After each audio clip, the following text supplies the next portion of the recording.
welcome everybody. Tonight I'm going to do some work with a product called Rewired that handles the input management for Unity, or can handle, to replace the Unity input manager that is horrendous. So if you've seen Unity's input manager, basically in here in the project settings, you have to pretty much create mappings for multiple joysticks, for multiple players, for multiple setups, and they're static. They really can't be changed, so it's not very dynamic, and there's no reuse in here, no reusability, so it's basically a mess. And to obviously find a particular control and set it up in a particular way, it's quite error prone with the way that it is. So I'm keen to switch this out and use Rewired in its place. Now, Rewired has integrations with two of the key products that I'm working with now, one being Malbers horse riding, and the other being the Opsive Ultimate Character Controller, which has third-person and first-person modes. So earlier today, I did some of the pre-work. I haven't actually done the full integration yet, so I was going to do that in this stream and see how far we go with it. See if I can sort of follow along and get it at least validated that it's talking to one. There's different components talking to one another. At this point, the Opsive one has a download file that I've installed. So under Opsive shared integrations, there's now a Rewired scene with an input manager in it and a script that does the bridging between Rewired and Opsive. And there's a similar sort of thing going on between the Malbers horse riding system and Rewired as well. So obviously when you're mounted on the horse, then you're controlling the horse through the controller as well. So it kind of, I don't know quite how that's going to work, but anyway, we'll have to cross that bridge when we get to it. But yeah, there's a process here to set up Rewired for Malbers, and I'm obviously trying to do both of these things potentially in this scene, which I've now created a dummy scene, Opsive integrations too, because I don't want to break the original one that I had. So this is basically identical to what I had yesterday. I had a Nolan horse, which is basically a Malbers horse with the Malbers horse riding elements on it, but it's been wired up to talk to the Nolan rider, which is the universal character controller rider. And you can see on the Nolan rider, there's the rider component there, which is from the horse animator, horse Animset Pro. So basically these two components do talk to one another, and I can prove that by running the scene and actually mounting the horse with a UCC character, and it's a Malbers horse.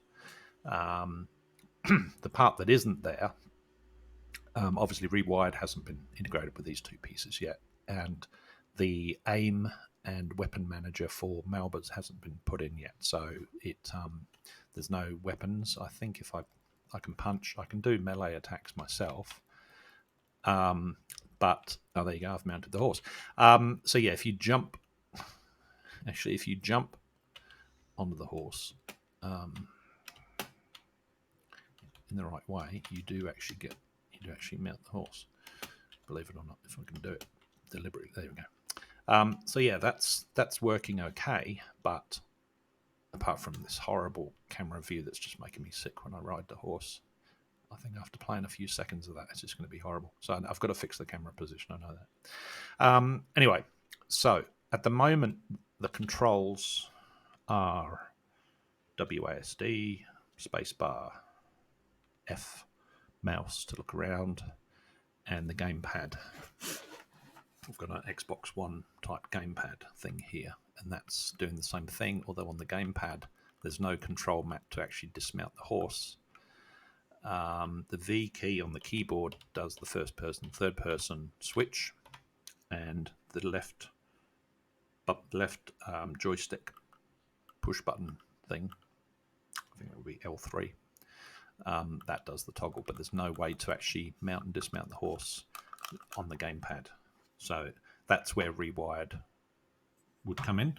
And the way that these are currently modeled is kind of independent of one another. So the horse itself has its own input manager. The player has its own input manager, which is currently a Unity input manager. And it's got various keys that are going to get pressed to do various events. And obviously we want to put in the rewired controller. So we've got one set of controls defined in one place that can be applied across all the characters, all the models, in all situations. So that's the goal.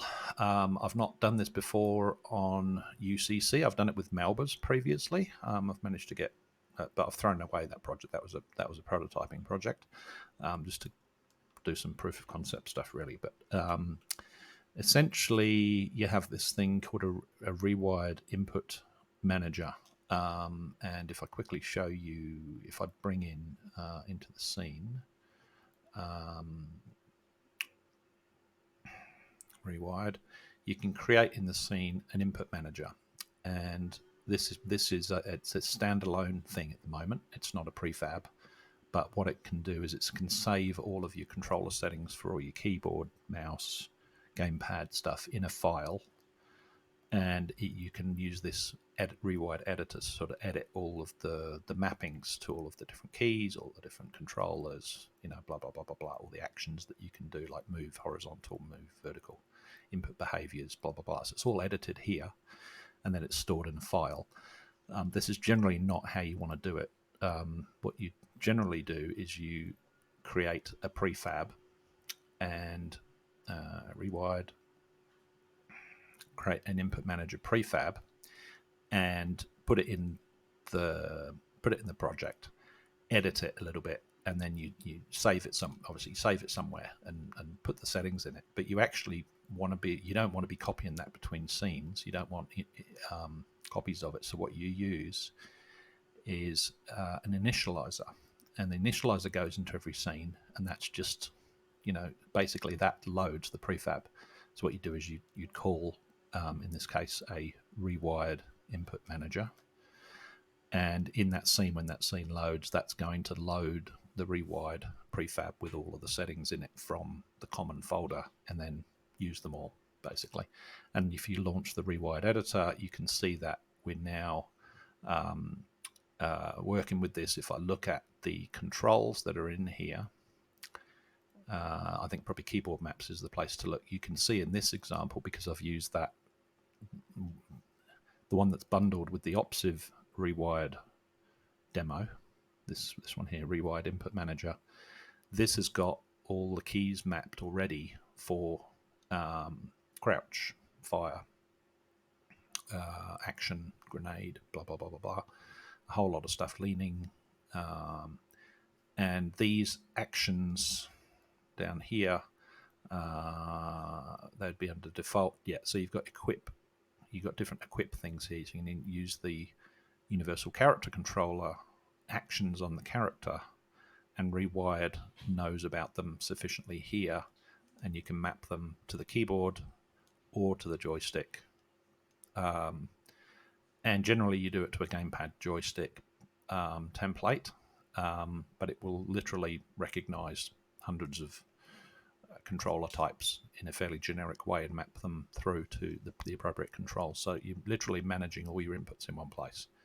And then, of course, the mouse has its things going on as well, firing or horizontal move or whatever. So this has got to be set up right. I'm not sure I agree with the way that this is set up, and I haven't tried this yet to know whether or not it's good or bad.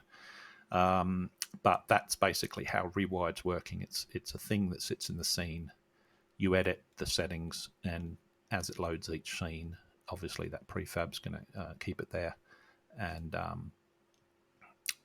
that's going to hold all your settings. But what you've got to do is then wire up your character to use Rewired. So that's the bit of the script that I'm now following.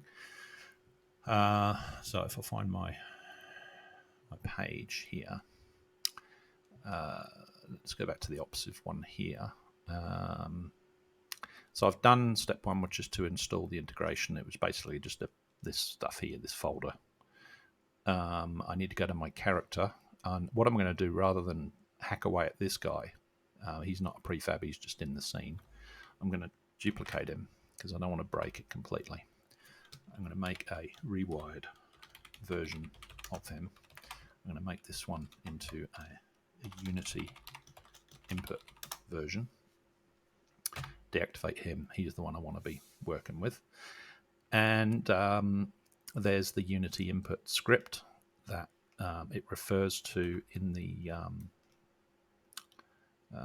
documentation. So I'm just going to move that down to the bottom because I'm going to be adding in a moment the next one. So you want to remove the Unity input component from your character. I don't want to do that yet because it's got stuff on it that I may want to copy across. I could copy it across from the other rider actually, but I'll do that in a minute. Add the rewired input controller to your character. So rewired input, there he is, and it looks pretty similar. It's got a similar sort of setup to it, but it's obviously talking to the rewired system rather than the Unity input system. And what do we then need to do? If you're using rewired touch controls, well, the touch controls are where you have, if you're on a mobile device and using thumb-pad joystick type things, and I'm not doing that, so the touch controls can be turned off, that's fine. So now the big step, set up the rewired input manager to work with your input setup. So that's obviously the line share of the work here. Multiple rewired input manager prefabs are included, and what they're talking about there is Universal Character Controller has, or Opsive have a product called an Ultimate Inventory System, which I don't have at this point, and it's got two different versions of this input manager, which obviously deal with inventory with this system, which I don't have, so that's fine. Remove any virtual controls set up by the setup manager. I don't think I've got any virtual controls in here, so literally what I've got to do now is this bit, set up the rewired input manager to work with your setup. So yes, that's going to be interesting. So that's the rewired input manager. So this now jumps across to the rewired documentation, which is where you actually start wiring up how rewired's going to receive that information. So this is where it is going to be a bit of trial and error, but what I wanted to do was at least get it into the scene and get the product pieces installed. I don't know that they're going to work straight away, but you know, see what I can do with it. So let's bring the inspector over this side, just so I'm not craning my neck over to the left-hand side. All right, so we've got the Unity input script, which is the one that's going to go away, and we've got the rewired script down here.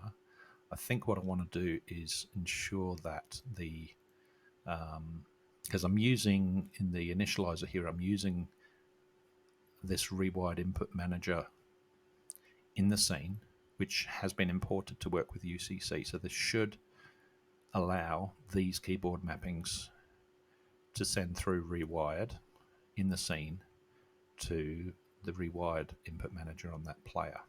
That's the theory. But it may not know about these states. So I think what I want to do is copy those states down and then take this off, and then hopefully we'll see if anything, we'll see if it still works. It might break it, but we'll see. Like I say, I've not done this before with UCC. I've done stuff with Malbers, so this is first time for me. All right, I'm going to add, I wonder if I can add a preset here.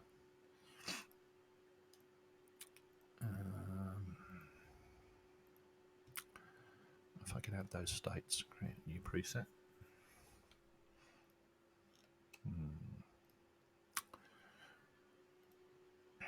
Can't copy those, can I?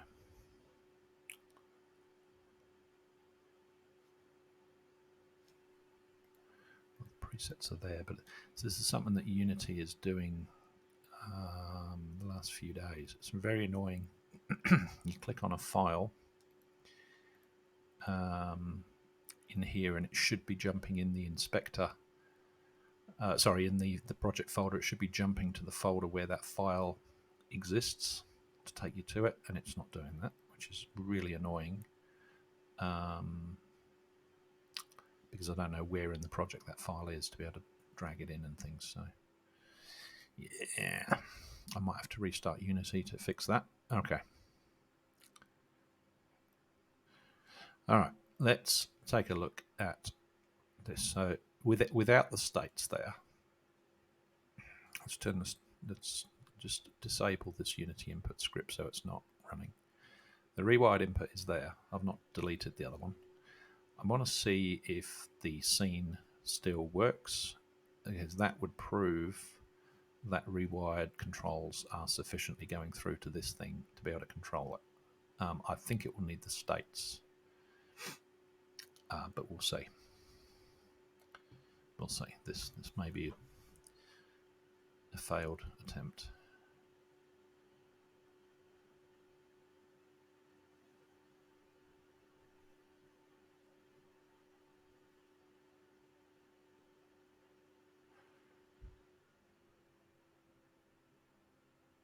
So I'm sort of doing a three-way integration now, because Rewired's got to talk to Opsive, and it's got to talk to Malbers, and they've got to talk to each other. But the way the documentation is written, it's one-to-one. So it's Rewired to Malbers or Rewired to UCC. I don't know if that's going to complicate things. Not much happening here. So no, it's not taking inputs now. So Rewired is not firing in the scene. It needs, I think, those states to be there.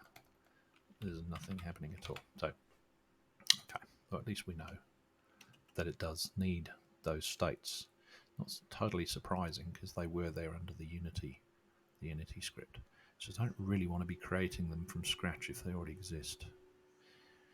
Where would they be? They're going to be in some.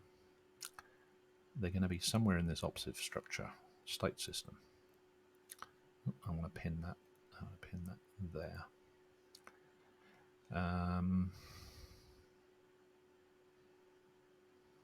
Persistable preset, default presets. I'm not quite sure what these presets are about. I do need to look up this stuff. Character editor. Actually, what I could do, just take that folder and look for something. Aim Unity input. Look in Opsive. Okay, so it's in the demo presets folder. Assets, Opsive, demo presets. Okay. Now there they all are. Cool. All right, so that being the case, I'm wondering if I can add an existing preset and just browse to them then. So this is in the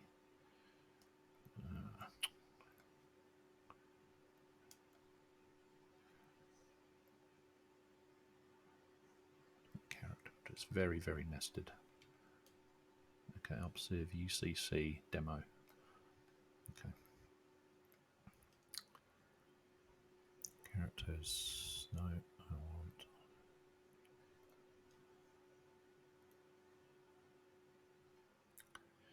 want. Assets, Opsive, UCC, demo. And so they are actually presets, not, so the preset file's not the actual asset file. So these must be tied to some asset file somewhere.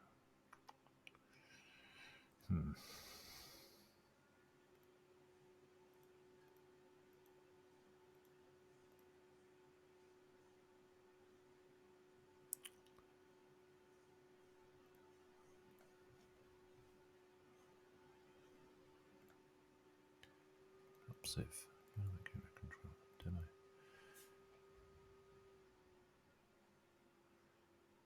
Presets.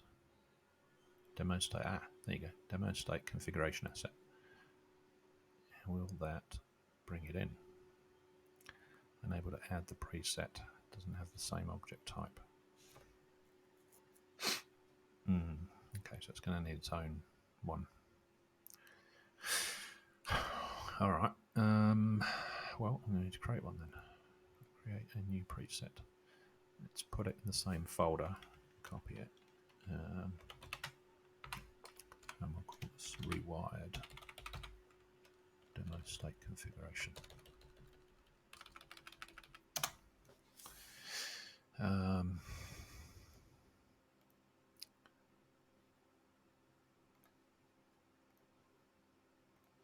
It's read only. Of course it is.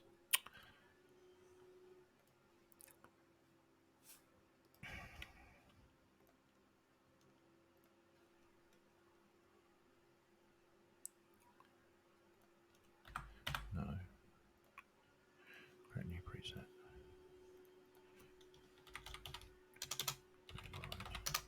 That's better.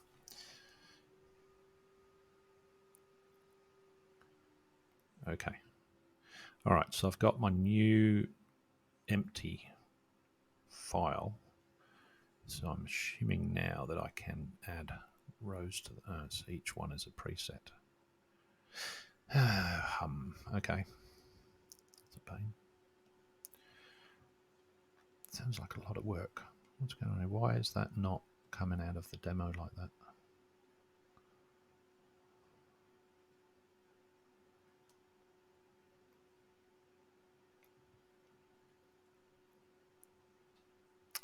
Maybe I don't need all of these.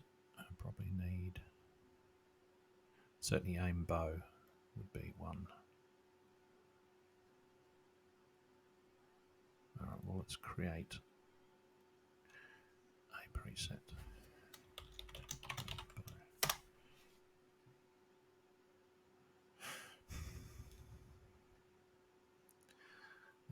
So that is actually a Unity input preset.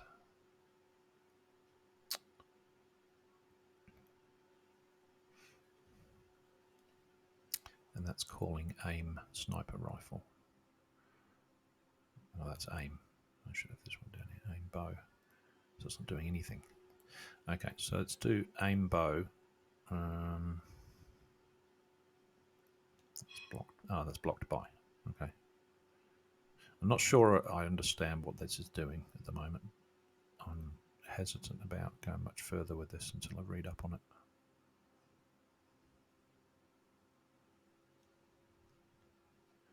So this hasn't got any, the Unity one hasn't got any input events on it at all. Connected controller, smooth. So it's running that script, which is fine.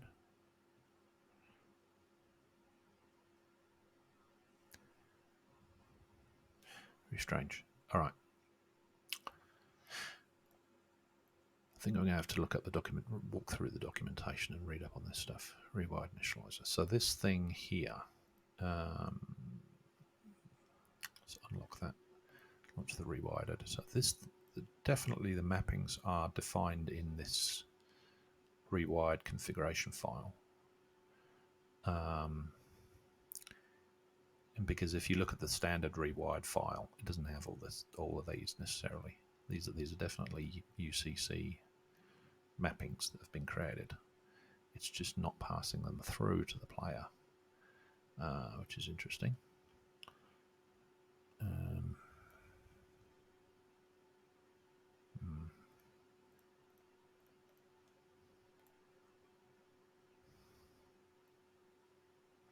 The actions are there.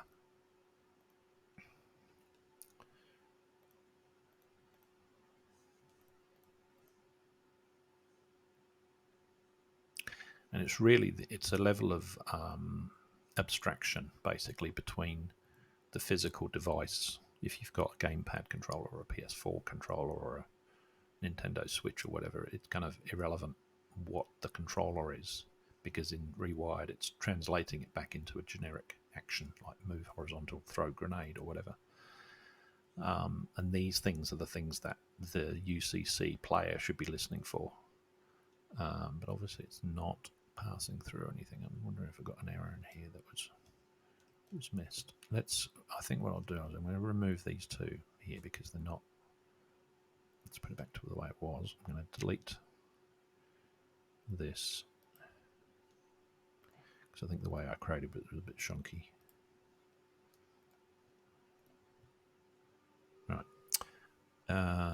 Let's just play again and see if there's any errors in the scene that tell me something.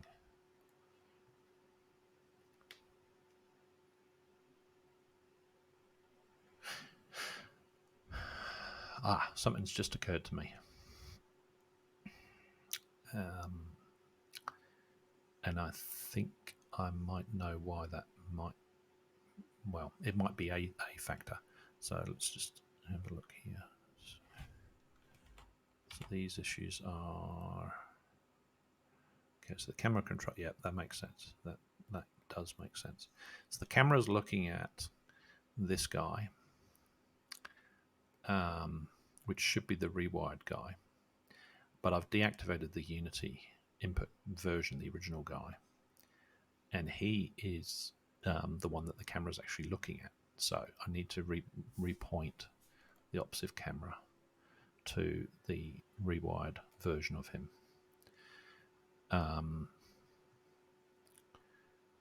These ones, the cinema, these ones here are all the Malbers ones, so they're really typically tied to the horse, but of course it's more about what's happening with the Opsive camera at the moment. So let's try that again. So at least the camera's looking at the right player instance now. And it's going to make a difference. I think Rewired's still not going to receive the commands because I'm missing something.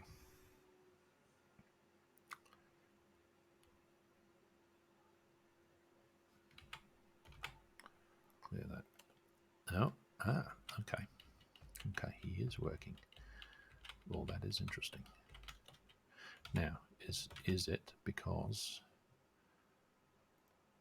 he's still got his Unity input script on there?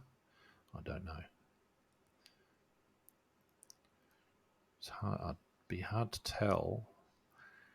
I know what I'll do. I'll see if I can mount the horse. Well, that was a cool kick. I'll see if I can mount the horse.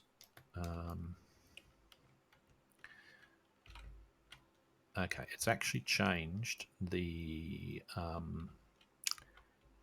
profile of the player now. So instead of being in, I think it's RPG mode, where you can rotate the camera around the player, it's now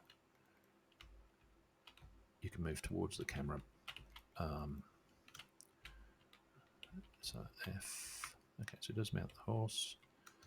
The camera's still going to do that crazy thing, but I can't now. I can't with the mouse. I can't rotate around the player like I could before. And you can see he's not looking where the mouse is going. Whoa. So it's changed. It's definitely it's using Rewired. I'm moving the mouse now, and it's actually moving the horse a little bit. So there's obviously some inputs going on there. It's just not reading the mouse. It's interesting actually that this thing, the Cinema Brain Free Look mount, is up there. I'm wondering if that is the camera that's now active. Free Look mount. So if we look at the scene, that's the Opsive camera. I think it's the Opsive camera that's actually the one that you're seeing. The Cinema Brain one, which is the one that Malbers uses, is looking up at the horse, and that's not what I'm seeing here. So I'm pretty sure it's actually the Opsive camera that's doing this stuff. If I do V, it's going into first person. Yeah. So I can actually control the horse. I can ride. I'm riding away, so I'm now facing the back of the horse. I can see the hoof prints on the ground. But I can't actually rotate the camera with the mouse the way I could before. Now let's see if the gamepad controls do the same thing. No, they don't. So I still can't rotate. I can change first person to third person, I think. Yeah, it's toggling in and out. So basically the camera view is the bit that's not working properly. But Rewired is, I'm pretty sure Rewired is talking to this. Now the test is going to be, at the moment, F is the way to mount the horse and dismount. So if I change that to a key that's not used in Rewired, and it recognizes that key in order to do the mount, I think that proves that Rewired is doing the work So let's do that. So if I go to the Rewired Initializer, launch that, and have a look at the keyboard maps. See if I can find the action that's related to that. So there's F action plus.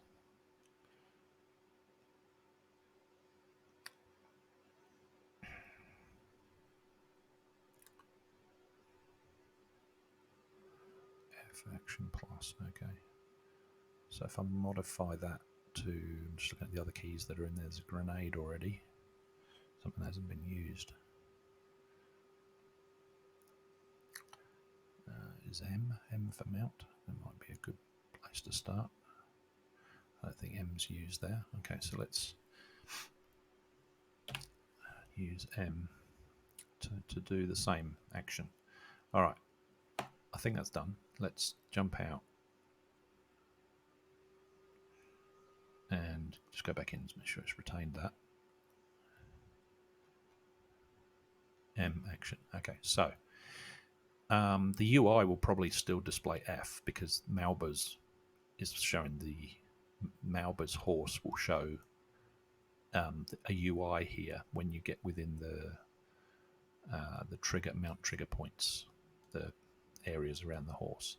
So that UI would need to be changed to whatever Rewired has. I'm not too fussed with that, so it may say F, but I'm going to try it with an M key and see if this works. Then Rewired is definitely doing the inputs. I just want to be sure of what I think it's doing is actually what it is doing.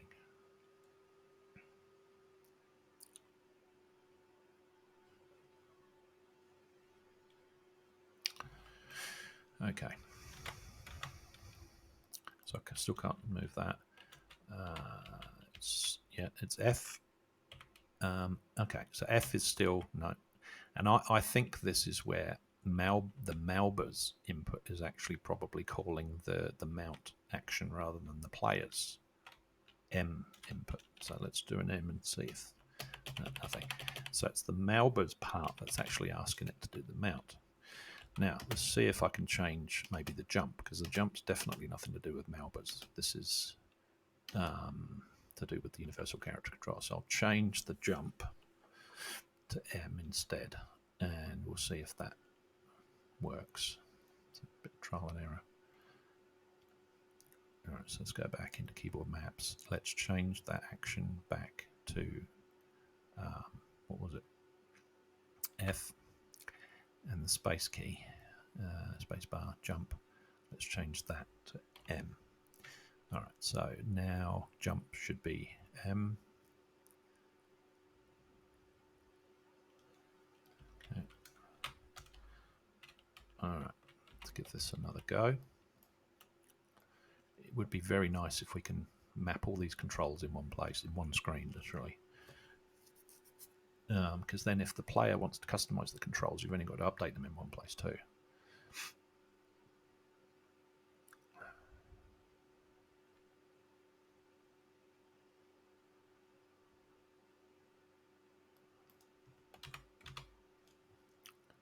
All right, just get my mouse back.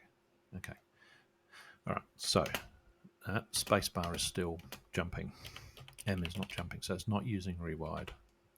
That's a pain. Okay, it's changed the view capabilities with the mouse, but it hasn't actually implemented Rewired in the scene. That's a pain. All right. I'm going to set that back to what it was.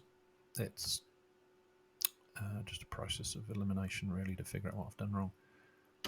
Okay. All right. I think what I want to do is park the UCC integration, or the Opsive integration with the Rewired.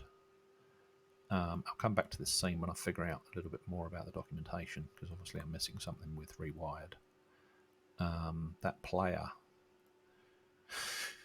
it's still got the Unity input script on it, and yeah, I suppose I could remove that like they say in the thing. I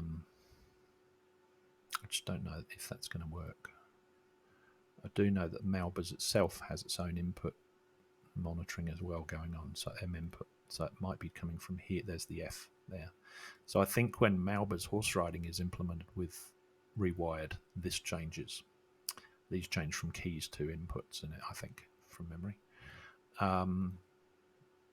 So that's obviously why it was responding to F, because the player is passing through F to Malbers. But the other player controls should now be coming from Rewired. So I've got rid of the I've got rid of the Unity input one, even though it was deactivated before. Let's see if it makes any difference.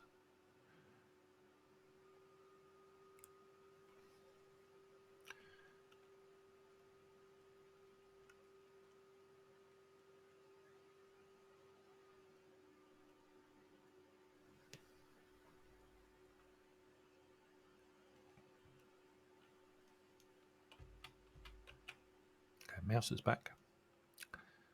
So that's good. I can look around now. F to mount. Okay, that's not firing. It is when I put my. So I just clicked in the scene. In the game window. So that is working. It's following the mouse pointer wherever I look. So that's how it was before. Gamepad is working. That jumpy camera is horrible, but I can't actually, with the gamepad, I can't rotate the camera now where I could before. So the mouse is the only thing that's allowing it to switch. So maybe Rewired is now talking to it. Certainly something's changed. Well, that's really bad. Going to have to stabilize that. Anyway, so yeah, I think now's the time to probably that third mouse, what is it? The L3, the joystick push button. That was doing a third person, first person toggle before, and it's not doing that anymore. V on the keyboard does. So there's obviously some change in the gamepad mapping at least. And I know that the view isn't rotating like it was before. So something's definitely happened with the gamepad controls. So let's go back and change that now to do jump with them and see if that makes any difference. Get rid of this bloody error. Right, let's turn the errors off. I'm not interested in those errors. Okay, so let's go back into this. Let's have a look at jump, because we know that that's got it. It's nothing to do with Malbers. So jump is M.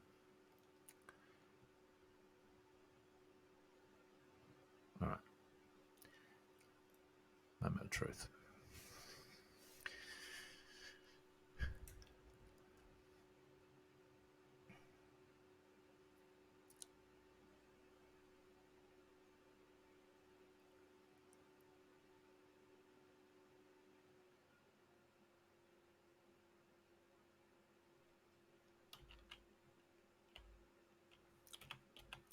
Yes, that's M. Space bars do nothing now, and M. So it's definitely using Rewired now. That's good. All right. So from this point, that's good. The horse, when I press F, it's not using Rewired. It's actually, the horse is actually still listening, and the player itself, wherever the player is, because he's mounted the horse, he's actually now inside the horse hierarchy, because he's actually on the saddle, so I need to unmount, and then he'll pop out back into the view. So here, this M input, this part here is a Malbers component, and this is listening for F. So it's actually, this part is not using Rewired, but the other controls are. So it's a little bit of a hybrid at the moment, because I still need to implement the Malbers integration to Rewired. But I think pretty comfortable that UCC, the ultimate character controller from Opsive, is now using Rewired, because I pressed M and I could jump, and the only place where I changed that was in Rewired. So if I now want to go back into this thing, and I want to just put that back to space, and I want to change this F action to M. because F is the key that's used by Universal Character Controller to do a mount in their own. In the Opsive demo, there is a horse riding thing. It's not very great, but it does have an F to mount the horse, and it happens to be the same mount that same key that's used in Malbers. So I think basically the UCC component is now done. What I now need to do is follow the steps for the Malbers part. So I'm just going to tick off my UCC checklist here, and go back to this thing, just make sure I've got any. So the only thing I didn't really do was whatever this means. But I think essentially it means pick up the UCC template version and play with it and tailor it like I've done. So I think that's all that means. I'm not quite sure what those other states were about. I have to read up on that. So the Malbers version of this is the horse riding version of Rewired's integration. I'm just going to put this to the side. It's going to be a little bit difficult with the view there, but if I do that, hopefully you can see. Yeah, I think you can see that. Okay, so let's go to, what's it saying? So edit project settings. And you're going to look at the scripting symbol defines, wherever the hell that is. I think it's in some top level script player or something.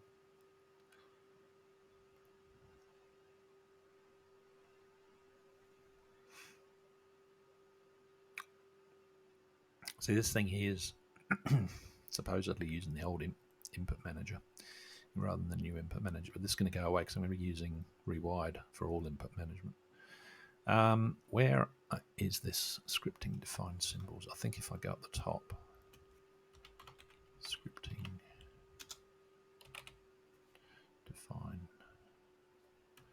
define symbols, somewhere on this screen.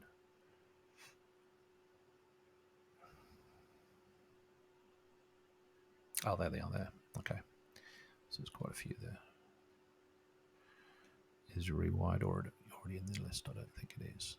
So there's Enviro. So a lot of these must have been added automatically when I installed the products that I've been building the scenes with. So there's the Ignis fire system. Here's Opsive's parts. First person melee. Okay, so this needs Rewired in that list.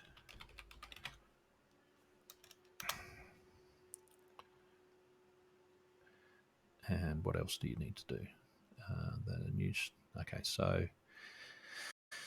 once done, a new string parameter will show up on every script that requires input, such as Malbers input, freelook camera, and M input. So I think I can come out of there. So if I look at the character and I look at Malbers input. That's on the horse actually. Malbers input.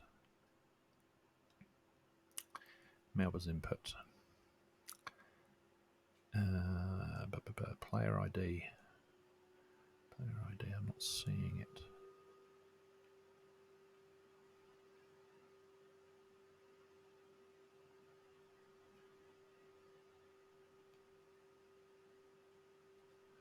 Okay, so I think these all have to be changed from keys to inputs. And then instead of typing the name of the key here, you type the name of the input, like jump. So the jump to jump, sprint to sprint. So this basically is a level of abstraction. You're taking away the hard coding of the keys from this component and giving it to Rewired to manage in one place. Basically, that's the idea of it. So I'm just going to do this on this horse because I think that's what we need. No, I'm missing a step here somewhere. So integration. I've got both packages installed. I've done that step. A new string parameter will show up on every script that requires input, such as Rewired connection, mlook free. Well, the mlook free is, I think these cameras here. No.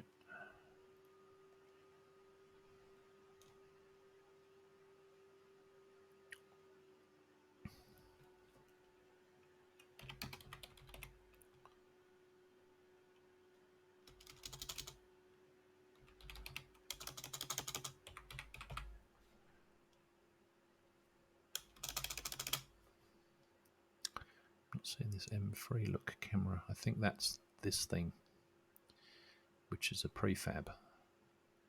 So I'm not sure this documentation is totally up to date.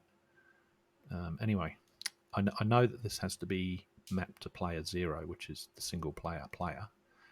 In Rewired, it's got the concept of a system, and then it's got the concept of player. And because it's a single player game, there'll be just one player. So it's got to tie everything to that player. And this is where if you had a multiplayer game, or you had a split screen system or something where two players had two gamepad controls playing the same game side by side, you tie all the input, you define the inputs once, but you then say read off player 0, read off player 1, so that you're not reading individual joystick pads, game pads. You just give one controller to one guy and one controller to the other guy and say player 1, player 2, or player 0, player 1. In this case, everything's going to tie to player 0 because that's all I've got. So I don't know that I need to do very much with this. I think, yeah, there you go, there's player 0 there. So that's already picking that up. It's just sort of refreshed that. Came back into that inspector. All right. So that's cool. And if I go to the Nolan rider, yeah, player 0 is there. Okay, so that's consistent with what it's saying there now. It wasn't there before that I could see. So now we need to change key to input.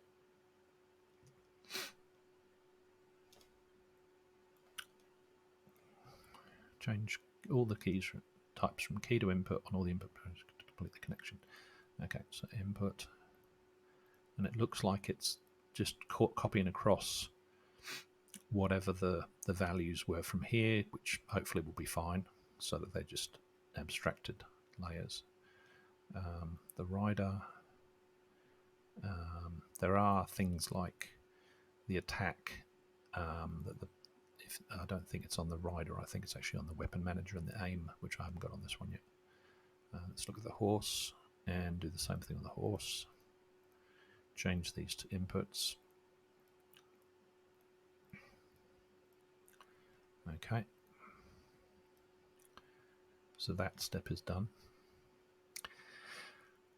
So now I have to bring in a file. So download from I've already done this download. I've got this file from the Rewired input source to have a base input manager with all the mappings. You can always change with yours.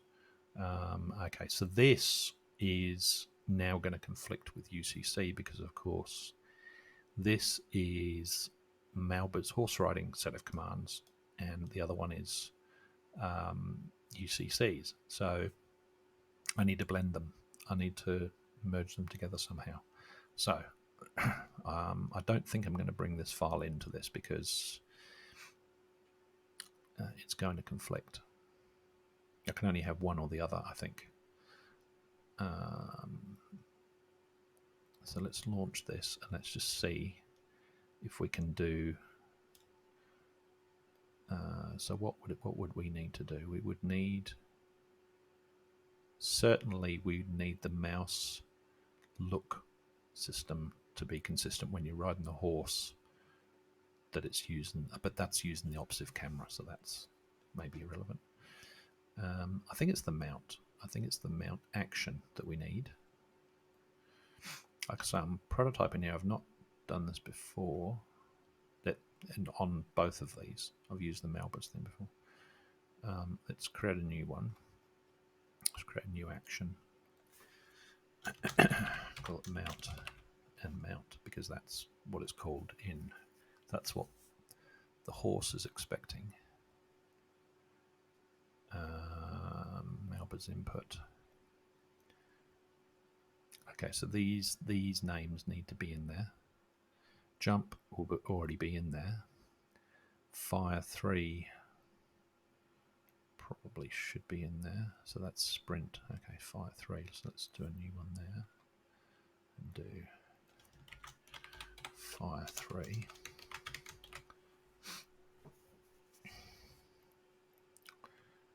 Attack 1. Well, I haven't got an attack. Fire 1. That's already in there. Speed up and speed down. So in the Malbers thing, I think you press 2. Well, in the demo scenes, you press 2 to have the horse canter? No, what do they call when they run faster? Anyway, so yeah, you press 1 and 2 in the demo scenes, and it makes the horse go from a trot to a canter to a, I don't know what's called in horse riding, sprint or whatever. So yeah, that's probably going to be that speed up, speed down thing. So let's create. You see, you've got a thing called change speeds there. So I need to. That will be for the player. But I'm going to call this speed up because this is going to be a blend of the two controller types at the moment until I merge some of these into a sensible way of doing it. Speed down. Okay, so the actions are created, and then you've got action. It's going to be confusing. There is an action already, and then you've got strafe, which is input value. Okay, strafe. Now with the horse riding, if you press tab in the Malbers demo scene, it puts the horse into a strafe mode. So basically, he sort of side steps to the left without turning. I'm assuming that's what that is. I don't think it should be called input value, but I'm going to call it that so that I can see if I can. I'll map the tab to input value, and then see if input value passes through to strafe. And if it does, I'll just rename this input value to strafe. I think that's probably all I need on the horse. But I do need on the player to have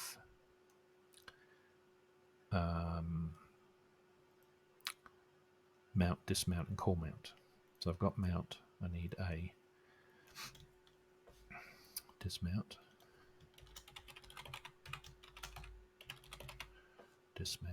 and a call mount.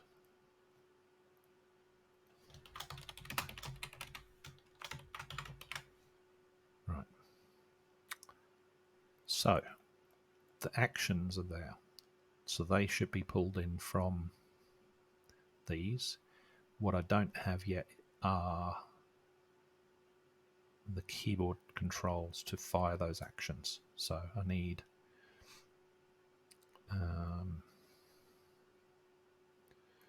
I had M action there. Action, that was an action, generic action. So I'm going to create a new input there. I'm going to go back and create F, alpha key F, and that's going to be an action called mount. And I'll create another one for that called dismount.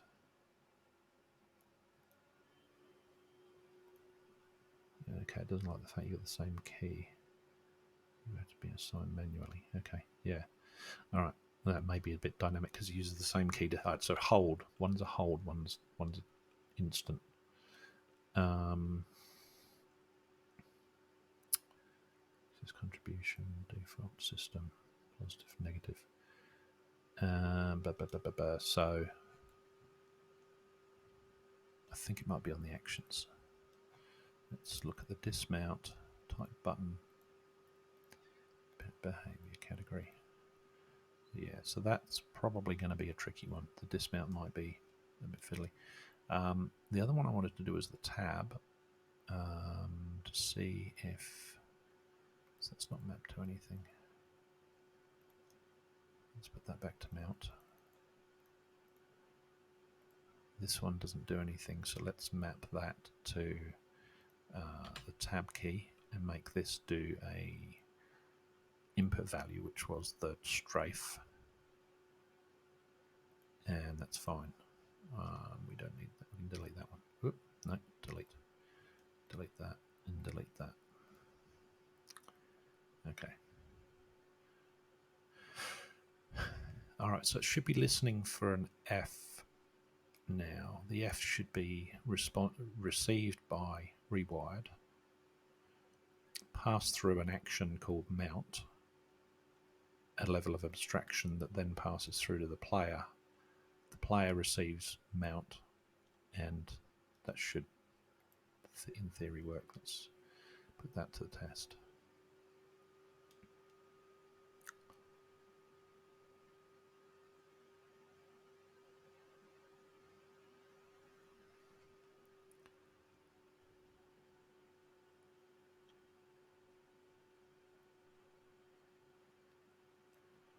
Okay, so he's still got his punch and kick actions. The camera is moving around the player. Yeah, I should be able to look at the guy. I can't jump at the moment, which is strange. So something weird with this universal character control. If you do a lot of punching as you're moving, he stopped punching. You'd have to do a right click to get the block position. When you do a block position, it sort of moves him back into a normal stance, and then he can punch again. But if you do a lot of punching, for whatever reason, he gets stuck in this weird. He's walking weird. But if you press right mouse button and then do a block, he's back into a normal cycle, and you can punch again.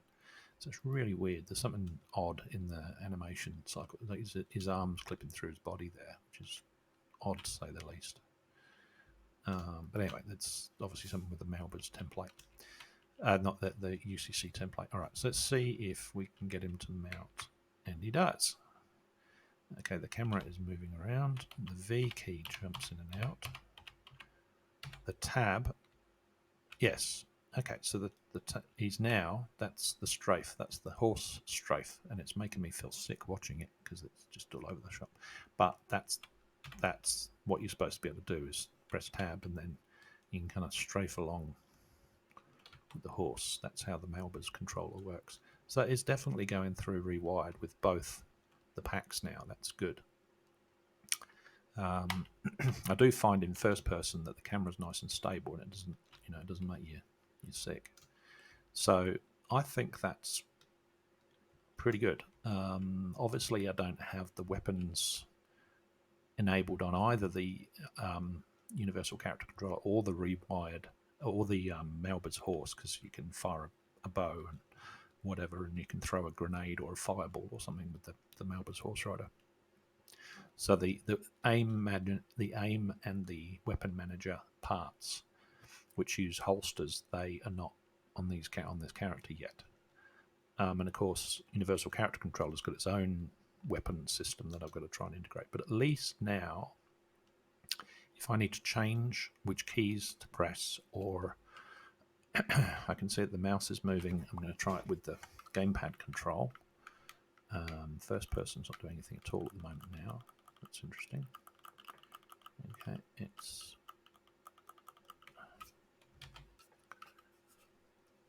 so it's not listening for the gamepad controls now at all.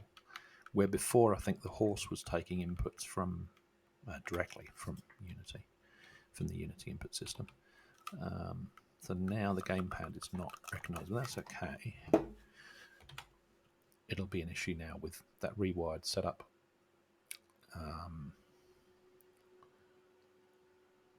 Anyway, no, look, I'm pretty happy to have got to that point without too much trouble. So I can take off that. That's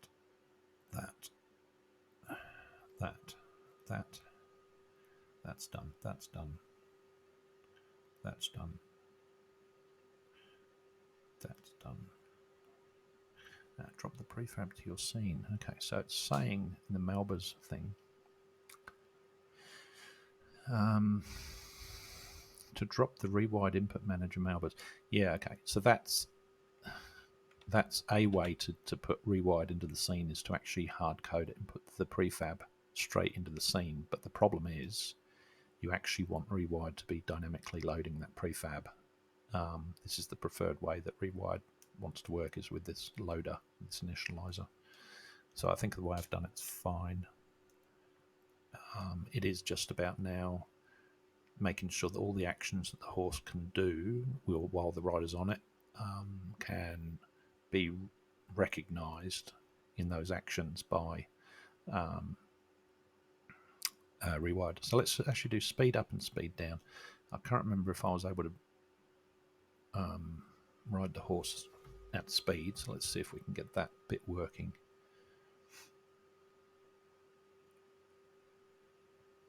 I know the actions are there, but I don't know that I mapped any keys to it, like the 1 or the 2 key. So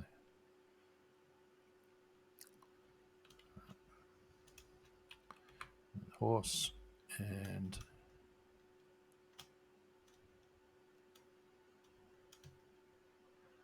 no, okay, so the shift key is not making him sprint. The 2 key is, so he's running along, but he's certainly not sprinting. Okay, so if you look in the rewired thing now and create a keyboard map and create a new, where did that go? New. We create one pole for key 1, and we'll make that action speed down, and then we'll create a new one, pole for key 2, and speed up. So 1 and 2 will now send those actions through to Malbers, and the horse should do these things and call these functions and make it run fast. That's the theory. And then I can sort of have a play with what makes sense to do it on the gamepad. I've been starting to document the desired controls in Excel to try and figure out what makes sense to control what as the default in the game. It's probably not going to be far off the Malbers thing, to tell you the truth. Okay, so yep, so that's pressing 2, that's pressing 1, 2. No, it's hard to tell, really.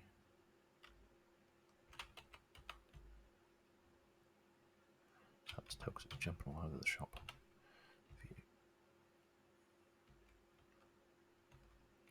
I don't know that it is.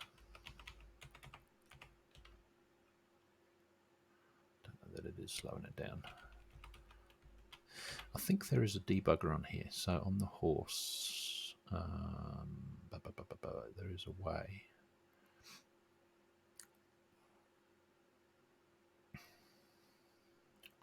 Debug. Rigid body horizontal speed. There you go. So this is this part here. So it tells you what's happening. So it's going maximum of about 6.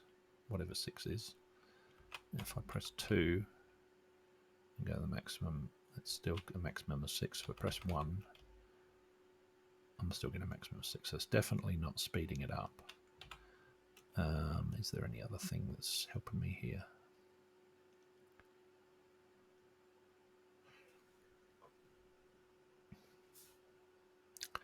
It's got sprint there, but it's not. So it's not kicking off the sprint action with it. So maybe that should be sprint on there. Perhaps. All right, let's come out of editor and have a quick look. I don't know if it's the player that should be passing through the sprint either, because the player, the rider, has some actions on what they do here. There's a debug here on the rider.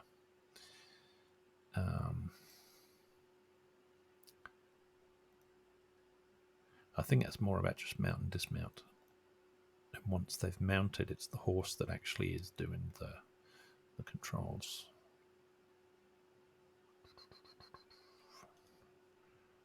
Yeah, I'm not seeing it. Let's try that one more time. Have a look at the debug on the rider.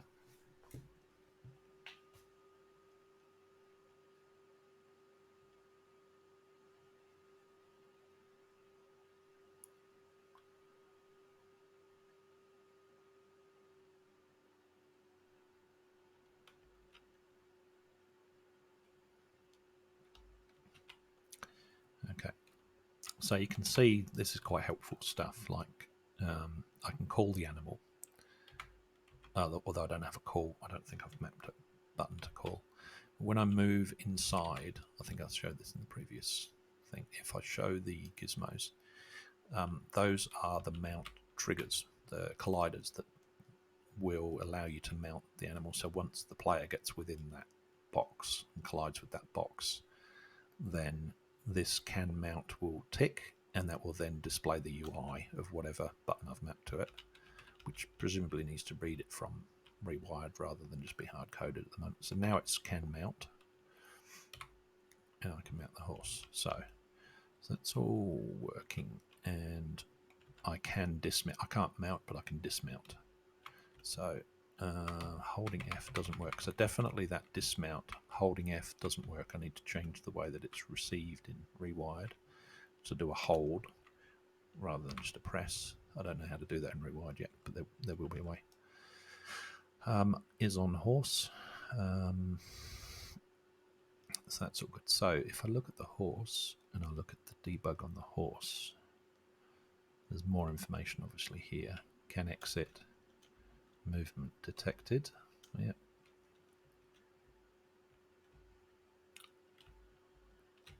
Okay. So it's definitely not triggering. It can use the sprint, but it's not triggering the sprint. So I'm wondering if I add another action up here to sprint. Oop.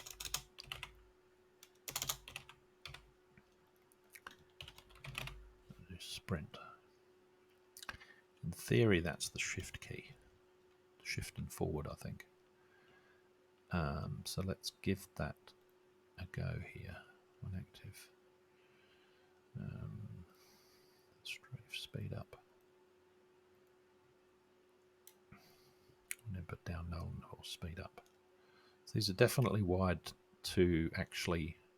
This mapping here is receiving this from Rewired, passing it through to this function here, calling null and horse animals mAnimal.speedup, which is obviously a routine that does stuff. So I need to do a similar thing on this sprint. So if I do sprint, where did I have it? Jump, speed up, action, strafe. So I only want to do it when it's input down, I think. On input down, we want the Malbers horse. I think that's the way I want to do it. Is that right? Null and horse, yep. Null and horse. I want to do an mAnimal sprint, if there is a sprint.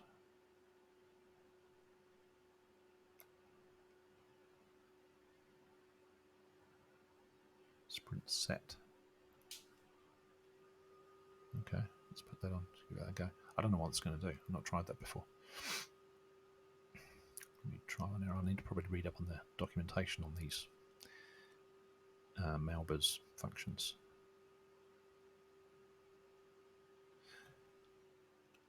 I just want to check that the rider can sprint by himself first, so just make sure the shift key is working.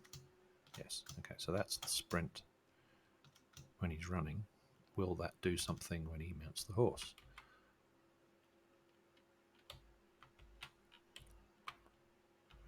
Okay, so let's move. Can we move? We can't move now. Why can't we move? Okay, that's busted it. Alright, so it doesn't like that.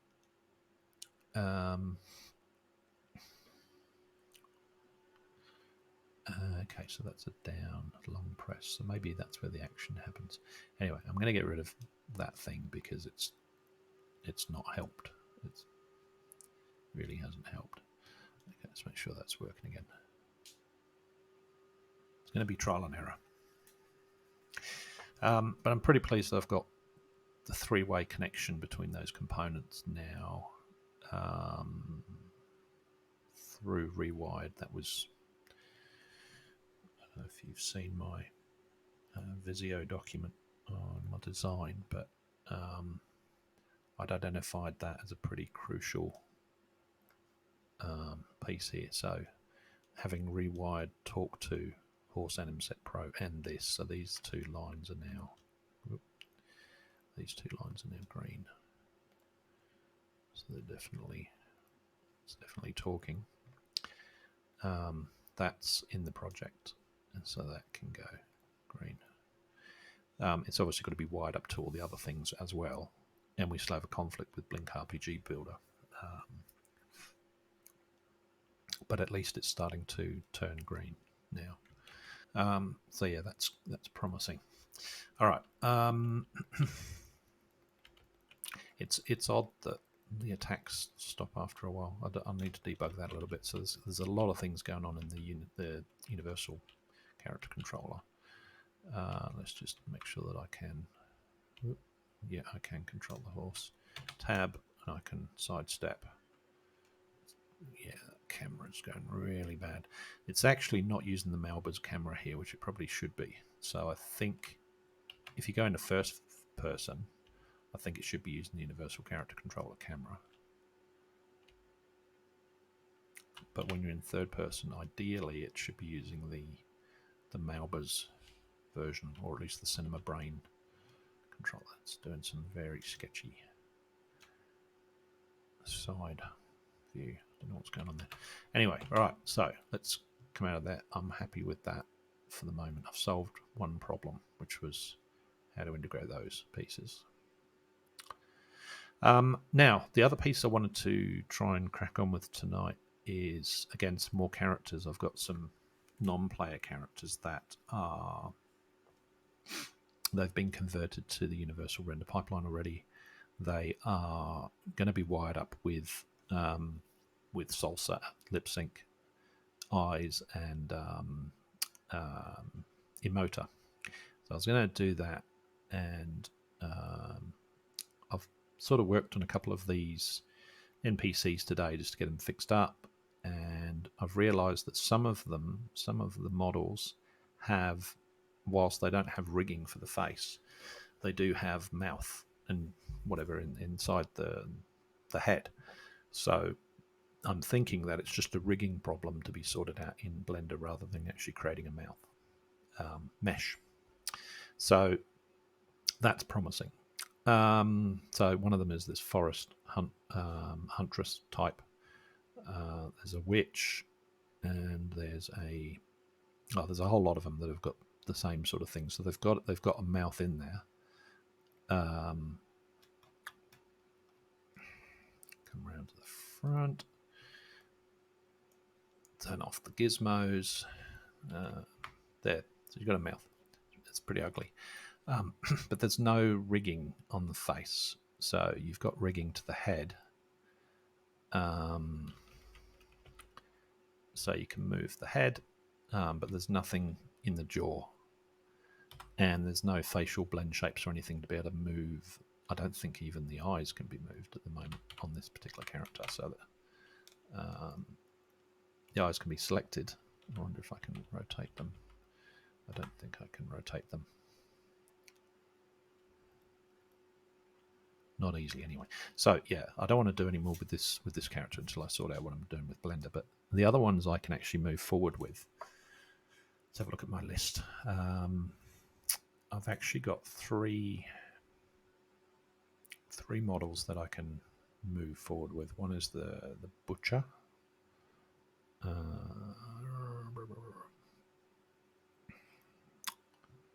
butcher. And put the Salsa Lipsync on him. And the eyes, Salsa Eyes and Salsa Emoter, and hook that up to his blend shapes. And then he should be pretty much ready to go into a scene, and just give him dialogue and audio files, and off we go. And quests and those sorts of things. He needs animation cycles to be attached to him, but at least from a sort of rigging point of view, that should be enough. The other one is the barmaid, and then there's a peasant girl as well that I can work on. So, all right, so let's take this guy.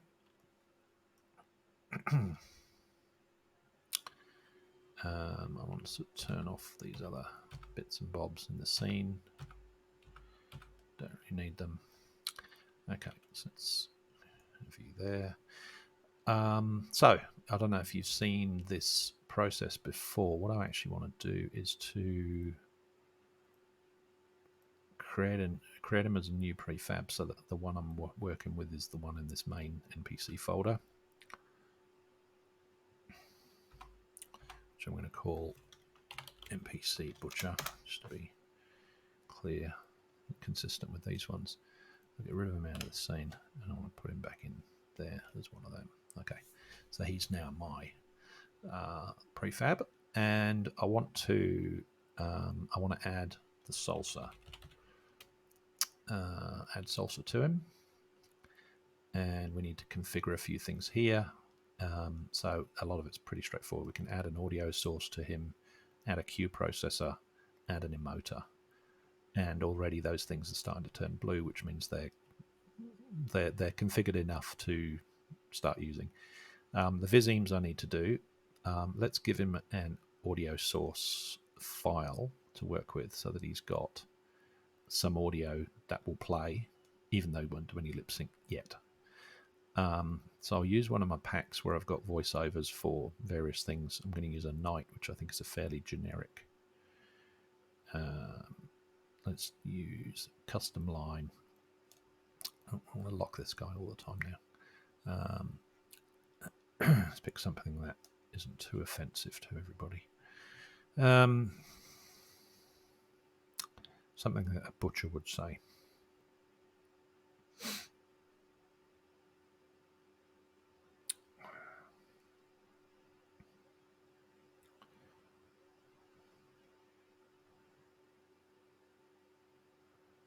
You honor me with your presence. Okay, so that's the audio file that's currently attached to him. Normally that would be dynamically attached based on dialogue interaction. So, good morning, butcher, and then the dialogue is going to, his dialogue is then going to pull in an audio clip with his pre-recorded audio, which is going to pass through to Salsa, which is then going to do stuff. We can't preview it yet because we don't have the visemes, but at least the file is there. We don't need to do anything with the cue processor, so that basically handles itself. We don't need the emoter yet, but what I will do is just link it up to the cue processor and just create. No, I'm not going to create. Actually, I'm going to take that. I'll leave that like that. I should be able to actually run it without. I need a viseme.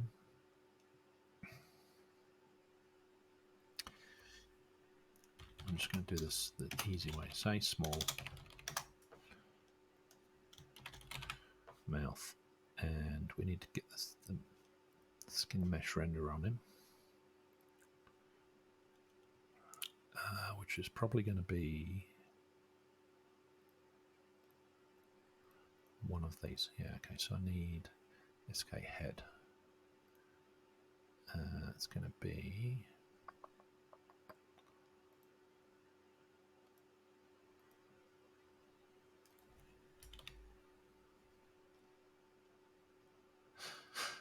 doesn't help that there's multiple pieces in the scene.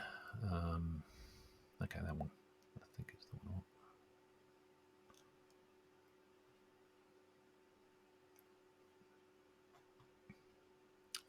Okay.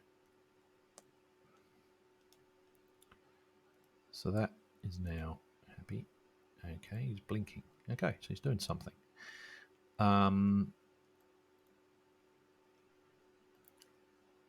What's going on with this? Why is that looking like that? Let's unhook that. Go back to him again. Yeah, the emoter is not happy. I'm going to remove the emoter. Okay, so he's got a. Yeah, okay, so it did work. So it played the audio, and the audio has been processed. It's triggered this first viseme, which is say small, at pretty much 0. And what that trigger has done is it's actually defaulted to let left eye blink, which is why he's blinking when the audio plays. So it's working. It's doing exactly what I'm telling it to do. I'm just not hearing the audio. I don't know if you are. Does it go through? Yeah, no, it's not playing the audio. He doesn't have an emoter. That's fine. I think it might be because I've muted the audio on the game scene. That'll be why. Let me turn down the volume because I think the volume can be a bit loud with some of these. You honor me with your presence. I'm still not hearing it.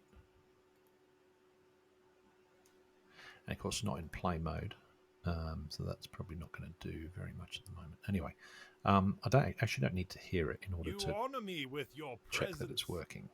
I can see that it's doing stuff. All right, so let's see if we can get an output. Normally, that doesn't need an output in there. That's fine. Am I missing something here? No, I'm not. We need to put a curve in there for that when we get the other ones in there, the other vizimes. So this actually should be a blend shape called mouth open or something.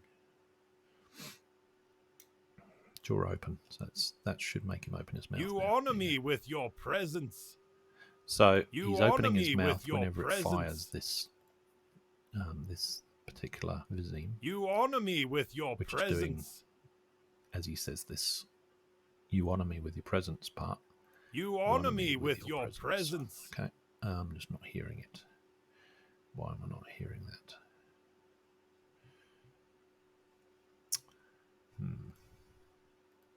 Let's play the scene.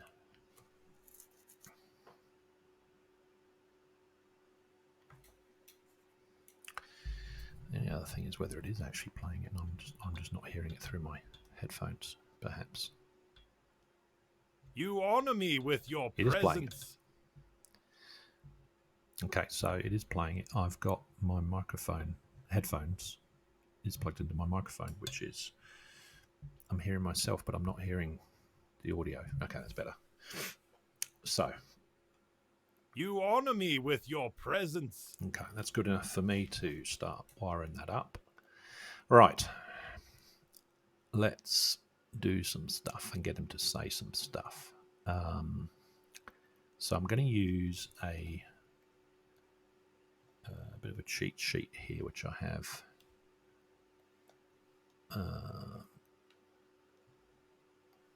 Here, which is basically the mouth shapes that each of these vizimes can use. You can do it with, say, small, say, medium, say, large, which is effectively, like a small, medium, and a large. So probably the T, the O, and the OO. But if you have more in here with different shapes, then you're going to get a more dynamic dialogue. So I'm going to create 1, 2, 3, 4, 5, 6, 7 of these and put that over there to the side so I can refer to it. And then I basically just want to sort of pick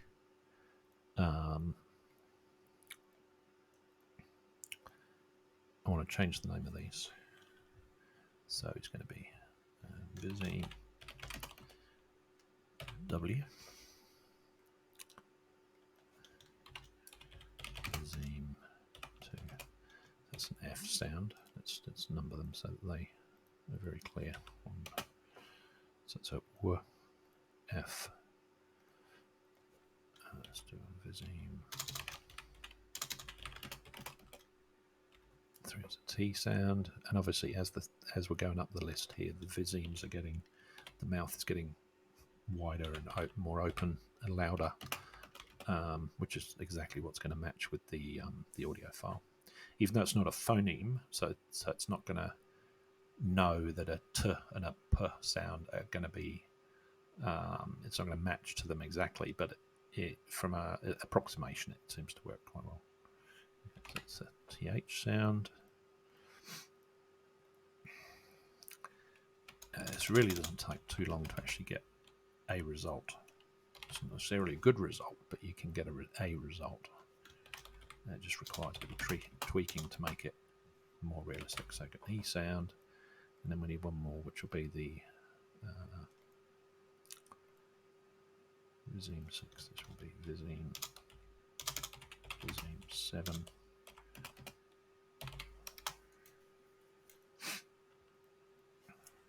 Visime 6. Okay, so the Visimes are there. The trick with it now is to have a second inspector window open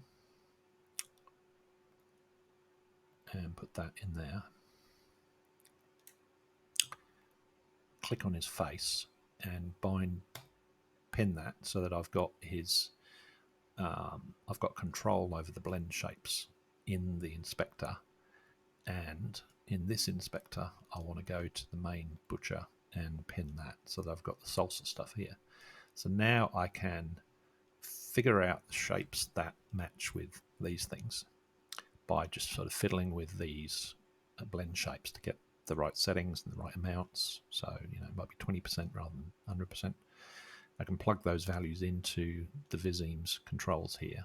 So obviously each of these has to be a component of each Visime. So that's where it's a little bit of work sometimes, is to have multiple components of these. But once the shapes are in there and they represent the shapes here, it should start to look pretty realistic. That's the plan anyway. I've had success with about 4 or 5 other characters, so I'm going to keep going with these and see how far we get with it. So, so we've got a rest already. Rest is basically what he's doing now. So we need a W sound, which is lips forward, pursed or pushed together, mouth funnel, I think might be. So I'm going to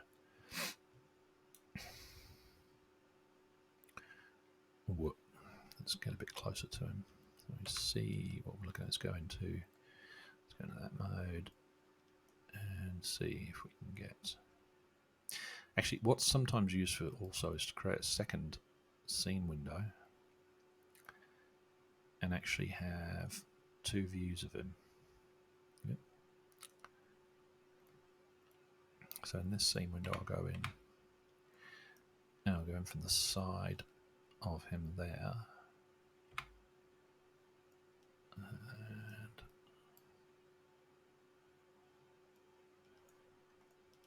if we can get it there. It's a little bit close.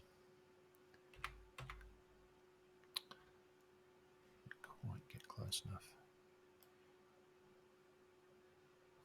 Okay. Yep, a lot more control when you're in isometric view. Okay, so a little bit to the side. Okay, that's kind of what I'm after. Right, so I'm going to try and figure out what a worse sound looks like. It's fairly close. I need the lips, mouth, shrug lower. It's probably, some of these are probably a little bit excessive. Mouth roll, I think it's mouth roll. Oh. And I go negative to roll it forward. So mouth roll actually rolls in, but if you grab it here, you can go negative, which I've learnt, which isn't that far off doing mouth lower, but it pushes out. It just has a different transform on it. And it combines them. So if you do a lot of these together, it will really look a mess.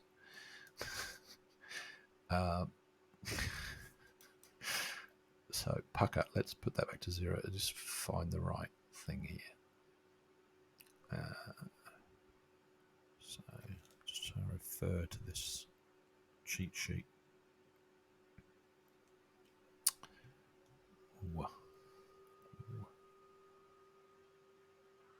Don't like what it's doing to his top lip.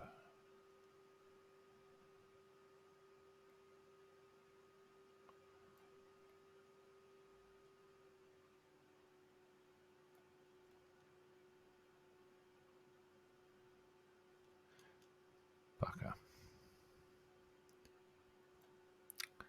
Okay, let's put this back and just try the pucker.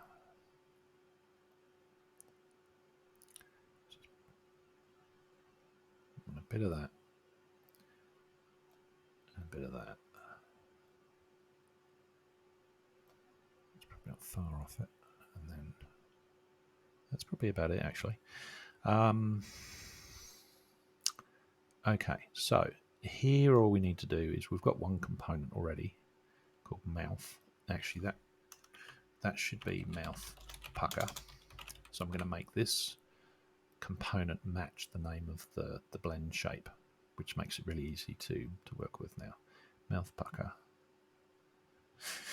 I can find it in the list. Mouth pucker, and then I use from 0 to 7.9. Let's say I'm going to add another component, which will then be the other one, which will be mouth funnel. Mouth funnel. And mouth funnel, and I'm going to go to 58.9. It's very specific because 59.9 would be just totally overboard. So that viseme is now going to fire that shape. There you go. So yep, that looks like a word sound. Okay. And it's literally as easy as that. So it's not that hard. It's a little bit, when you've got a lot of visemes and a lot of components, you can easily get lost here, which is why they've got these helper things to actually collapse stuff up to this level. So it is quite handy the way they've done it. It's quite good with the color schemes and things. So, all right, so F. How do you do an F? Okay, so the F is a bottom lip in under the teeth. So perhaps there's even a blend shape that does exactly that, but I don't know. So let's see. We need the mouth open a little bit, maybe the jaw open a little bit, and the top lip mouth roll upper. We probably want that to go in, and maybe it's the bottom lip under mouth roll. Yeah, there you go. That'll do it. F. So F, yep, that could work. And the jaw needs to be open a bit, like that. Okay, so this is F. Our first component's going to be called jaw open. And it's going to go to 19.4 because that needs to be very specifically that number. Otherwise it's not going to work. And mouth roll lower. Mouth roll lower. Take it all the way to 100. And you can overbake it as well. You can take it further. You can't do it in this dial, but if you grab it here, you can you can keep going, and you can type in huge numbers in here, which does some horrendous things sometimes. Okay, so I can now zero that. If I go into preview mode and I take trigger mode there, I should be able to go between these. So yep, looks good. Okay, next one. And if they're using the same blend shapes between these visemes, you can copy them. You can copy the settings from these components down into the other ones and paste them, which is handy. All right, so T sound is going to be jaw open a little bit and quite wide, and teeth with a little bit of a gap. So see if we can get that going. Maybe jaw open a little bit. T might be as simple as jaw open. And I think the sides of the mouth want to be a little bit smiley rather than a little bit down. So I think mouth press. T, yeah, I think that's sort of T. He's not got a great smile, I've got to say. His teeth aren't great, but I'm going to try and do what I can do with that. T. Jaw open. You need the jaw open. T. Is there anything else I've got to do with this? It's probably not, the jaw's probably open a little bit too much. Let's roll that back. Okay, let's use that. So T has jaw 32.5. And then we've got mouth, press, left. That's 70. Mouth, press right. That's 70. Okay. T. Okay. Display mode. Okay, so you're gonna work for T. Yep. Okay. Let's look at the next one. So it doesn't take long, and actually, if you are using models from the same artist again and again, which I am, these are what are they from? Sorry, I need to look at what they're from. No, it's gone.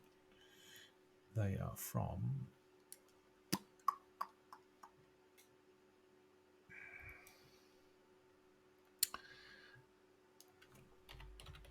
probably come to me just as I find it.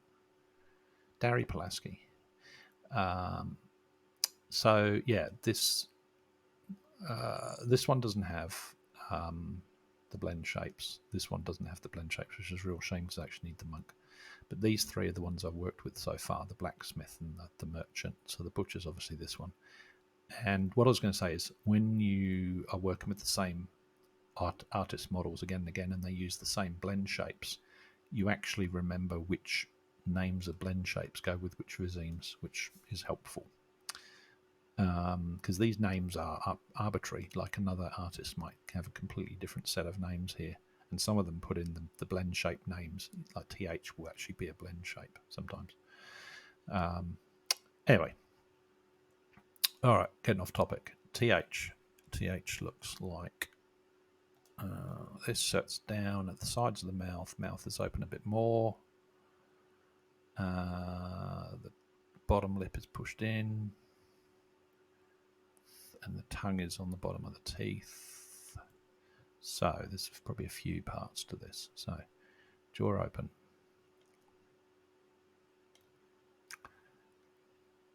What do we want to do? We're going to bottom lip in. So jaw, mouth,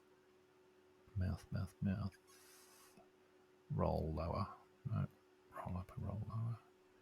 Yeah, we kind of want to roll. We want the tongue out a bit, and then the jaw closed a bit. We want the tongue up more so than that. And the sides of the mouth stretch, I think is what we want. Stretch upper right. Mouth down, right.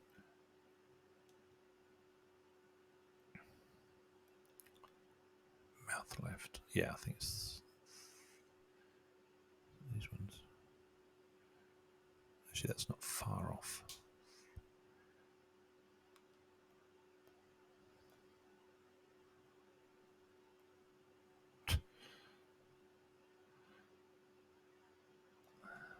Combination of jaw open and mouth. Actually, mouth close and jaw open, you'd think it'd be the same thing. So jaw open is the jawbone going down, but mouth open seems to move the whole sort of bottom of the part of the face, so it can just get a different effect. So if you do jaw open and mouth close, you can actually open the mouth up and bring the tongue closer to the top teeth, which is, I think, what I want to do. I think it is, of course, a bit trial and error.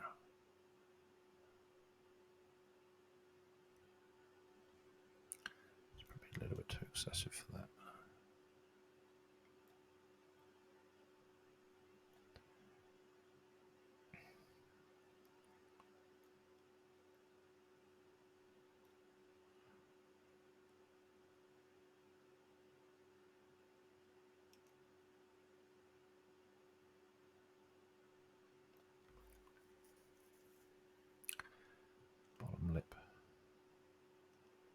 Bottom lip lower. Yeah, so that's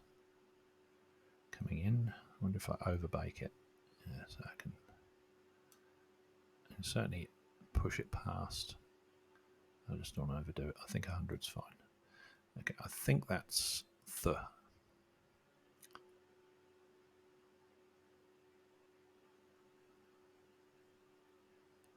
Doing the shape myself just to kind of see if the shape makes sense.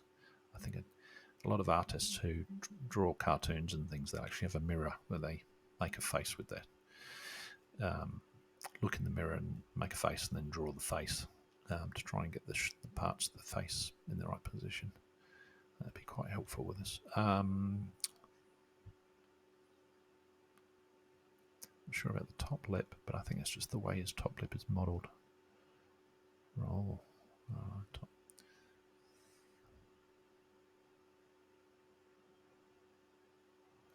That might do. I'm probably overthinking it.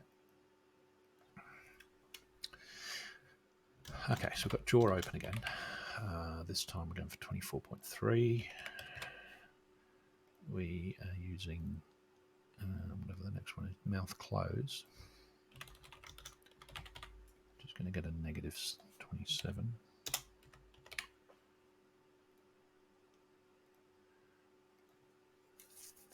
Hang out. 41.8.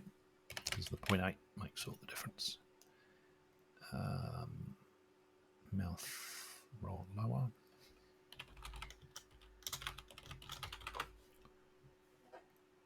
I should. I'm forgetting to actually attach them to the blend shapes. So mouth close.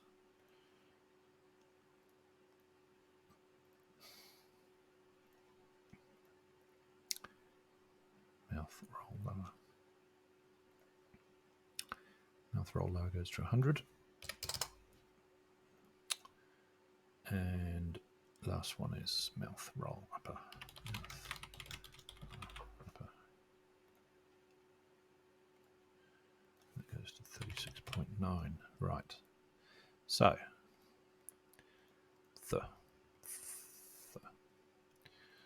trigger these. Whoa. T. And you know, if you're not getting enough movement in the mouth, you can use dynamics, which I haven't turned on at the moment. I want to see the effect of it. But you can sort of overbake some of these movements a little bit just to kind of get a bit more expressiveness going. Because some people don't move their lips a lot when they talk and other people do. So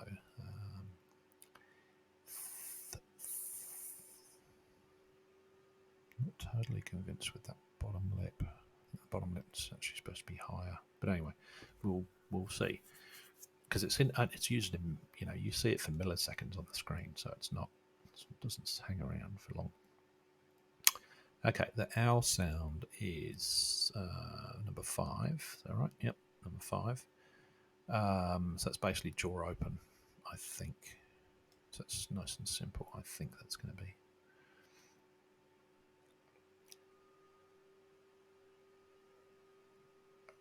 Yep. Let's do that. And jaw open 75.2. Okay, that should work. Trigger display mode. Yep. And the next one is EE. So that's pretty like it's pretty similar to the T. It's just wider,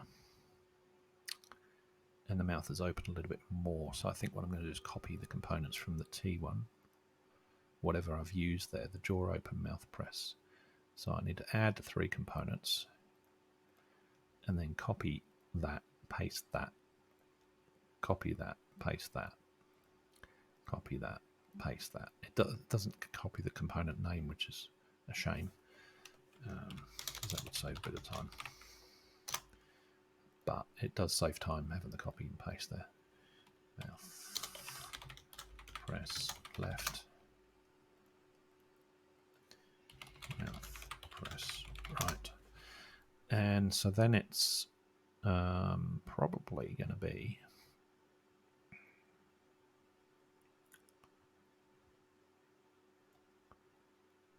taken those numbers up a bit higher, maybe. Jaw open a bit more.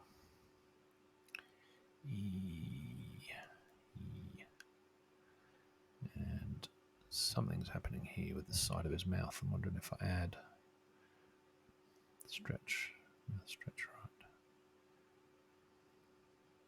So you can give him a little bit of a twitch or something that's unique to him, which I think might be quite interesting, is to just on one side to add a little element of difference with this guy. Mouth, smile, right.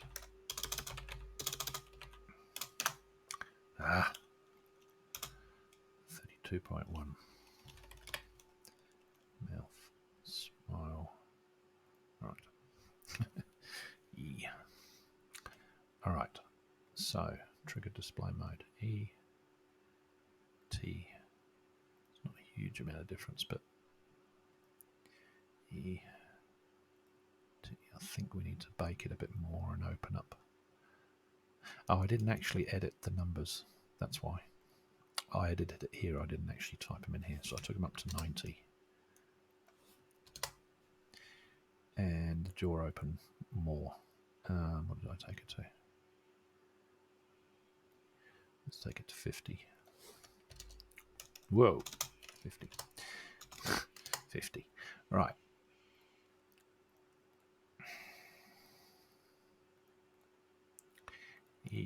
Okay. And last one here. All right, which is definitely jaw open. Bottom lip comes down. Top lip goes up a bit from this one. Okay. All right, so I think what I might do then is copy what? Copy O. Copy the O one. Jaw. It's just jaw open. Okay, well that makes sense.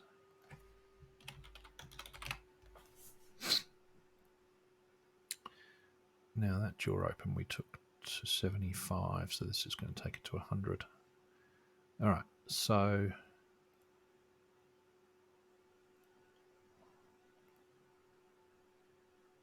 yeah, lips going down. Oh, lost my picture. Okay, so what I see here is the bottom lip looks okay. The top lip needs to come up, so the teeth show a bit more. So I need to take, probably need to add jaw open and top lip, which is the roll upper, and take that. Okay, so that's going to be a bit tricky. Roll down, left. Nope. Mouth dimple left. Mouth funnel right. Mouth left. Mouth closed now. Actually, that could do it there. So I'm doing again a negative mouth close, which exposes a bit more of the teeth. I think that's the way to do it. So add a component, and this is mouth close. Mouth close, minus 17.65. All right, so let's use those figures, and they're all going to fire basically at the moment on this very, very quickly. So what we're going to do is distribute it in a curve, and it will now, as the volume of the audio plays, it will fire these, and we'll see what happens. It is definitely trial and error. You honor me with your presence. It's actually really quite effective. Yeah, surprisingly effective. You honor me with your presence. I mean, his eyes are not moving. There's no other emotions going on yet. But as from the mouth point of view, that's actually surprisingly You honor good. me with your presence. Yeah, that's actually I'm really pleased with that. So, some characters obviously have a bit more luck than others with it. You honor me with your presence. Let's give them different audio to yeah, that's a bit good. Where's my audio source? There it is. Put that in there. Touch me not, peasant. That'll do. That'll do nicely. Okay, so Salsa's done. That Salsa Lipsync is done. I'm not going to play with that anymore. I could tweak it further, but I think that's good. Actually, the bit that I can do, if we put it on a loop it, so it's going to get annoying very quickly. It'll loop 2 or 3 times, and I'll stop it. But what I want to do is turn on and off this advanced dynamics and see how it affects it. Touch me not, peasant. Touch me not, peasant. Touch me not, peasant. So I'm just looking at these. Touch me not, peasant. Touch me. Turn the volume peasant. down. Touch me not. So you see in the peasant. blue, I don't know if it's easy to see on the screen. You can see it there on the screen. So it's showing you what's firing. Touch me not, peasant. Touch me not, peasant. Touch me not, so it is firing down to Vizime 7 when he first starts talking. Touch me not, peasant. Touch me not, peasant. And it's getting a good distribution of them there, whereas without the advanced dynamics, and it's not too bad. Actually, that audio file might just be a good audio file. Now, I'll leave advanced dynamics on. Right. So that's basically the lip sync sorted. All I need to do now is, in the dialogue, is to pass in the audio file to that, and off it goes, basically. What I do want to do now is to add even more expressions to him and get the eyes moving. So let's do the what do we want? We want the eyes.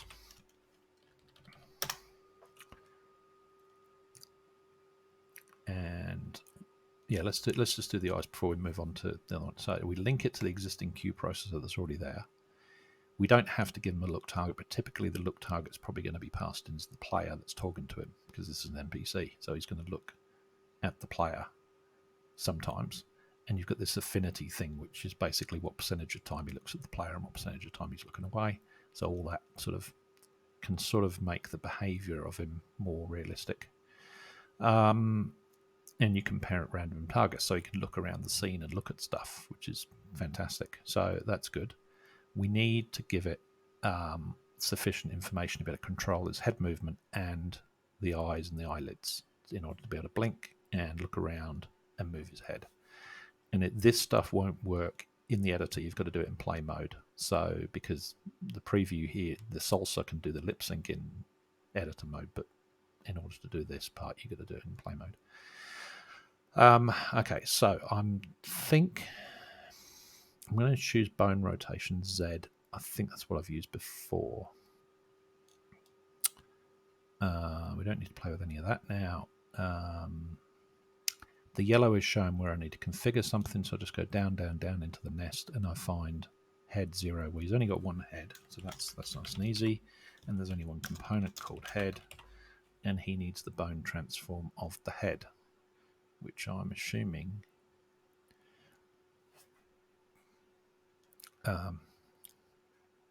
is going to be this thing. Or is that actually going to be the... I think it might be the actual... it's got the character control reference. Spine. Not sure if it's this or if it's actually going to be...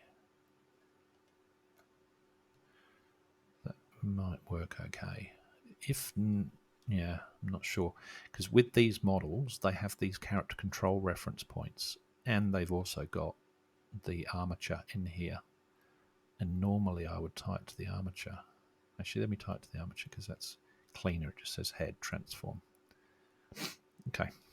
I'm not going to worry about this character control thing at the moment. I'm not sure quite how that's going to get used with the controller. All right, so it's got the head bone control tied to that. So now Salsa Eyes depending on where the eyes look, the head can be controlled by Salsa to look around. That's all I need to do there. If it's got multiple heads, then you can control multiple heads. So eyes. Now, we need to know how the eyes are controlled in this model.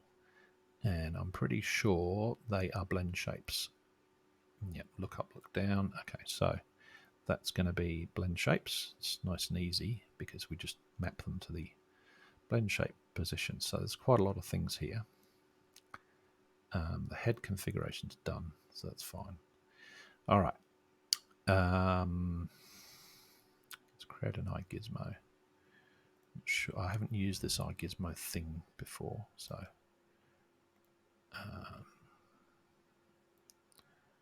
let's see. The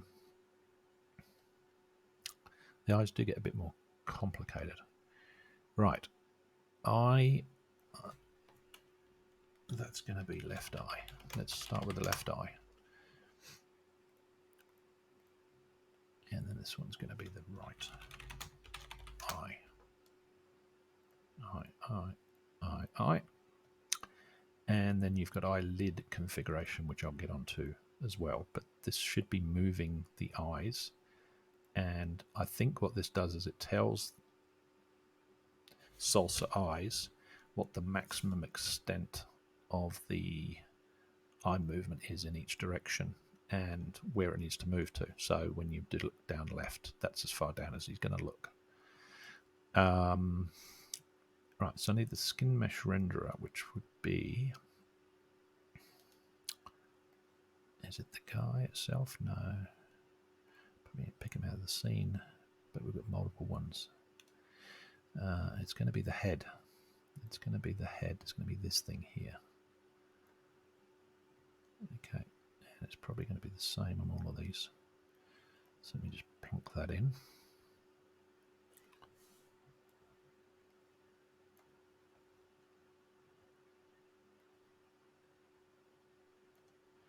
Okay, and then I'll do the right eye as well, just to get that wired up.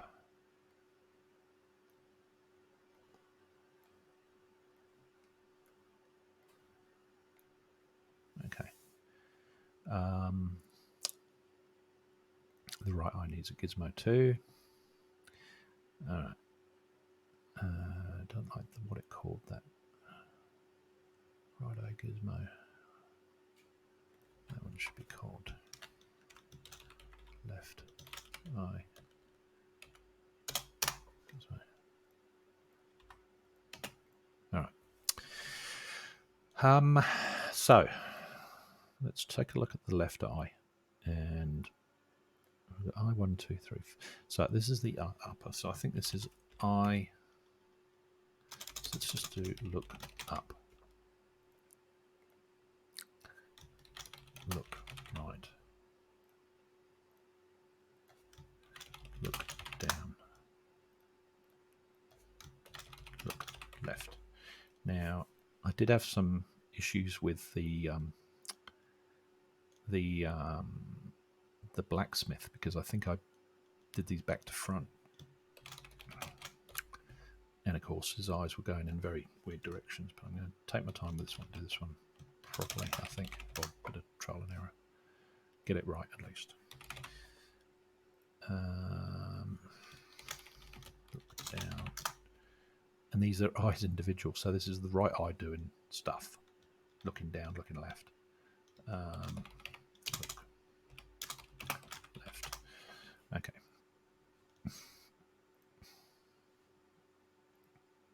So let's get this right. So the direction type, he's looking up with the left eye. So this should be, let's make this a little bit wider.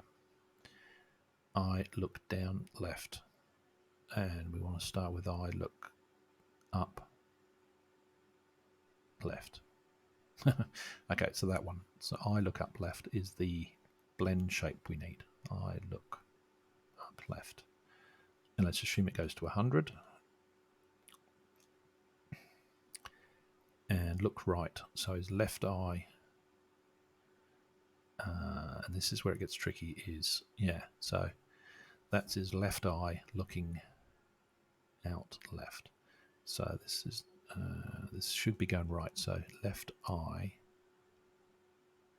looking in left. So I think it's that one. That's him on his left eye looking right towards his nose. Eye look in left. Eye look in. Eye look in left. Let's take it to 100. I look down left. I look down left. Yep. I look down left. Take that to 100. And I look out left. I look out left. Right. Okay, so his left eye's done. He's not going to blink. This is literally just looking around. So now it's the same thing with this one. So if I use the same principle here, I should be able to go. This will be I look upright. Look up right. This one will be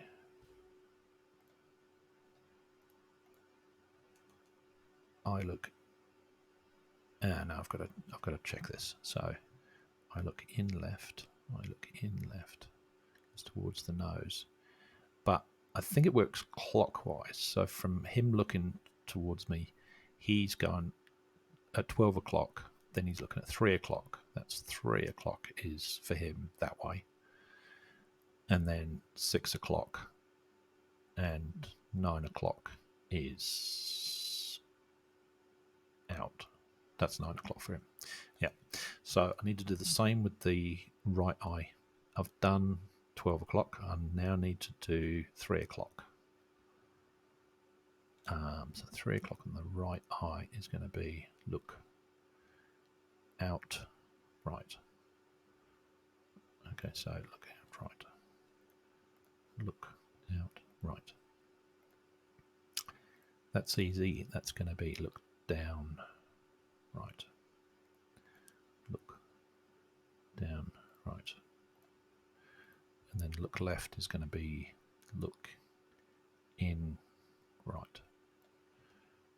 Look in right. So I think that's how it's supposed to be. Oop, did I just...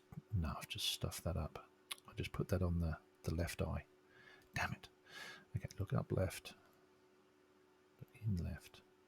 Look down left. Which means this one's wrong. Look down right. And this one would be look in right.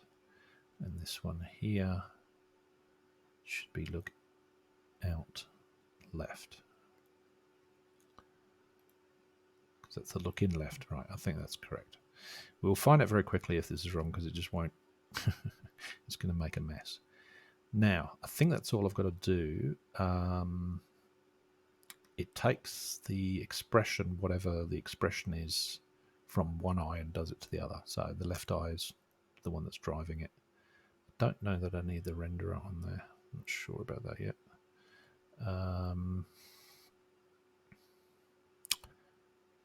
Is there anything else I need? I need the eyelid configurations in order for him to blink, but let's assume we can come back to that because that's got its own level of complexity.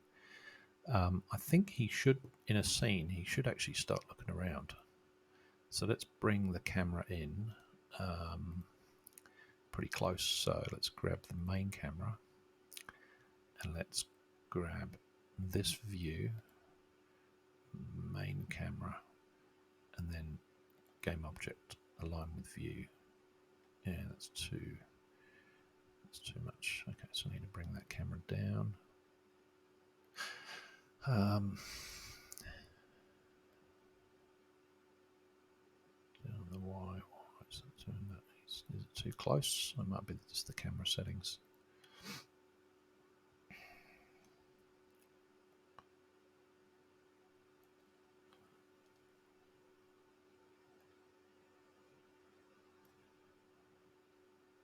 Let's move him in a bit there.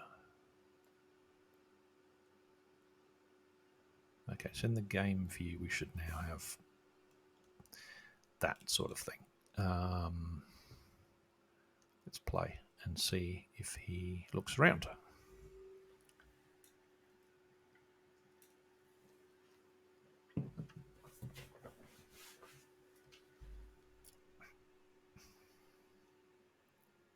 And you may say his audio lines. Me not, peasant. Touch me not, peasant. He is looking around. Touch me not, peasant. Touch me not, peasant. Touch me not, peasant. Okay, he's looked off to the side, but he's not looking anywhere else. Oh, no, he is. He is indeed. He's looking up and down a bit. Something's taken his interest there. I don't know what it would be.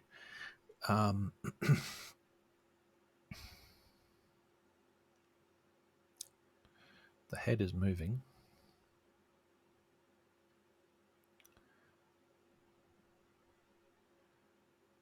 He's not moving. Yeah, he's not changing his gaze from that position. So let's unpause that. But it's definitely tied correctly because he's not going cross-eyed.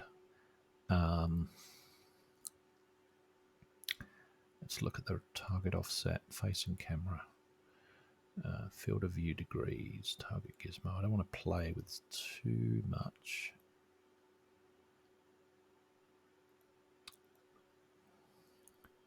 And I don't want to change the head configuration because that's, I think, working fine. It's the eyes. So the properties of the eyes, right? It's the clamp degrees random. And we want to, so this is the maximum vertical and horizontal. Let's make this quite excessive. Let's just put it to 90 and 90. And he should turn his head and look around far more now. I just want to see if it does move to different positions or whether or not it's stuck. Touch me not, peasant. Touch me not, peasant. And he's kind of looking to where he was before. So peasant. Something's... Touch me not, peasant. Touch me not, peasant. I wonder if it's the eye gizmo. I wonder if that was what it was doing. Just the gizmo. Where is it? The gizmo's right in front of him. Okay.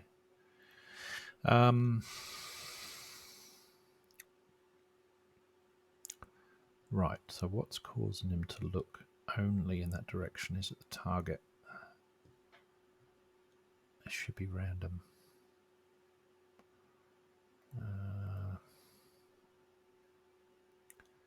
Set an expression, link your render and apply it to each component. That expression. And not necessarily system properties. Delay, sprite flipping, cancel animation. Missing something here.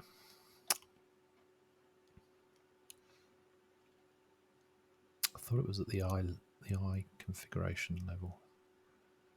Definitely blend shapes, clamp degrees. It's definitely random.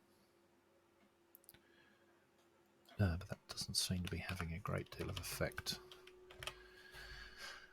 Field of view, offset, timer, distance, extents. Min, max, random, eye position, distance. Well, let's make that 0.1 and 100. Timer. So that's, is that in milliseconds? Random min, max timer for random eye movement. Let's make that smaller. Well, let's make it very small so that his eyes are going all over the place. I want him to check whether he's actually fixed in one position or not. Target gizmo, target scene gizmo. It's on random, so we shouldn't be tracking a target.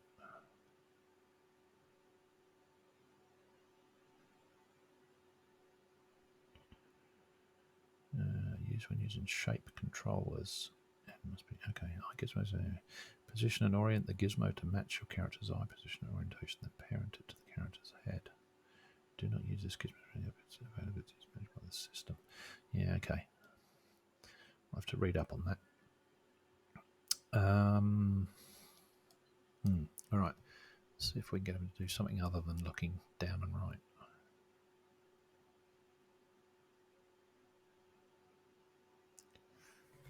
Otherwise, I'll move on to the emoter part, because that's fun too. Touch me not, peasant. Touch me not, peasant. No, it's looking at the same. Touch me not, peasant. Touch me I'm not, thinking that peasant. there's a... Touch God, me that's scary. not, peasant. Touch me not, peasant. So I'm thinking that it's locked to the player, or to... Yeah, okay, so it's got an affinity here. There's no transform in there for the eyes. Parent random targets, maybe that's what it should be. And there's no targets in the scenes. Let's turn them on, and let's move all of them in the Z. Nope, in the X. Nope. Let's sort of move the stuff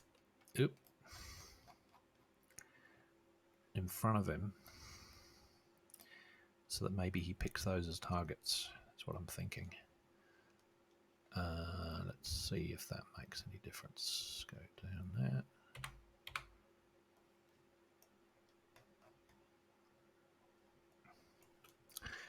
All right, so look target. We could give him a look target as well, but I actually want it random. Parent random targets. Enabled the random head 9 members were parented to the character root. Parented to the character root. Okay, all right. Whatever that means. Let's give this a go. And if this doesn't work, I'm just going to move on with the emoter, and I'll come back and I'll read the doco on that a little bit more.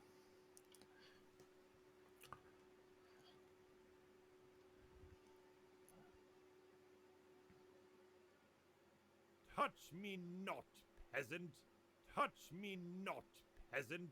No, he's looking in the same place every time. Peasant. Touch me not, peasant. Touch me not, peasant. I'd like to know what he's actually looking at. Peasant. Touch me there we go. not, peasant. Touch So me maybe it is the eye gizmo peasant. that's Touch the me problem. not, That's a peasant. that should be a gaze Touch indicator. me not, Peasant. Touch me not.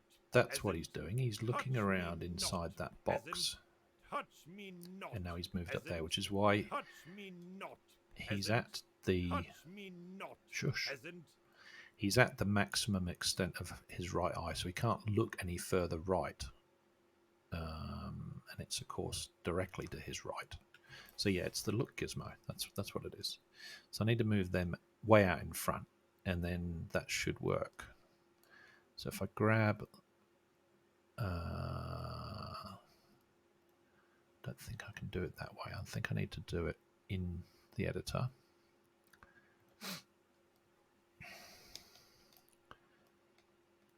And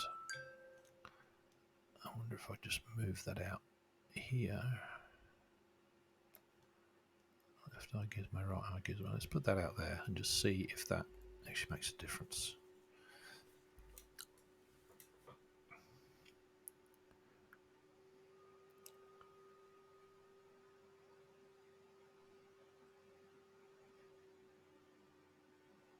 Otherwise, Touch me not, peasant.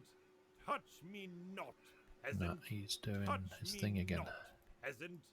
Touch me The not. gizmos are peasant. on. Touch me not, peasant. Touch me not, peasant. Touch me not. So you can see all the peasant. vizims firing there. Touch me not, peasant. Touch me not, peasant. Eye look up Touch left. me Okay, so his not, eye look down peasant. right. Touch me So not, they're peasant. moving. Touch me not, Turn them mute. peasant. Okay. So some of what is working here is good. Some of it is not good. So let's grab the guy, and I think I had. Is it his face? Or is it this level here? That's what I want. got to be something to do with this gizmo. Ah, I think I know what it was. I manually moved it, and I should have used the adjust thing to do it. That's what it was. So let's go to left eye. That's getting annoying with that. Let's put that on something else. Okay, so left eye, adjust gizmo. Click to lock the inspector. Select the gizmo for easy. Okay, so let's do that. And it's over there. And I want to then set it.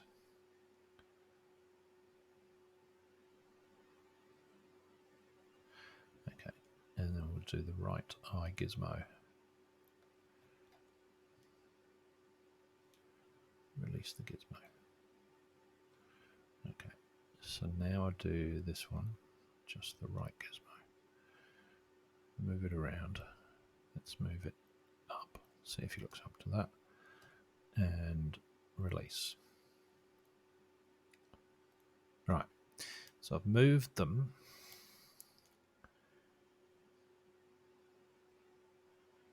Let's see if that makes a difference to where he looks and how he looks.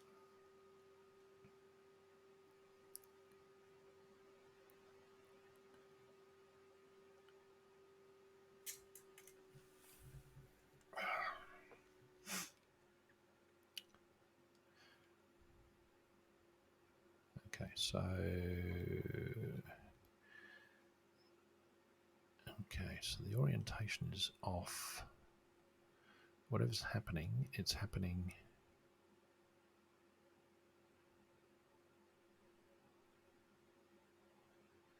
What's going on there? So this thing, whatever this box is, that I think is the target point that it's looking at. And his eyes are looking around in that box, or trying to. And they're moving on an updated schedule according to the timing that I've got in here, which is 0.11, 0.25, so it's pretty small, which is why they're darting around. So if I did 1 and 2, it's about 1 or 2 seconds between moving. So it's definitely, that is the target that it's picking for him to look at, which is why he's looking as right as he can. He's not turning his head. He's moving his head up and down, but he's not turning his head, which makes me wonder if the head configuration should be XY. Yes, that probably is right. Okay, so let's change the head configuration to X and Y and reset that back to head, and put the head in the head. And let's see if that makes a bit of difference. Because he was definitely moving his head down, but he wasn't moving his head any other way. And if his eyes are moving to the right, he should be looking, his head should be turning to the right too.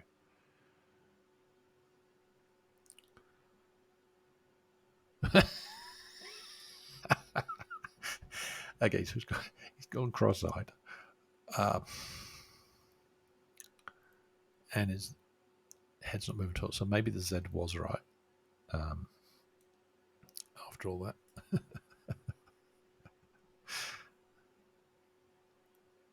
Oh, now he's looking over there. Okay, so I'm wondering if I can display that gizmo again. How did I do it? Gizmo.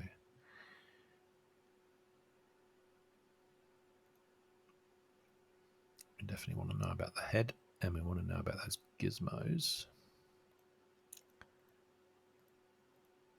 How did we display the gizmo before?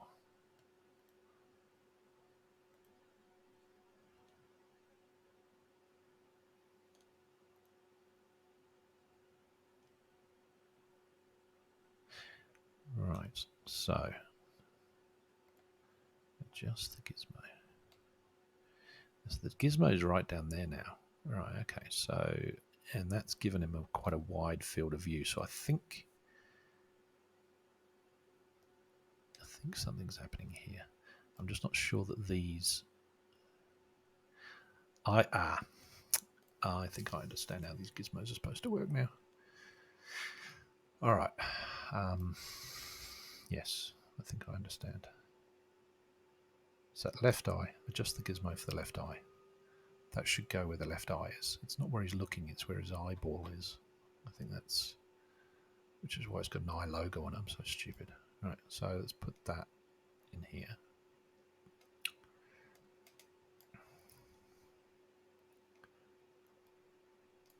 If I can get it in the right orientation.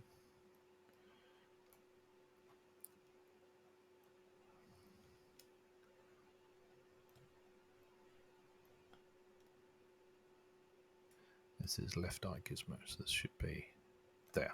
Right. And then release the gizmo. Then we want the other one. Adjust the right eye gizmo. Bring that down. Bring that back. Down.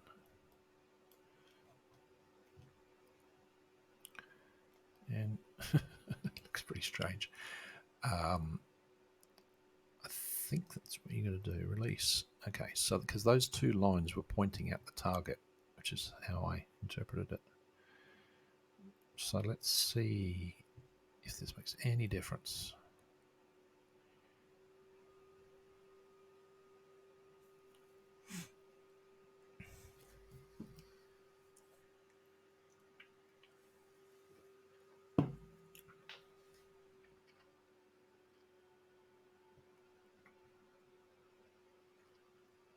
Okay, he's looking down.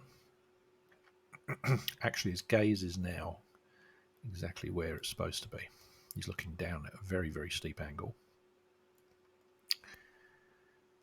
It's on the ground. We don't need the camera. He's not moving his head, which makes me think that the head should be on the Z plane. Okay, so he's looking. Let's increase that frequency a little bit as well. No, he's darting around. So he's doing these sort of saccade movements of the eyes within this randomized area.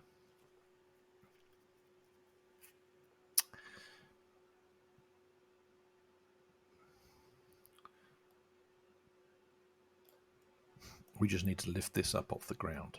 Oop. We need to lift this box up somehow. And I don't quite know how you do that.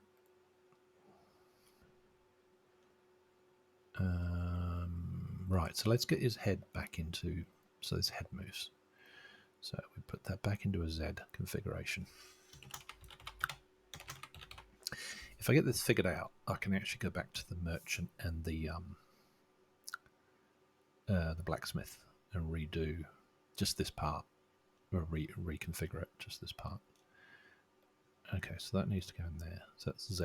So let's see if he now looks with his, when he looks down, he should move his head down too.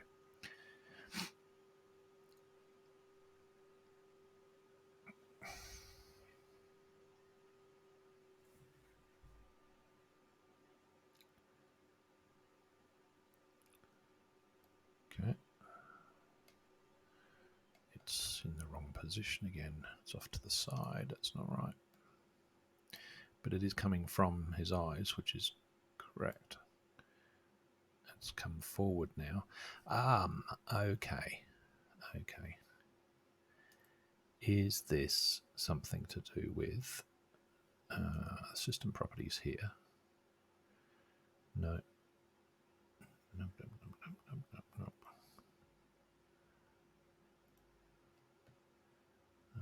Configuration, properties of this. I think it might be in here.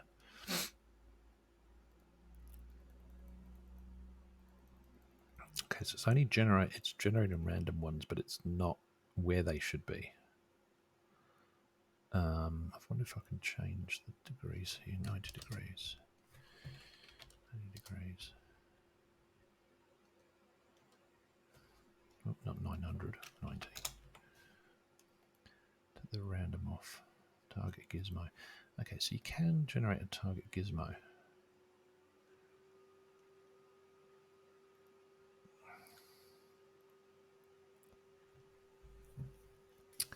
Paste in the camera. Update forward refs random. Generate random head movement when no target is linked or affinity is enabled and the character currently has no affinity. Okay, so we could turn on affinity, which would make sense that when he's talking with the player, he's looking at the player. Where was affinity?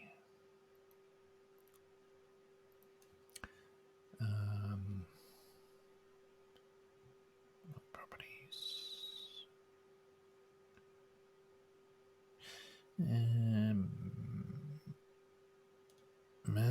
Okay. Target offset. So we've got head configuration has got different properties to the eye configurations, and the degrees are different, which might be why target offset is 0. That should definitely be around field of view. Let's move that to 90 so they can look up and down and right and left.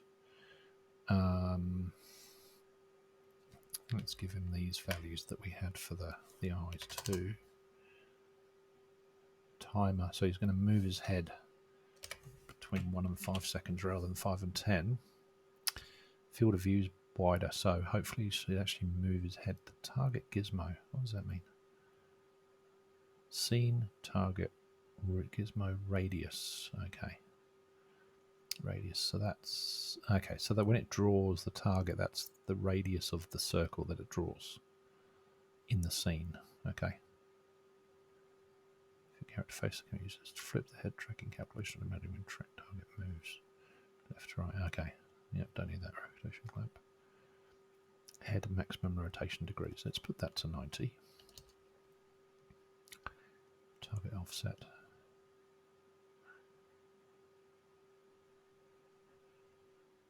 Okay, that's tweaking basically.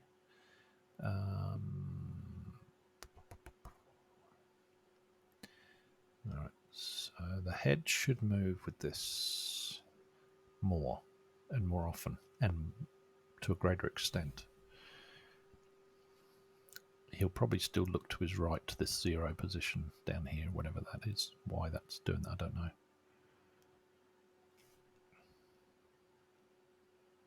He's looking off to the distance, so he's looking straight down. And now he's looking off to something behind him. Well, he's certainly looking around. Why that would have been behind him, I don't know. That's odd. Been handy if he looks in front of himself. It's certainly all over the shop, so it's definitely... He's not moving his head, which makes me think that the actual bone transform shouldn't be that. It should actually be the armature.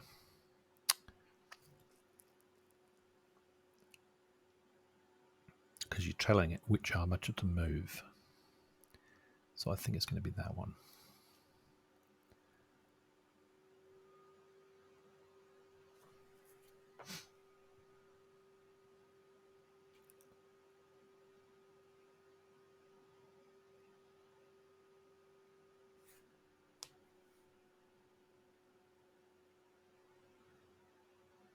Okay, he's moving his head again. That's good. Way down. Okay.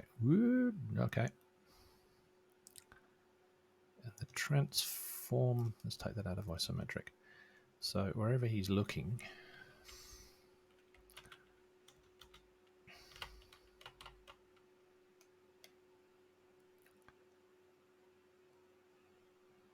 they're off in the distance. It's not generating random positions in front of him so much. So something's up with these settings here. Okay. but the head is moving much more. He's not turning it left and right. So maybe that actually is an XY rotation. Seems to be the opposite. So he looks up, but he puts his head down.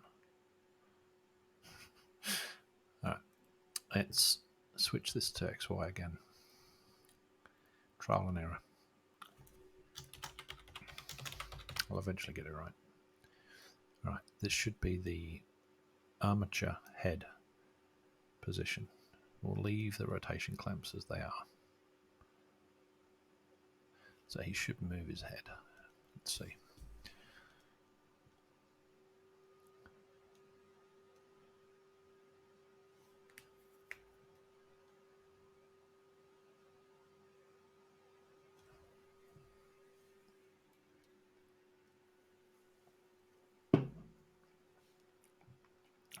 Yeah, he's doing that bloody thing. Oh, there you go.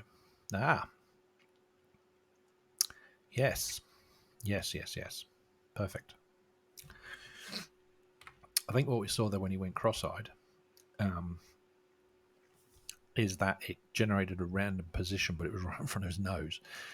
And you'd expect the further off in the distance the random point, then the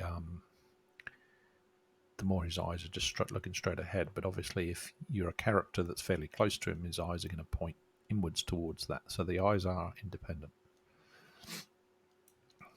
Okay, that's better. Way off in the distance. Okay, so he's really looking all over the shop now. And I think that's because I've given him a field of view distance out here. And the min was quite close. So again, if I put 0.05, he's basically generating random. It's like he's trying to read his mobile phone right in front of his face, which is quite funny.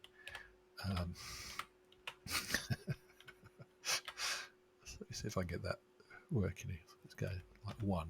No, let's go 0.25. 0.25. There you go. He's looking at his mobile phone in bed.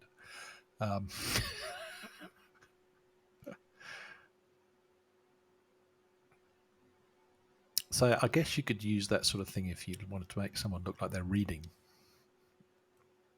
And of course you can adjust the timer on the eyes to move much quicker than that. So now he's speed reading.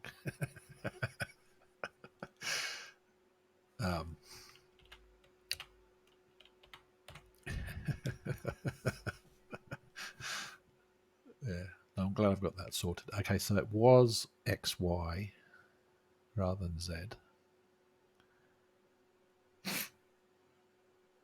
The timer on his there you go. The timer on his head movement is 1 to 5. So if I want him to move his head as fast as he's moving his eyes, I need to bring these numbers down as well. Let's see what happens here. 2.05. So now he's got a mosquito floating around his head. Yeah, so that's good. Let's slow that back down. And of course, I'm editing stuff in the editor, so I'm not going to retain any of this stuff. But at least I can get a better understanding of now what it's doing. All right, so the distance extents. Yeah, okay, so that makes sense now. So let's go back out. Let's set this as something half reasonable. Timer 1 to 5 is fine. The distance, that's too close. Let's make it 0.5 for half a meter out to 10 meters.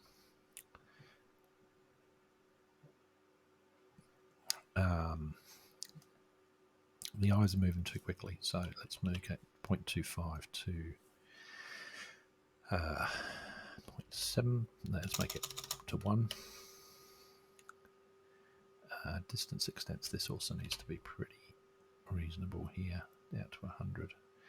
Let's see, yeah, let's give that a go. This should look more normal. Not quite normal, but more normal.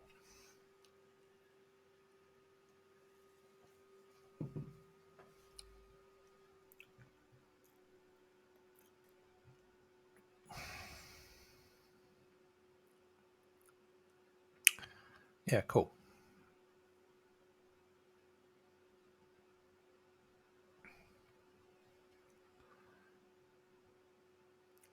So obviously if the player has walked up to him to talk to him, then the player can be set with affinity, which means he will focus on the player, but he can also, as well as the affinity thing, he can look around the scene, potentially at other NPCs that are in a room or whatever. Yeah, no, I'm pretty happy with that. I think that looks pretty realistic to me. And of course, he's got his, I can generate random targets to get him to look around the scene. So that's forcing it rather than waiting on the timer. He's not looking really, really close, so he's not going cross-eyed like he was before with the really, really close numbers, so that's good. I do want to kind of see what he's looking at, or how far he's looking. Okay, so he's looking a fair way off in that distance. It looks like about 10 meters. He's not looking at any of the things, any of the objects there, so they weren't being generated as targets. I think the green box is the maximum extent, which would be 10 meters. Or is it 100 meters?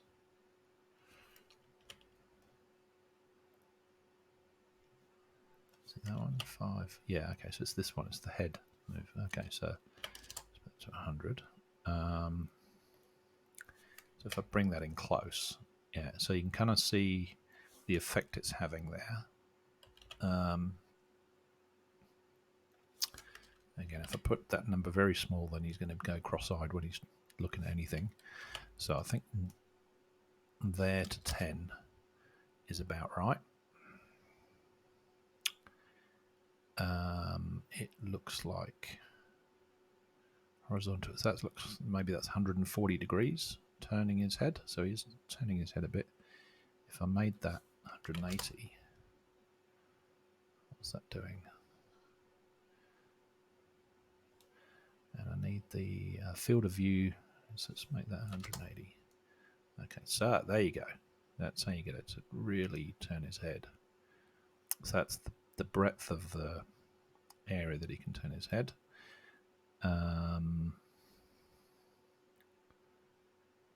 Field of view, so let's say 90, which is quite a wide thing. So if I wanted to make him look nervous, he might look around and wider than just looking straight ahead. So he's having a good look around, and in addition to that, I can do things like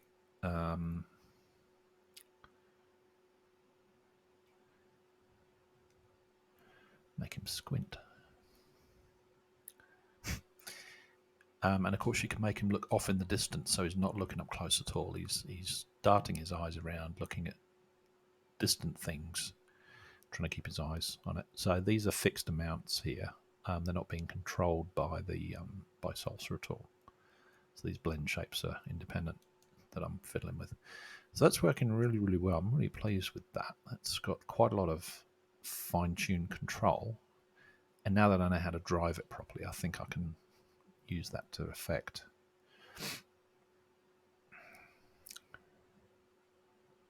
Yeah, that's very cool. So it's just picking random points in here on a timer and then changing his gaze to that location. Cool. All right. Well, so let's do some emotions. So we can close up all that. The eyes is done. And we want to add the emoter.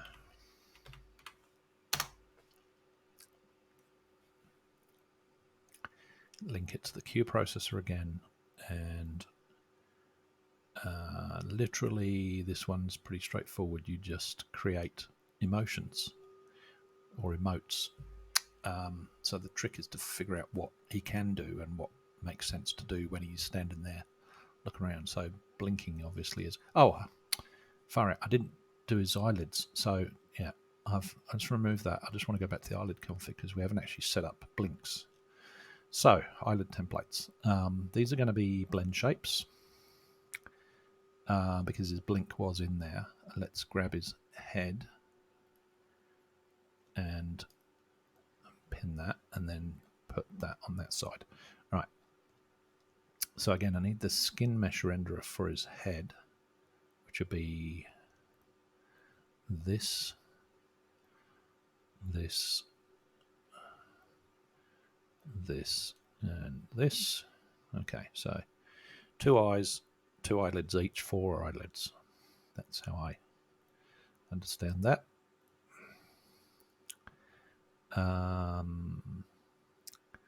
Eyelid expression is driven off one side. Random blinks between the timing, so half a second to 5 seconds for blink cycles. So if someone's flattering, then maybe you reduce that number right down. I'm not sure about this renderer. What does the renderer do? Convenient. Select an expression, link your render, and apply it to each component in that expression. Oh, I see.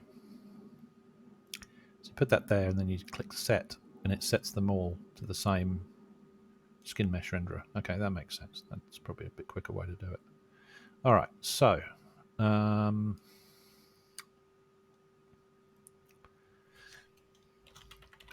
left eye, right eye, upper eyelid, lower eyelid, eyelid, lower eyelid. Now, because he's got a blend shape for a blink, it may not need the lower eyelid. It may just be a blink, because it's actually it's animating both eyelids. So I don't think I need the second one, to tell you the truth. I think that's literally blink.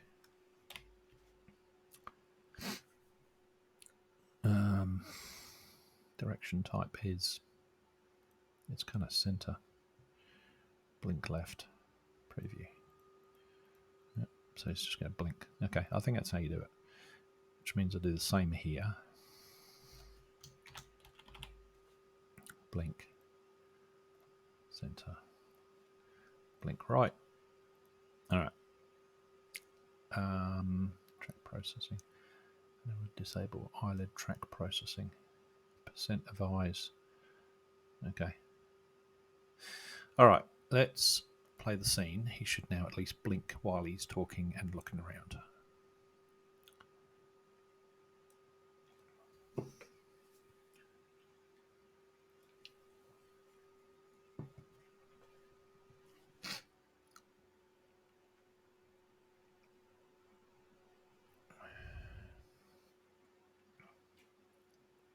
Yep, there's his blink.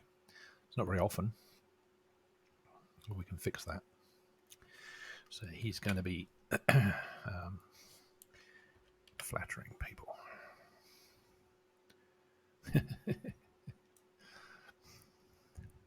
Flashing his eyelids. All right. Let's go half second to 5 seconds. Yep.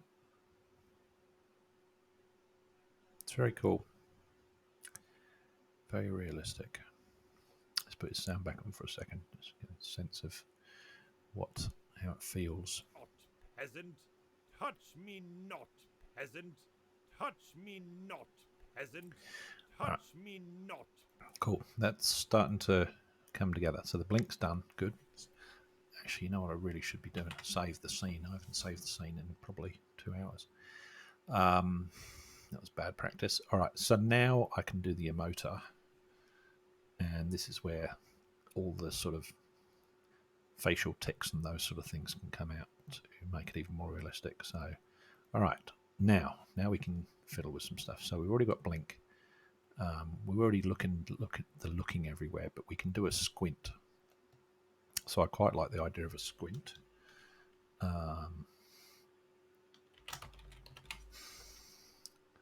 Random. And the first component is going to be squint, eye squint left. We need to do that thing again that we did before, which was, where was it? Copy down that thing. You've got it here. Okay, so I need to put the head in there.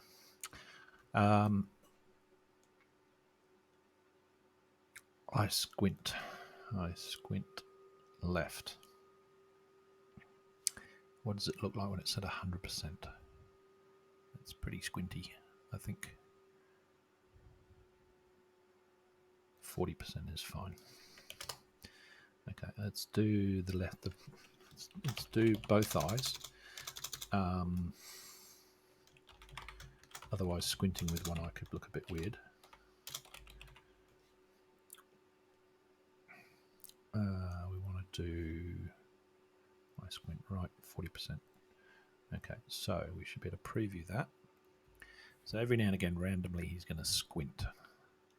So that's one emotion or emote thing. You say something surprising to him and he opens his eyes up. That could be interesting. So eyes. So let's, what would that be called? That's going to be called surprise. And let's make that random. Let's go eye wide left. Eye wide left. How far out do we take it? Yeah, let's take it to 100. See, let's make it interesting. Make him into a bit of a character. Eye wide right. So I mean, you could have dialogue with a character, and hey, how you doing, Weatherwolf?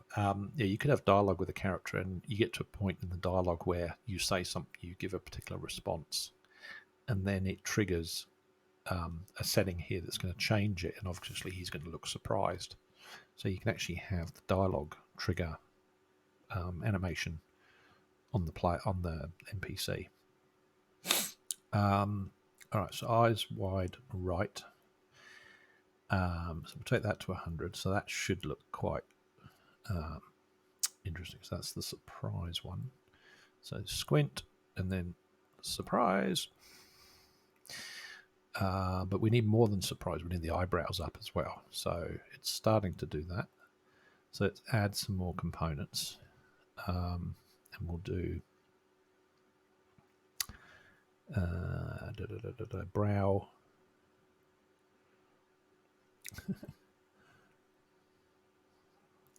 Brow up. Yeah, let's do one side so he kind of just one side moves. Just make it more of just a personality thing with him. So let's go brow outer up left. Brow outer up left is near the bottom. Brow up left, and we could take it to 100. Okay, so that should. What? All right, so that's good. What else can we do? Surprise. Let's have him sniff. That's always a good one, particularly in medieval times. Which would be sneer on both sides, but probably not to 100.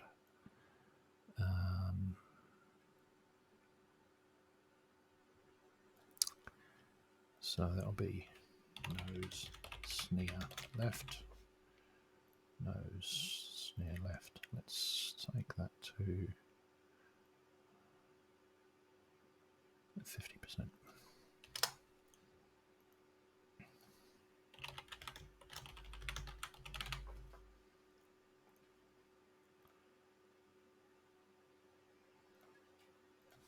Okay, preview. We want to collapse those to that level. There we go. Okay, sniff, surprise, sniff. Yep, squint. Suspicion. Okay, cheek puff. Dimples not doing very much. Frown.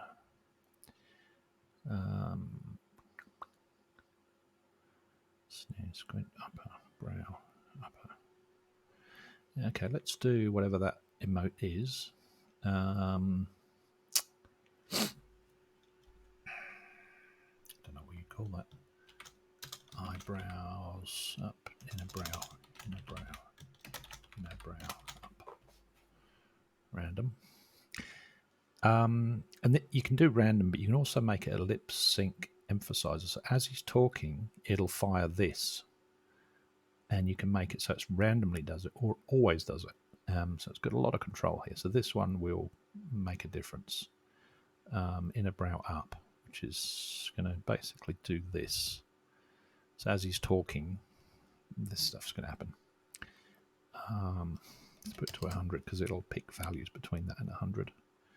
And so that'll fire randomly and with his lip sync. And it will combine some of these as well. So let's play and just see what happens. So it's kind of trial and error.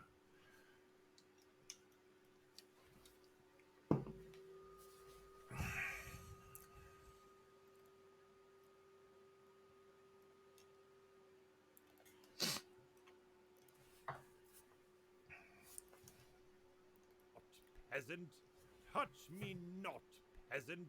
Touch me not, peasant. Touch me not, peasant. Touch me not. Obviously, these dialogue lines don't have much. If they were longer dialogue, it might be a bit more interesting. So he's doing a bit of squinting. Touch me not, peasant. Touch me not, peasant. Touch me not, peasant. You can see the brow up. Touch me not, peasant. Touch me not. So this one here, brow inner up, is not happening very often. Let's touch me not. Mute.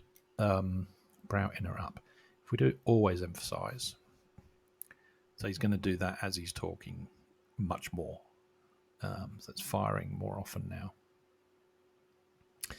now.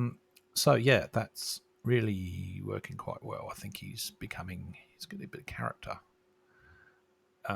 From what was a static model. I mean, the blend shapes were there, but to have something drive it is important.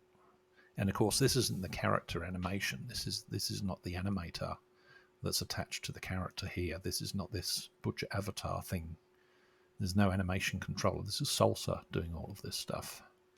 So one of the products that I was looking at was Real Eye Movements, which is a good product in itself, but I actually think Salsa Eyes is doing fine. It's doing what I need, and it's doing it driven by the dialogue as well. So I actually think that realistic eye movement product probably doesn't. I don't need it, and if I can keep it simpler, I will. So. All right, let's take this out of that and let's rename this one. Brow inner up. Okay, is there anything else we can make him do that make him interesting? He hasn't got a laugh.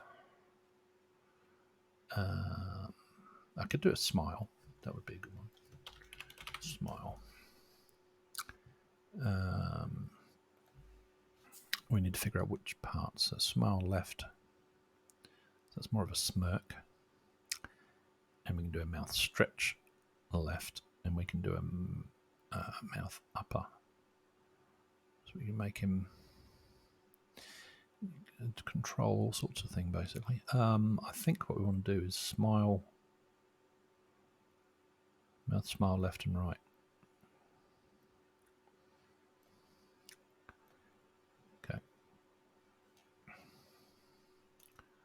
Close that up, give a bit more space. So, mouth, smile left, mouth, smile left, let's take that to 100. Mouth, smile right. That's smile right to 100. So, we could do that, but we could also add in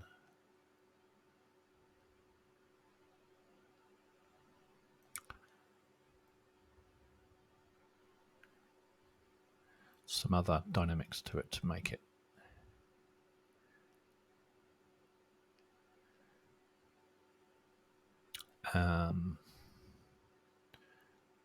See if I can find something that says dimple somewhere. Where was it? There's one up here that was a press, mouth press. Yeah, these kind of add in more. So I'm going to add a couple of them too. Actually, what I'll do, I'll make this small smile. I'm going to add a new emote called Big Smile. And I'll copy those components. I'm going to add 4 components and copy those 2 to start with, which are the mouth, smile, left, mouth, smile, right. And then I can add, so it's the same as that one now. Now I can add these 2, mouth press left, mouth press left,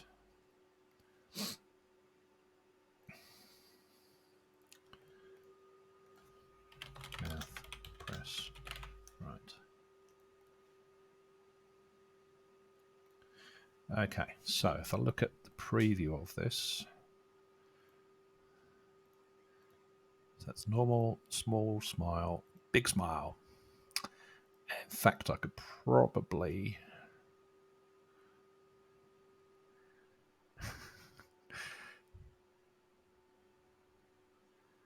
show his teeth a bit, like 20% teeth. I think that's probably going to work. So let's take preview mode off. Let's add a component and add jaw open. Jaw open 20%. All right. That needs to be random. I'm not sure what the repeater thing does. Repeater delay. Okay, so you can do it on a cycle. Okay, I want it random. And I think somewhere you can change the frequency of the random, like the probability of the randomness. I'm not sure. Random, small smile, big smile. We could make it a talking emphasis so he actually emphasizes with a big smile all the time. Let's see what that does.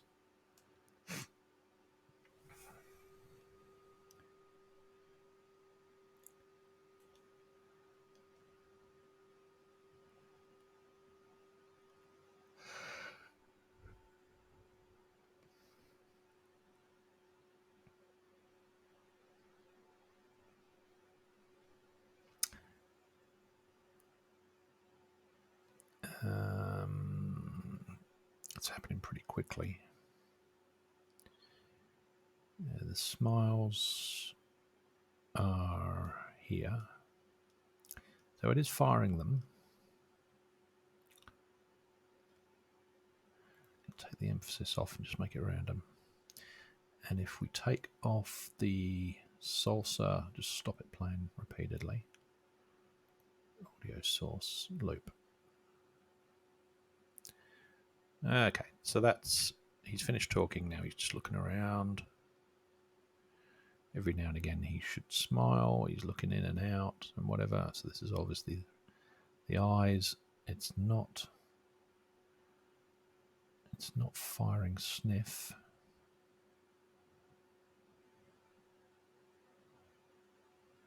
So the frequency is not brilliant. I think random chance. Okay. Per emote. There we go. The squint. Yep. Smile.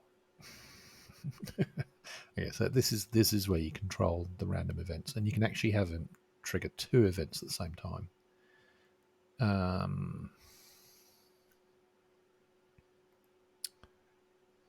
Hold time.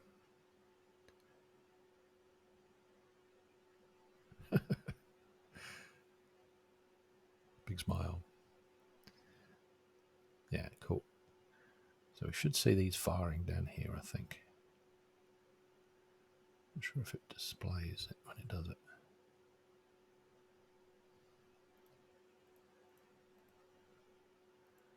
Sniff. Okay, so emotes per trigger cycle. So if you did 6 of 6, he's going to do all six emotes at the same time every cycle, which is pretty bad. But you could do 2 at random, which makes him quite a bit more expressive. I think I'll kick to 1. Random chance I'm going to boost up to 0.75. So he's doing something. Hold time duration. I might do that. It's like 1.5.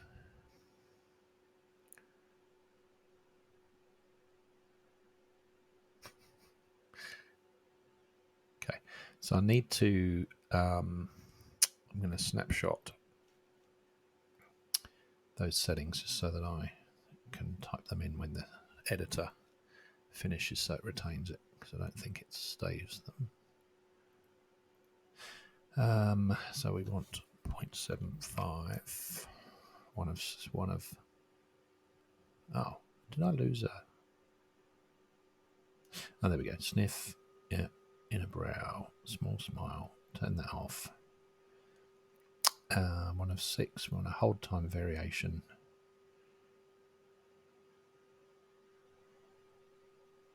Time between trigger and random emotes.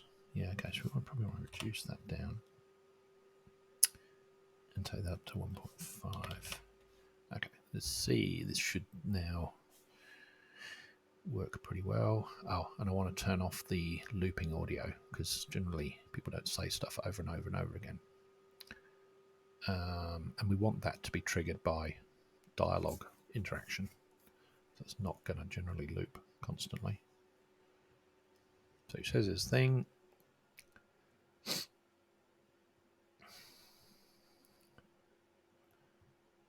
Touch me not, peasant.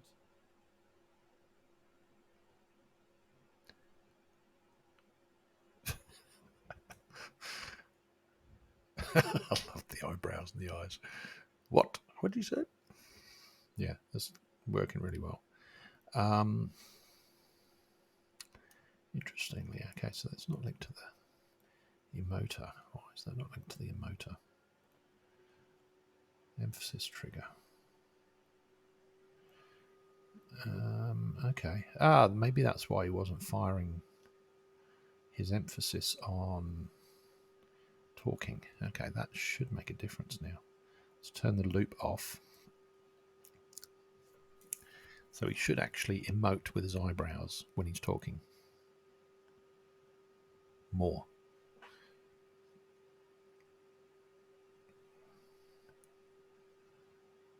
Touch me not, peasant. Okay, he's looking around. Preview not available. Why is there, play. Touch me not, peasant. Yeah, so his eyebrows are going up as he Touch emotes. me not, peasant. A little bit. Emphasis trigger. Let's emphasis chance. I think that is designed to be a lower number, so it will trigger it more often. And then the chance. Yeah, so that's fine. Touch me not, peasant. That's cool. I reckon he's pretty much ready to go into a scene. Give him some dialogue, random dialogue, and off he goes. So let's turn on the audio. Touch me not, peasant. Touch me not, peasant. And let's change the audio. Actually, I don't think you can do it on a loop. You've got to do it. The guilty shall show their corruption. The guilty show the corruption. The guilty show the corruption. The guilty show the corruption. The guilty.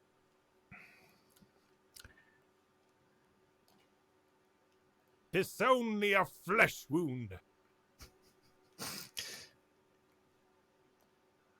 Take that, you foul cur! Surprisingly effective. It really is just about having smart dialogue in there now with good voice acting, and Slay the wicked, purge the heretic. that could work really well in the scene, I think. The light wills it. Yeah. There's only a flesh wound. I think it's a Monty Python line. 'Tis only a flesh wound. Let's try the other one. 'Tis only a flesh wound. Punishment is swift for blasphemers. Our enemies abound. It's very it's a lot of fun actually to sort of play with this stuff and see. Let's give him a giant laugh.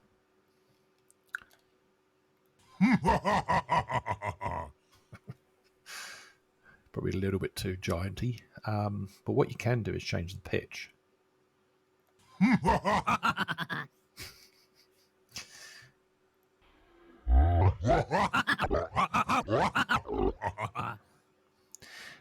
Which is a way actually to get a female voice out of a male recording, is just up the pitch basically. So for example, if I choose the wizards lines, I think the wizards are quite deep. Let's put the pitch to 1.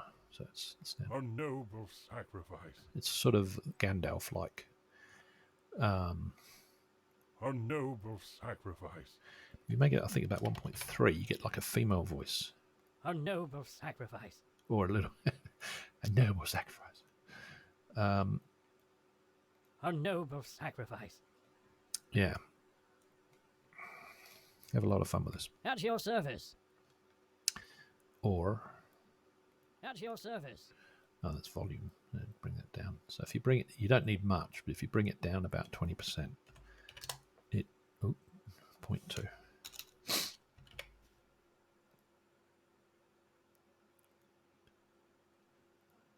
That's not working at all now. Okay. Construction complete. Construction complete. Pitch down. Construction complete. Yeah, you have a lot of fun with this stuff. So, yeah, he's basically done. I mean, literally, I need to give him an idle animation, which I'll do now. I'll just give him something that he's doing with his body.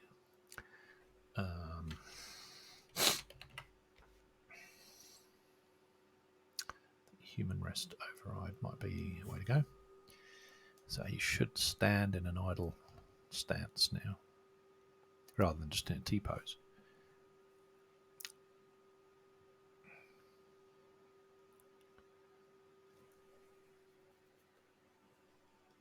Touch me not, peasant. There we go. All right, so camera position is important, so let's do something like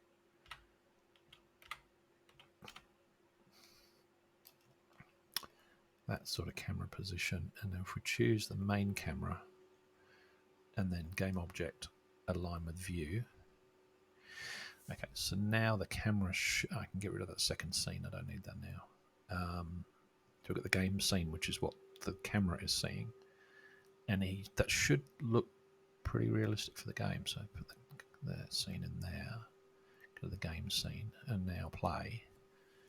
Get a bit more of a view of how he's going to look in a scene.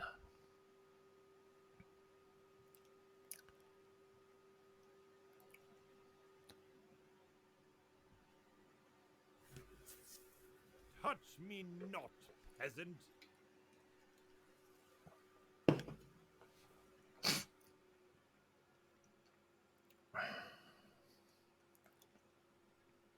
Touch me not, peasant. All right, let's give him some dialogue. I will have my vengeance. Negative. Summon the troops. Very good. Very good. I'm pleased with that. has come out quite well. All right, let's see if we can give him a hearty laugh. Ha ha ha ha ha! So I think with the laugh and that sort of thing, it might be that the dialogue system by Pixel Crushers, I'm probably going to need to pass in something with the dialogue to trigger specific emotions. So if he's got a laughing emoter, then when that audio is passed in, I could also pass in a trigger to actually trigger a specific emote so that he's ha ha ha with the head back and everything. So with the loud volume, it does make his mouth open more. So, but of course, when he's laughing, probably his eyes would close, his head would go back a bit. So, singing laugh. What's a singing laugh? Ha ha ha ha. Okay, coughing. Yeah. Okay, throat clearing. Alright, so that's the wizard pack. So let's go back to the knight, because the knight's more sort of general.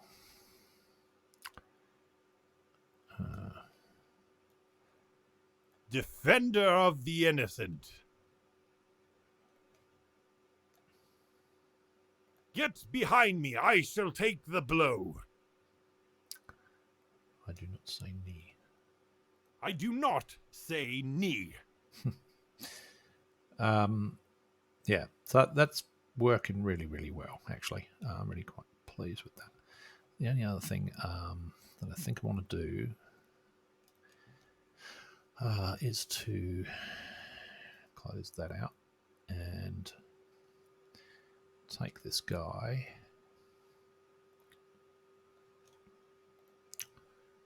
apply all these overrides to the prefab, which is really important. Okay, let's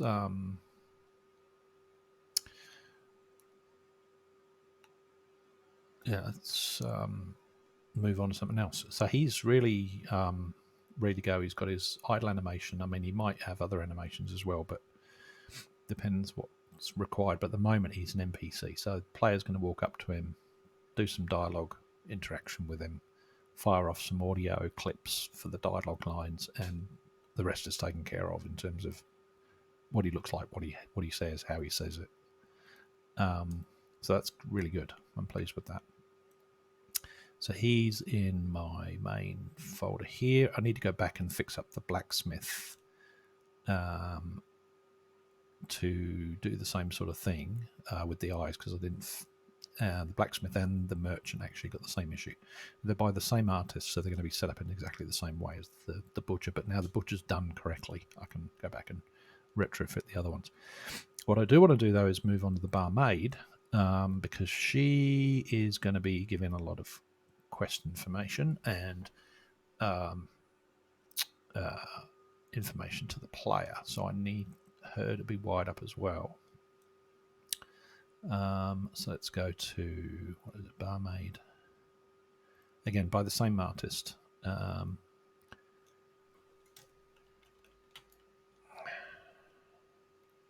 Scene window. Okay. So it has, I think it's got the same, yeah, it's got the same blend shapes. They got the same names as well, which is handy. So potentially, I'm wondering if I can copy the salsa component across and then just remap it. Because then at least all the names are there. That might save a lot of time.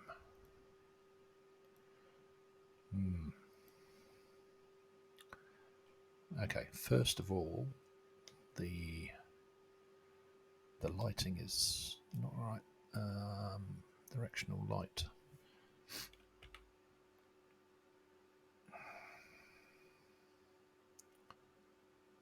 But we shouldn't be behind the character. Okay, that's a bit better. All right. So we actually want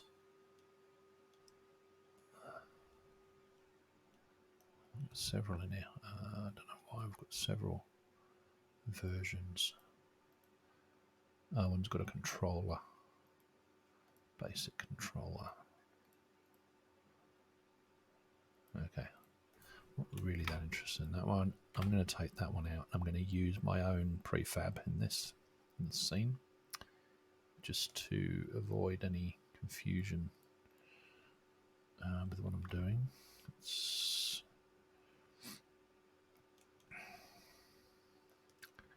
in the scene, third person camera. Yeah, I don't need a third person camera, I just need a first person camera. For this scene, this is just a dummy scene. So let's go camera. That's what I need. And again, I need the camera to be fairly close and have the camera aligned with the view, like that, and then split the view.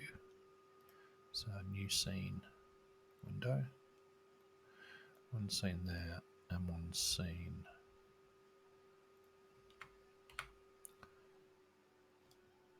from the side, I think. Oh.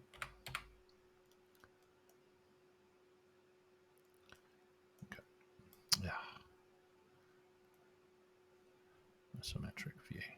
Okay, so I'm going to need to adjust the position of the mouth, I suspect, from where it was. All right, so this camera here needs to go in closer to.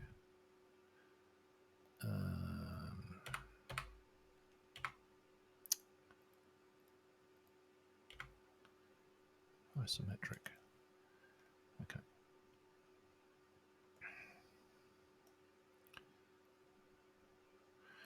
All right, so now if I bring in the butcher into the scene,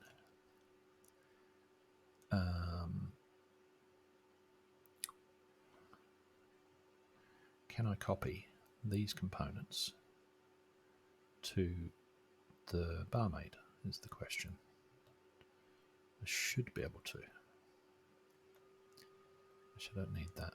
Don't need that. Don't need that, really.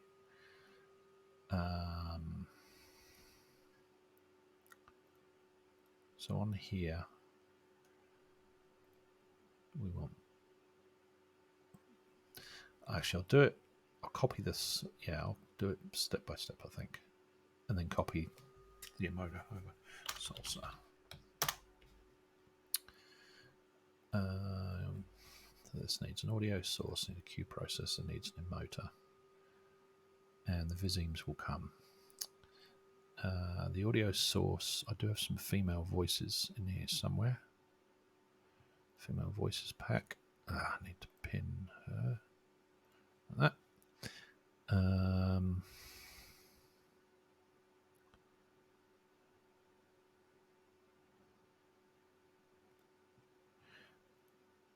The audio for the female ones here is not very extensive. It's pretty short audio, but it's something.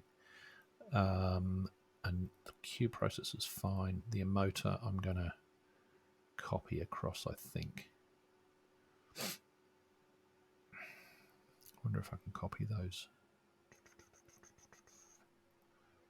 We'll find out very shortly. Okay, so let's grab another inspector window. Put that in there. And have the butcher locked. And the barmaid locked. Right, so let's see if we can copy that Vizim configuration from one to the other. I don't know that this is going to work.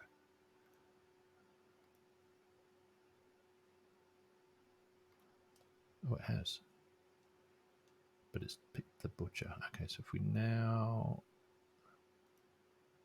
pick the barmaid's Q processor and barmaid's Emoter. Okay, so at least I didn't have to create them from scratch. So if we now need to wire them to the head properly, so that's getting the butcher's head. It needs to get the barmaid's head. So I need to switch out the meshes on these ones. Just go through this and check. That's good.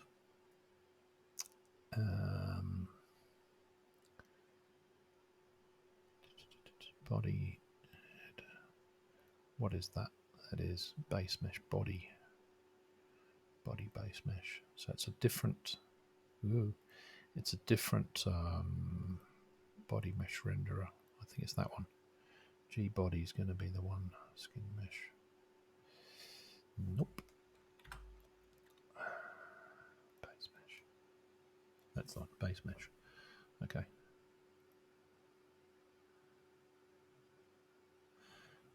Alright, so that's going to have to be assigned to all of these.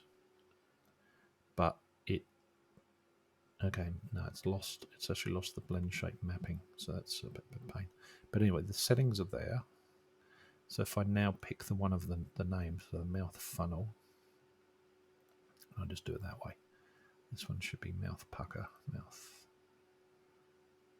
pucker.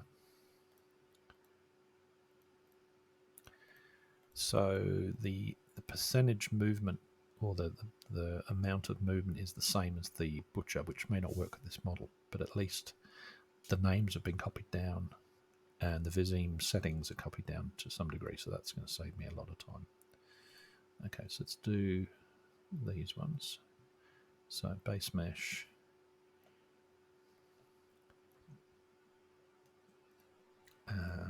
Drawer open, that's fine. Mouth roll lower, mouth roll.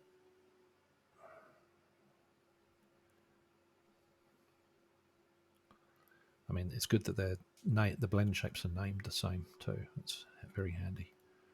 Okay, so probably should look at these as I do it. F. Okay. Let's look at these ones. Base mesh.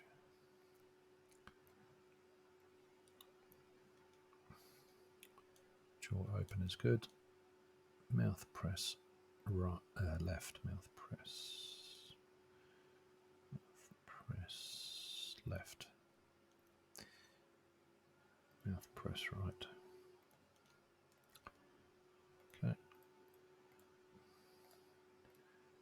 TH. Jaw open. Oh. Jaw open. Probably should do this just one at a time, just so I don't miss them. Mouth close. Mouth close. Tongue out.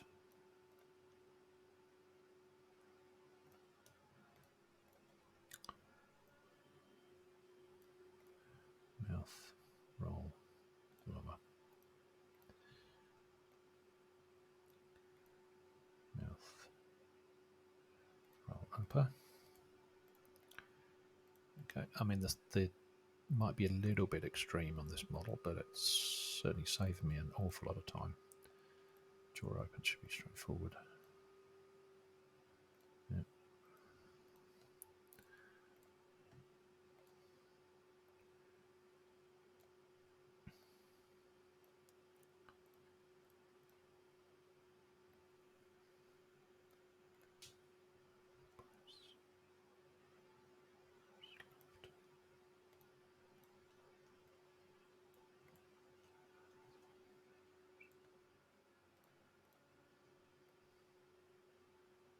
So this is the one where the butcher was smiling on his right side. I'm going to make a smile on the left side just to be different. Mouth, smile, left. It's not a huge amount of difference, but we could boost it up a bit. Just kind of talks with a bit of a slant to her face. That's yep. And this one is the last one.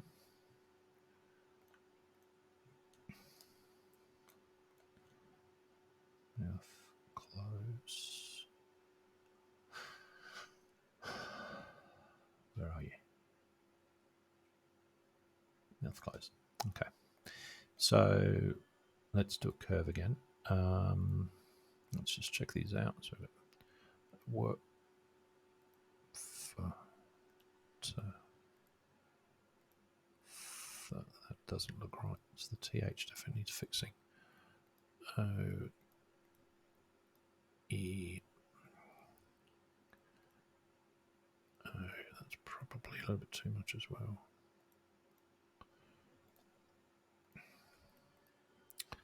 So let's just roll back some of these settings just a little bit, just so they're not quite as extreme. TH, that was the one that's weird. So that's supposed to have the tongue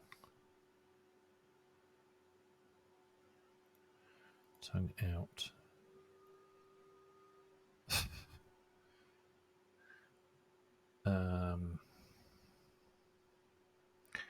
Yeah, I think that's supposed to be probably like that. Okay, so mouth roll lower is doing something very weird, I think. It's mouth roll upper, mouth roll lower.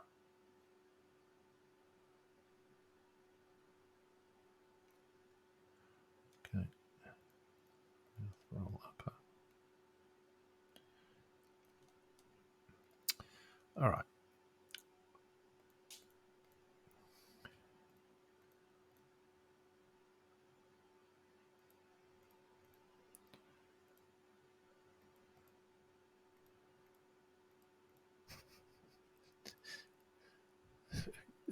Some really good expressions on this. So,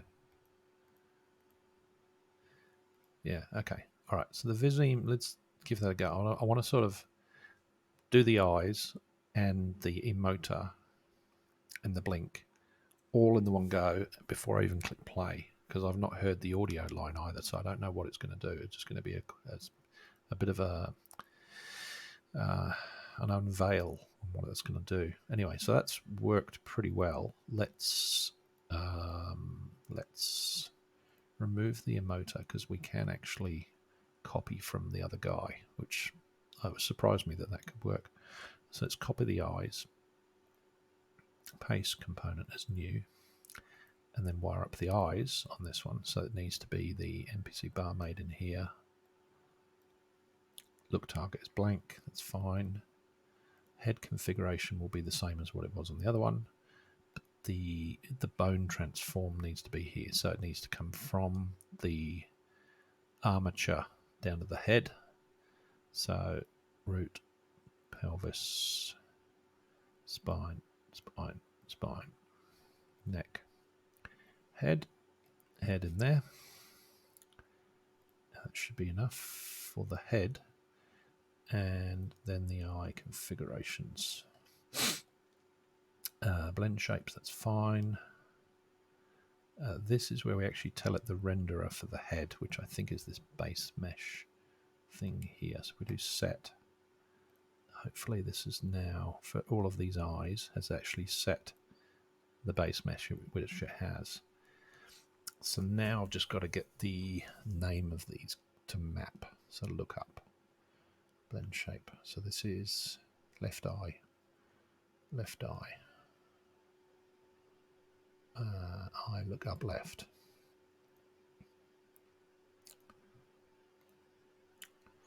This is the problem we had before. Eye. This is the left eye looking right, which is looking 3 o'clock.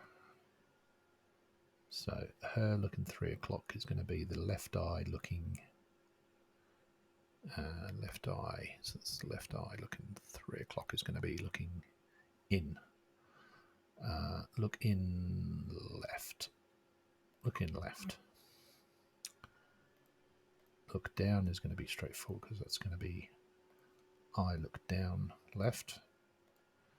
And then this one will be the opposite. This one will be look out left. Look out left. So that's the left eye done. We need to adjust the gizmo. In fact, that gizmo is not right, because that gizmo actually should be on the barmaid, not on the other guy. So I need to copy these gizmos and put them inside the head.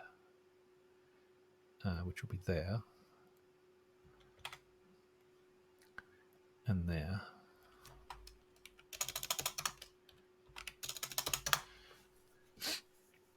Give it a left eye gizmo. And now I should be able to adjust its position wherever it should be. I need that to be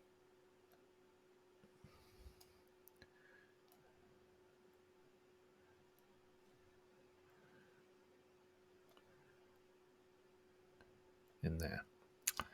And the same for the other one. So right eye gizmo needs to be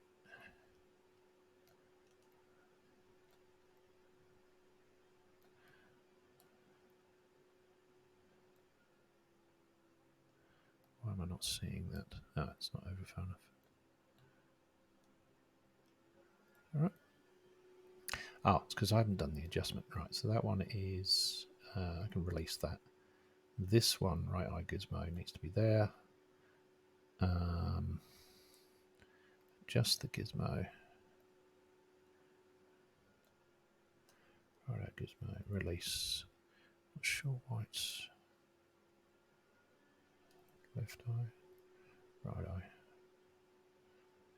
Don't know why it's not showing in that view. No, it's out of position as well. Adjust, let's move that forward. Release. Adjust. Ah, that's why it's behind the camera. That's why it wasn't working. Down.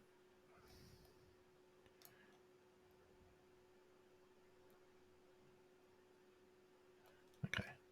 Don't need the gizmos on at the moment, but I just want to release that and turn the gizmos off. Right. So they're there, which is going to control the gaze. Okay, so I've done that left eye, right eye. So the right eye is coming off the base mesh. Right eye looking up. So I look up, right. I look upright.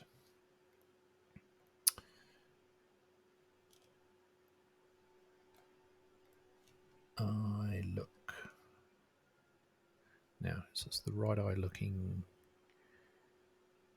not at 3 o'clock, so it's right eye looking right, right eye out. Right eye out, yep. This will be right eye down, look down, right. And then this will be look in right. So I look in right. Okay, so that's the looking around part. Then we've got the eyelid configuration to do.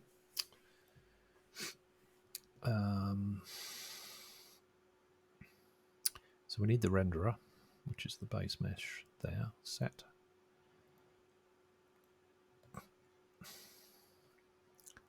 And then we just need the blinks. Blink left. And actually the head isn't set there properly. Base mesh, that needs to be base mesh there. And that should be blink. I blink. Right.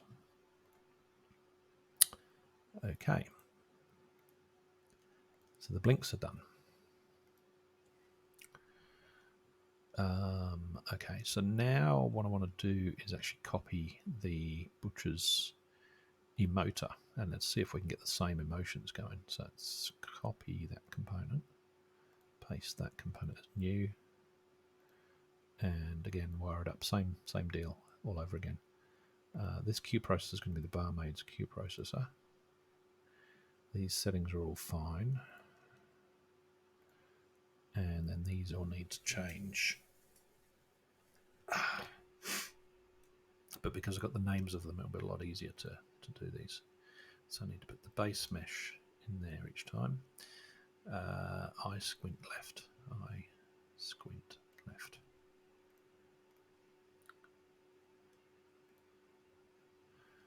just collapse all this up. And I want to highlight this one.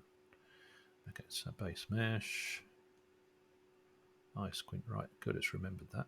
Good. So that's the squint. Surprise. Eye wide left. Eye wide left.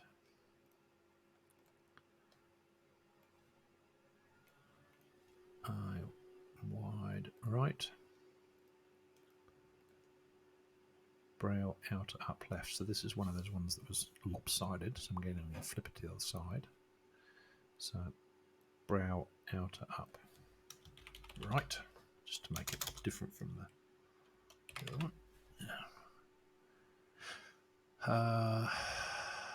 What did I call it? Brow outer upright. Brow outer upright. Be handy if these were alphabetical. Okay, so sniff. Nose sneer left. Nose sneer left.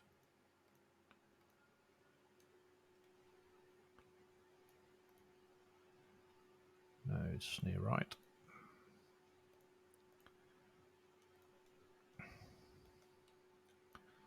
Brow inner up. Brow inner up. Again, I don't know if these settings, the numbers in here, are going to be extreme or not enough for this character. We'll see. We'll find out very shortly when I click play. So mouth, smile left. Mouth, smile left. Mouth, smile right. So that's the small smile, and then this one's got much more going on. So mouth, smile left.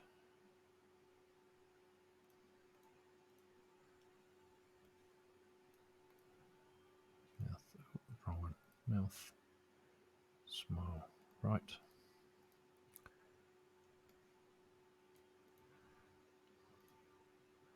Mouth, press left.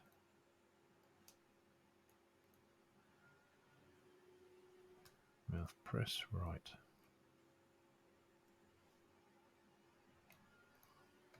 Jaw open. Right. All things being equal, I'll take the butcher out of the picture because I don't want any, if there's any references to the butcher in any of these settings, I want it to give an error now. I don't want it to try and do something to the prefab that's not there.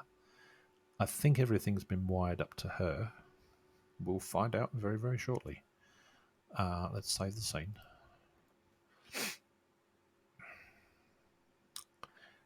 And let's actually change her. Change her audio too. We've got company. All right.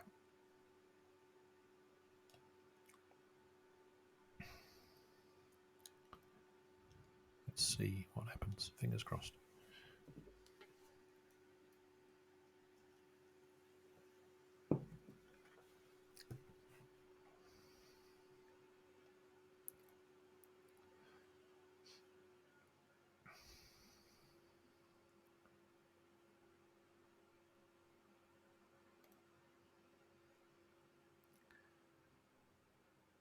It's working. Yeah, the smile's a bit screwed up. Gizmos. Let's put the gizmos on so I can see. Okay. So the gizmos aren't tracking to the head, but it's not affecting where she's looking, which is fine. Okay, let's try some audio. Salsa references. We've got company. It's working. We've got company. It's definitely working. Enemies ahead. Not sure some of these audio lines are going to be appropriate, but it's a good test. There they are. that smile is... There they are. I like the fact that her lip goes up on one side when she's talking. There they are. There they I are. want to use that a bit more. There they are. There There. There they are. It's working quite well. I think I want that smile. I think I want the I think I want her to use one side of the face more than the other. There they are. I think that would be quite effective. Did I turn dynamics on? Yes, dynamics is on. Quite effective. It's working quite well. She needs an animator to make her move around, so let's do that.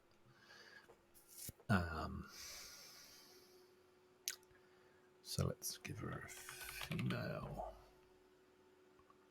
animation controller. I don't know if that's the right one, but we'll see if that works. And I think this view where the clothing is disappearing is an issue with isometric views and the culling of the camera, what the camera's doing. Not what she's supposed to be doing there, but it's she's moving around too much. That's probably the wrong animation control. Probably needs on idle.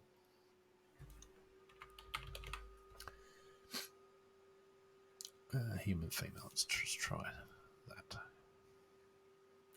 Yes, I found the isometric view is definitely what's causing objects to pop in and out of the scene view. It seems to do it in the game window as well, but depending on the camera settings. So it's very odd. Let's take it out of isometric view. It doesn't do that.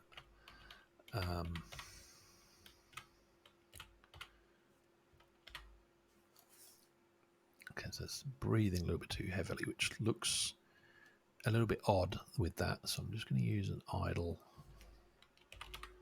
just a generic idle animation.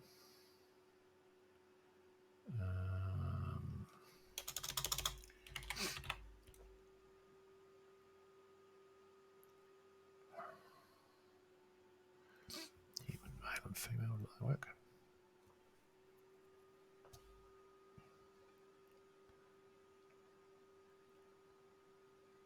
Actually, I wonder if there's an animator that comes with that character. Strange it's not on it already.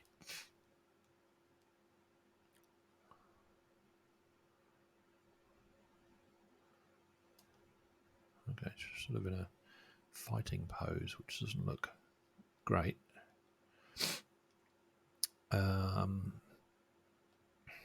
No, there's no animations that come with it. Okay, so that's not too bad.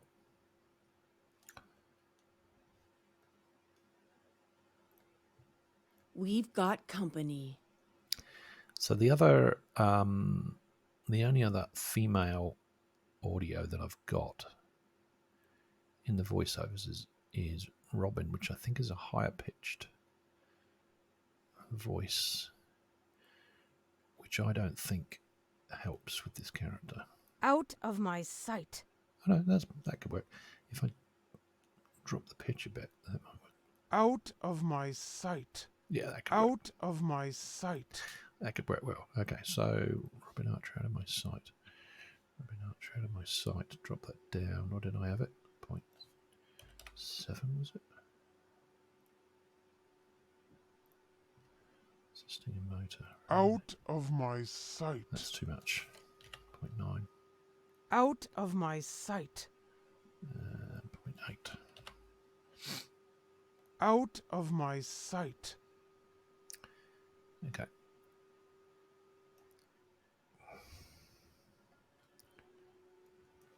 Let's take it out of isometric view.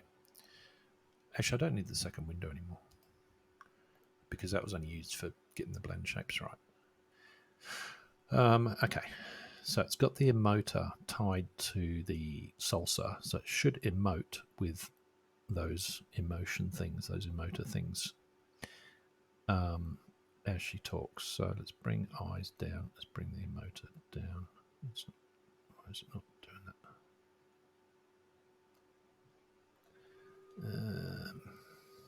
Okay. Emoter, eyes, salsa. Out of my sight. Okay, so the one that I want to change is the Salsa Vizims. I want to have her talking out the side of her mouth a little bit. Which one was it? That one.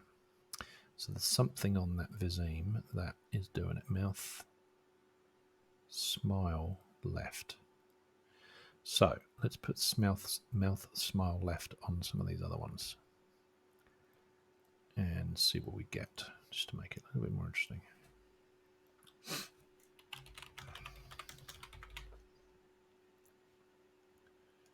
Mouth, smile, left. And trigger that. Out of my sight. Okay, so that's that one. TH.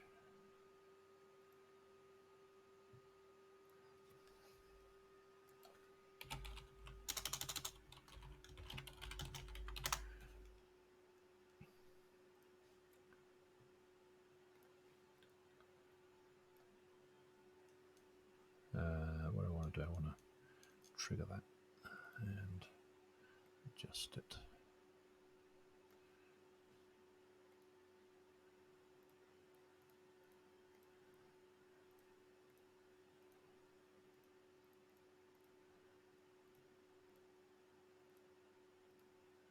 Okay.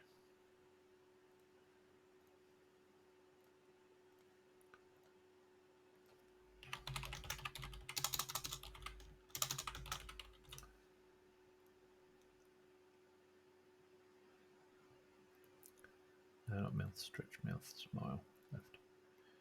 Okay. Trigger that. Okay. So I think most of these have now got a bit of lopsidedness to the left side, which is what I want. So it's consistent when she's talking. It's going to look more like she's just got this thing going on. Probably not for those two. So maybe let's do it on the T. Mouth, smile, left. Mouth, smile, left. Let's trigger that, and you know, I think it could work quite well with them on all of them actually. Mouth, smile, left.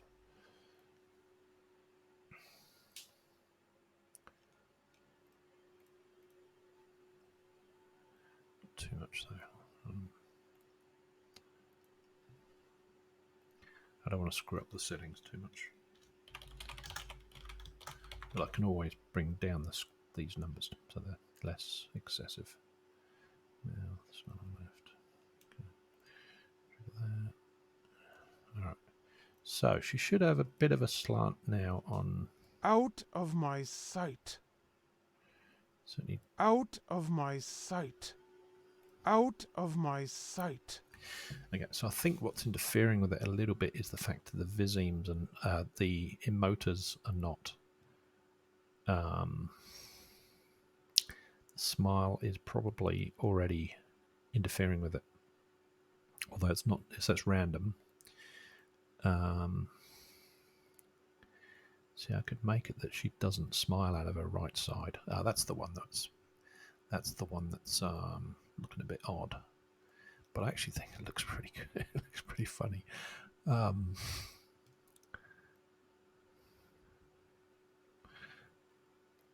no, actually, I quite like the fact she shows her gums when she's smiling.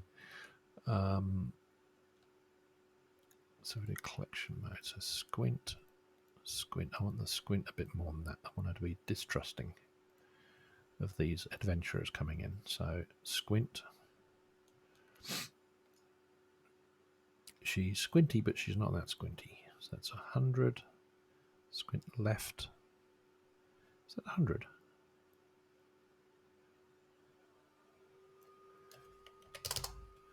Yeah, okay, so we could take the squint to 100, so she's really squinting her eyes. Yeah, it's probably a little bit too much. Let's put that back to 80. 80. So that's the squint. Surprise. What? What? Sniff. Probably you can increase the sniff.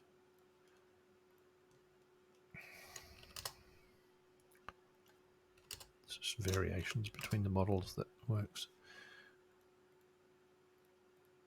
Okay, and brow up.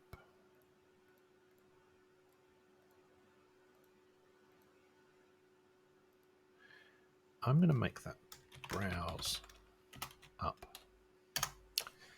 and I'm going to add the other brows in. So I need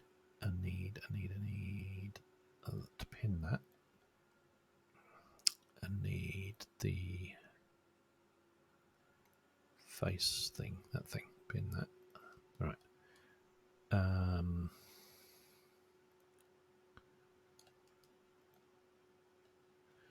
Brows. Right, so I need the brows, and I've got brow inner up, brow inner up. So that's already going to 100. And then we've got these other ones. So I wanted to sort of... What? Brow outer. Right, let's do the right side for this one. Brow outer, right. Okay, so... And I think what I might... Let's just do brows. I'm going to add the brow down. What is it? Brow down left. Brow down left. So it's going to be a bit lopsided, which will make it a bit more interesting.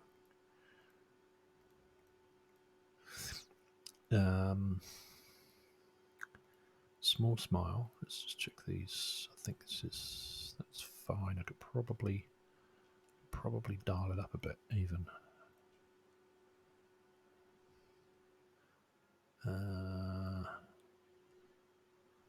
No, that's fine. The big smile is the one we want to. Yeah. I think what I want to do. What's going on there? Why is that called that? Brows. Brow down left.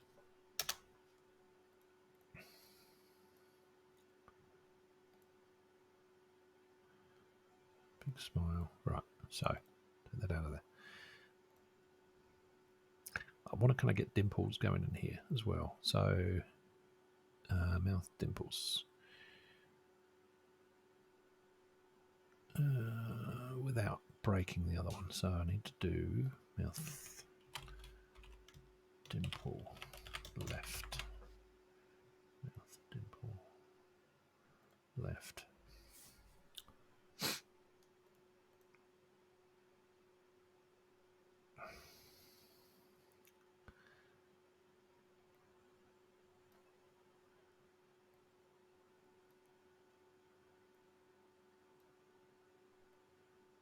Yeah, okay.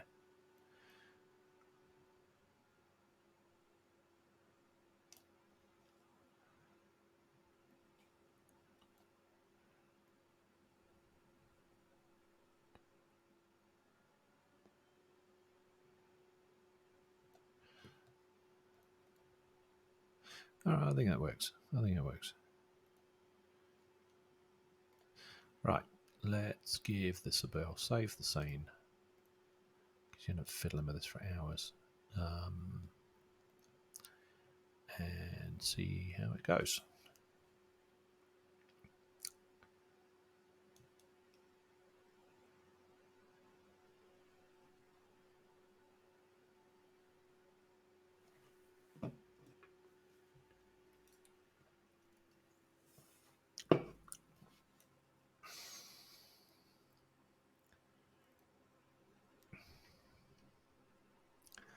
Just doing the heavy breathing. She's got the squinty eyes. I don't trust you. Surprised.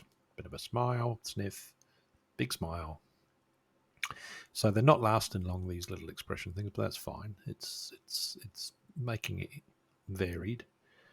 The I'm not sure about the idle stance. I think that's a bit too like I've just been running through a dungeon or something.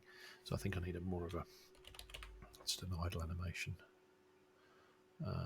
Just trying to find which one might be the right one to use.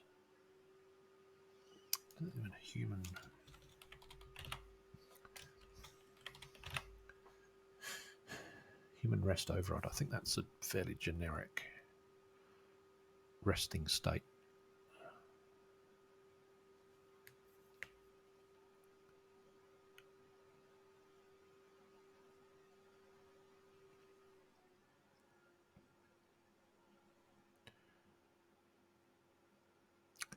Yeah, that's good. A little bit of breathing going on, but it's not excessive. Okay, so if we now do the salsa. Out of my sight. Out of my sight. She's sort of talking through her teeth, which Out of my sight. it does work. And I think the fact that it's lopsided is very natural. People aren't totally symmetrical in the way that they talk. So. Out of my sight. Yeah, that's good. That's very Out good. of my sight. Out of my sight. Cool. Very good. Very, very good. All right, I like that. Close that tab. Now we need to take the prefab and apply all the overrides to it. And done. Save. That's not too bad getting two of those knocked over in an evening. So there's a fair amount of configuration in there, but it surprised me that I could copy it from one to the other. Most of it saved a lot of time trying to figure out which things matched up. So the third model actually I don't think is from let's have a look here, see if I can find the third model that I'm talking about. It might be Dari Pulaski's one actually. So that's the barmaid that we're just working on. Yeah, it is one of it. Dari Pulaski's one. It's this one in the middle here, this peasant woman one, which is an older model, I think. So she's got the blend shapes as well. And so that's the one I want to just quickly see if I can get that working. So let's take NPCs. Did I put it? Yeah, barmaid is there. So I want the scene. I've called her NPC peasant girl because I think she's more of a girl than a woman. She's more of a sort of teenager type. And in fact, there's only one prefab in here that I'm interested in. That's that one. Scene. There. All right. So again, it's doing that weird thing with the isometric view. I don't know what's going on with that. So that's, yeah, it's the camera's clipping the. I think the dress sort of comes out away from the body a fair bit. It's deciding that it's clipping, and so it's something to do with this here. See if I can 0.001. It's bloody annoying when stuff just appears and disappears in the view. All right, so see if I can get the hair. Right. What time is it? 1 o'clock. So let's see how I can go in half an hour. So I think what I want to do is take the barmaid, bring her into the scene, just so I can copy those components off her. Peasant girl is going to have. We need the game scene. No, that's fine. So we need the barmaid. We need to copy. Yeah, we need to create on her the salsa component, and here we want an idle. So we want.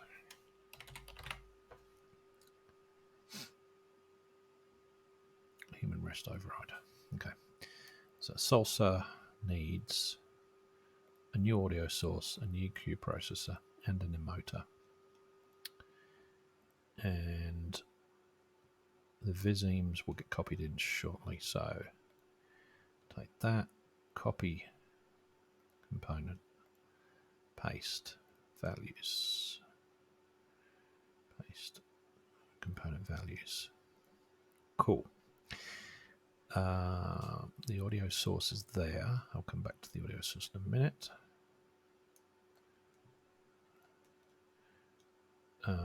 We want the Q process is fine. The emoter needs a copy of whatever was going on here. Copy component. Paste component values. Good, so we've got the same emotes and the same references, even though it's not on the same model at the moment. And then we need the eyes component as well. So we'll copy that component and just paste a whole component in. All right, so we should be able to get rid of the barmaid. Actually, I won't do that just yet because I need to remap stuff first, and I don't want to lose any references that I need to rely on. So, okay, so we've got that, references there. That's all good. Visemes. Mouth pucker. So we need, that was the head mesh. So I think this one, oh, I think this one is going to be similar. Let's grab another inspector.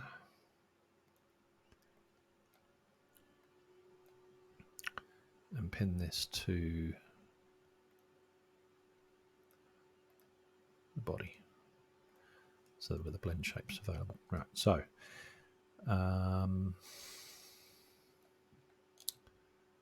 we need the base mesh, skin mesh renderer for the head, which is what?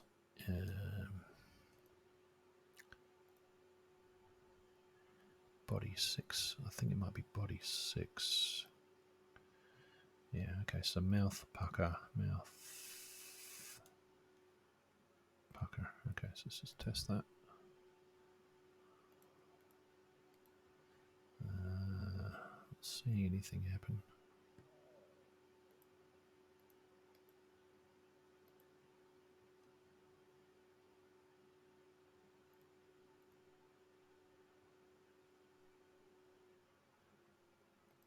Okay, mouth pucker. It's not a very strong setting, so that might be why it's not displaying very much here yet. Mouth funnel.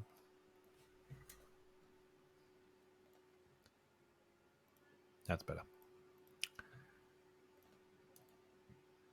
Mouth smile right. Don't need that anymore. We don't need that. Mouth smile right. Seem to return. Mouth smile left is actually the one. Mouth smile left. Mouth smile left. They're in a different order in this one. Okay, so we've got something happening.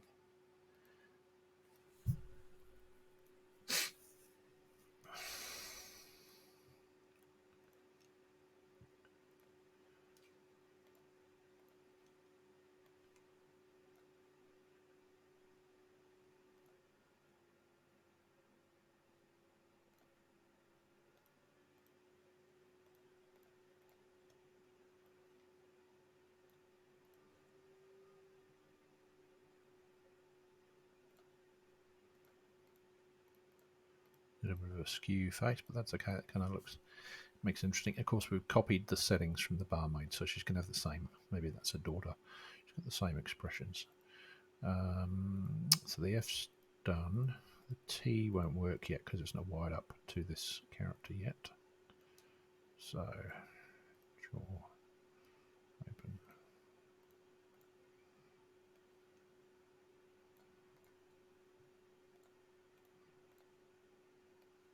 It's certainly a lot quicker way to copy the component. Saves a huge amount of time. Mouth press, right, mouth press. Right, helps that the model come from the same artist. And I've got the same thing with Quang Fan, so I suspect once I wire up one, they're going to work very similar way. Mouth smile left, mouth smile left, It's good. TH.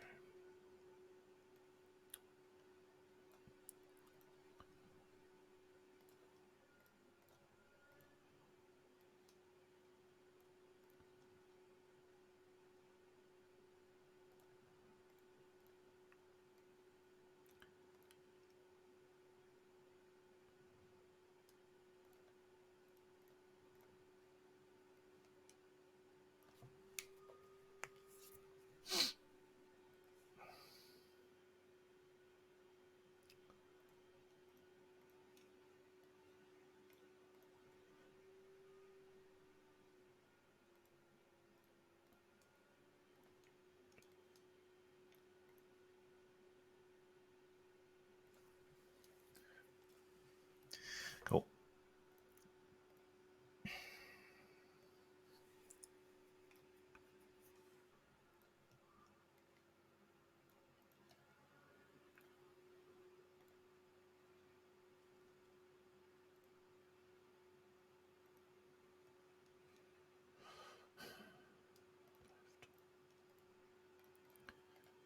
Okay. I suspect these numbers that are in here are going to be a little bit excessive for this character, because I think the amount of movement that we're talking about here might, well, it's taking it to the maximum of whatever that movement is for this blend shape, but I think it could be excessive for this character. We'll see. We've done that. We've done that one. Because you've got to allow enough dynamic room for these to escalate to EE and OO. Otherwise, you're not going to get the dynamics working very well.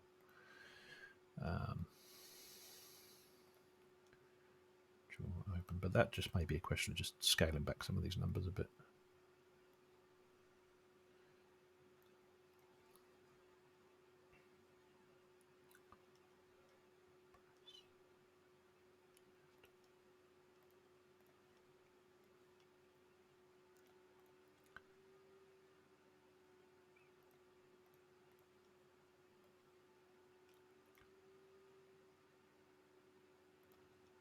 Okay, so that one done.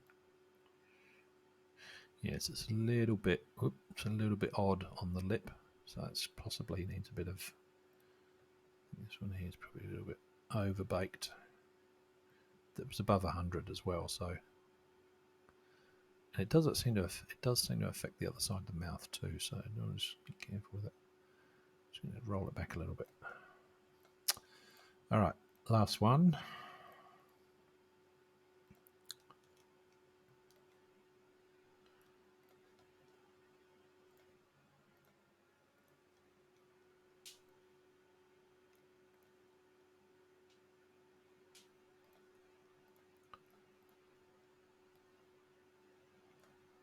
And this probably needs to be scaled back again.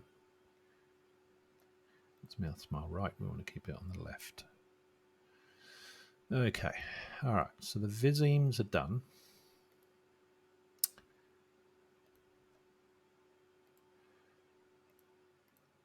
They're quite excessive, I think, for this character, but that just makes it expressive. We need an audio source. Female voice pack. Let's do the Sarah one, and what have we got?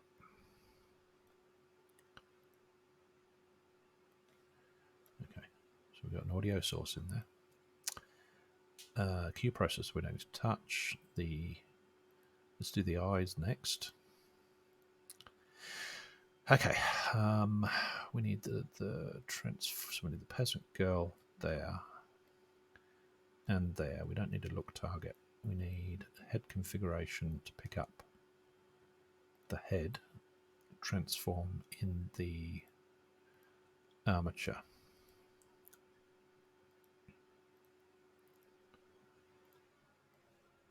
Like that. So that's the head, and then we need the eyes configured.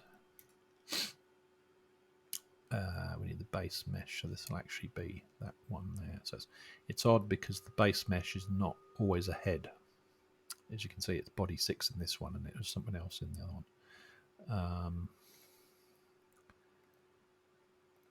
I suppose it doesn't really matter. Okay, we do need the gizmos, so I need to take the gizmo off this one and copy it into the other one.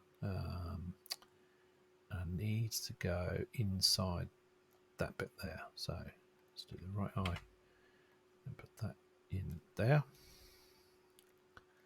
Okay, so now I can remap. The left eye will be that gizmo, and I can adjust it, find it in the scene, move it over, try and get it lined up. And I need the gizmo shown, so where is it? It is way back there.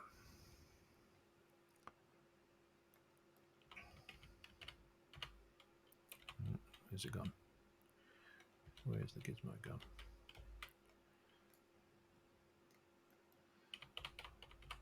That's on the ground, underneath the ground.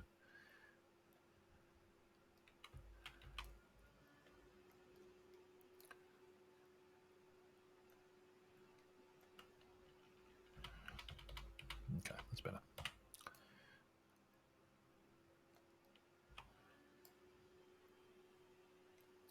All right, so that left gizmo is in the right place for her, and it's hers, not the other ones. So I can release that gizmo and do the same thing for the right eye, which I'll just get that out of the way now as well. So that will be right eye gizmo. This one here, yep.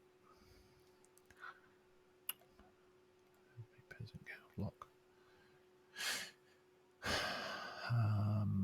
Right eye gizmo adjust, and that will come across.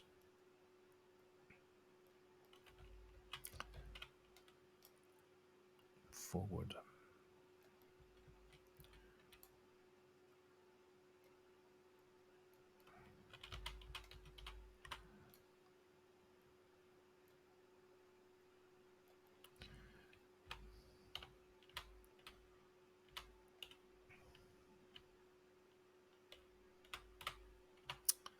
God, get the bloody camera position right. Which is why I use isometric a lot of the time. Okay, that doesn't look too bad. Get rid of the gizmos and release. Okay, so the gizmos are in the right place. Now I need to remap them to. It looks like it's retained body 6, which is good, but not on the other eye, which is interesting. Okay, so these all should have body 6 on them. And now we just need to figure out which eye goes in which direction. So this is the left eye looking up. Look down left, no, look up left. Look down is going to be look down left. Look right, so the left eye looking right is going to be looking at 3 o'clock. So left eye in is correct. Eye look in left, yep. And then eye look out left, so that's correct. So it's kept them good. And now we need the right eye to be the same. So I have to do the blend shapes again. So this one will be body 6. So this is right eye up, look up, right. Down is eye look down, so that's body 6, eye look down, right. It's always the left and right that confuse me now. Eye look out right, eye look out right. So the right eye looking right, would be 3 o'clock, yes. And this will be 9 o'clock, so right eye in. Okay, so the eyes are done. Eyelids. Blink properties are, yeah, so we need the body 6 on here. Set that. Okay, so you can switch that and set that like that. So that should have set it to the right component on either eye. Okay, so if we now look at, we only need to blink left and blink right. Blink left. And this one should be blink right. So it's the blinking done. And the only other thing left to do is the emoters. So, emoters. That's not the right. That actually needs to be the Peasant Girls Q processor. And then we just get all these emoters tied to this character. Alright, so same again. I squint left. I squint left.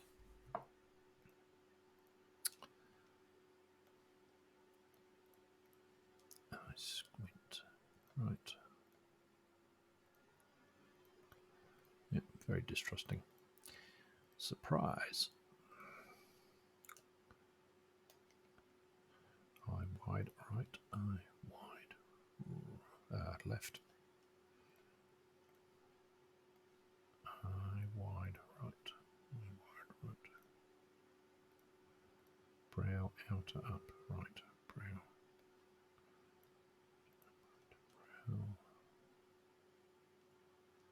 Outer up right. Okay, so she's going to have the same look as her mother, if the barmaid is her mother. Sniff should be nose sneer left, nose sneer right, nose sneer left, nose sneer right. Not much of a sniff, so we might boost those numbers a bit.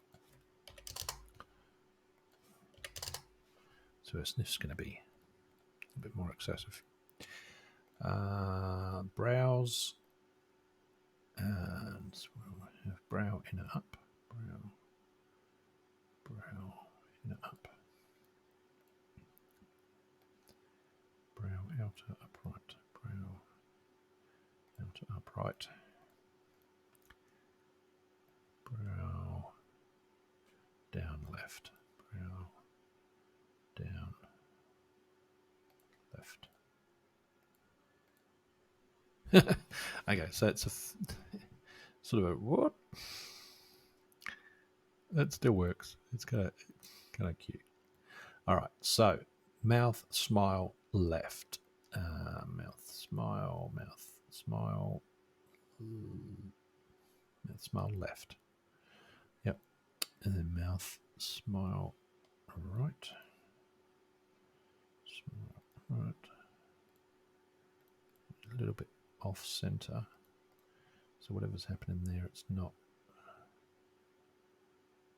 quite right. Mouth smile left, mouth right. Should be mouth smile right. There we go.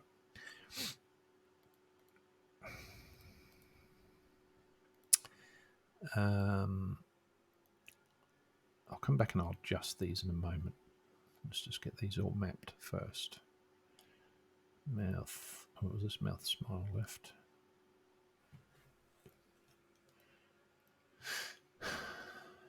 Mouth smile right. Mouth smile.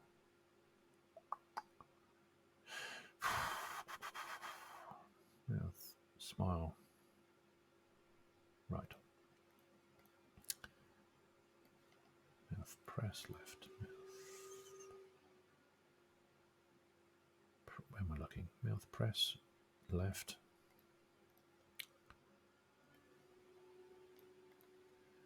Mouth press right. Jaw open.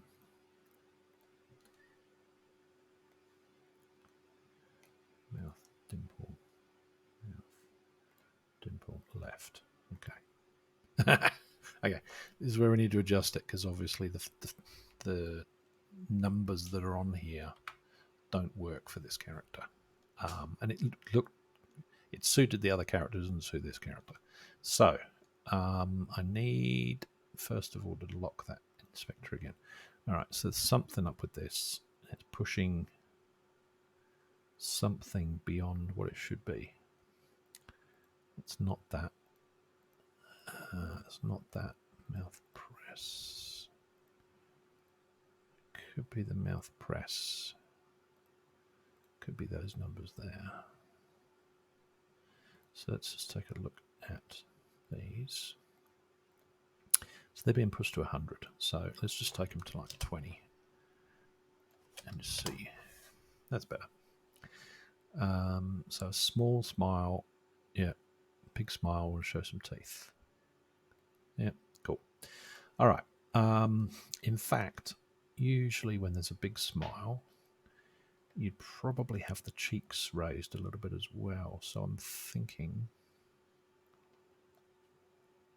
cheek squint. Yeah, so smiling can involve them as well. So let's add that and have cheek.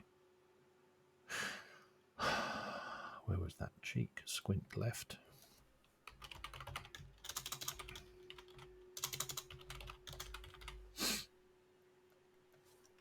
Let's turn to 50.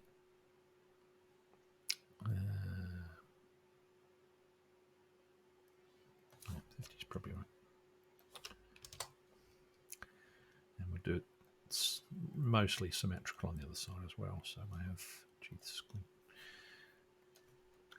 Cheek, squint, right. And we'll move that to, yeah, 50. All right, so let's do a collection display and squint, distrusting, surprise. The surprise could be a little bit more emphasized, not in the eyes, but in the eyebrows. So I think that's what I want to do there. So let's take the eyes wide numbers down to 75. But take the brow upper right, outer upright. So let's add brow outer up left as well, but not as much. Let's go 50. And brow outer up left.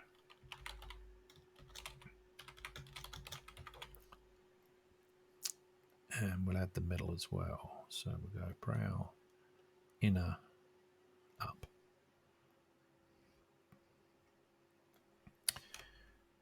$30.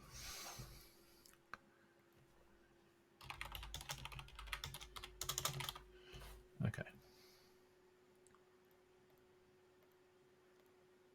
Yeah, it's not quite as excessive on the eyes as it was before.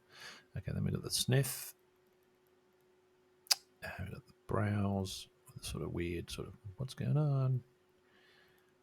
Smile. The smile's a bit odd. Kind of thinking that it needs dimples or something in there.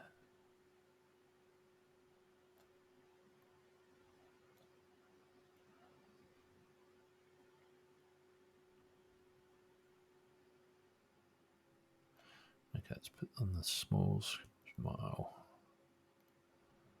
Let's add dimple left. And what did we take it to? About 50, I think it was. Mouth left. Find a better place for the microphone. This is getting in the way. Mouth, dimple, right. Okay.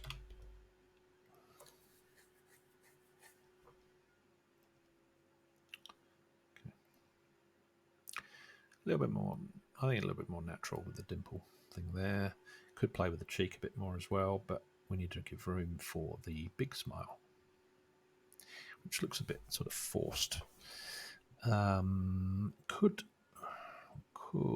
sort of fiddle with this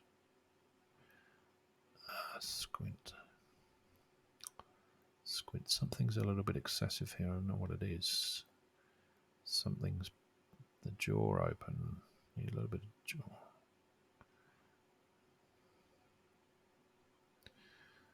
So the jaw open, I think, should be about 20. Yeah, it's about right. Press left.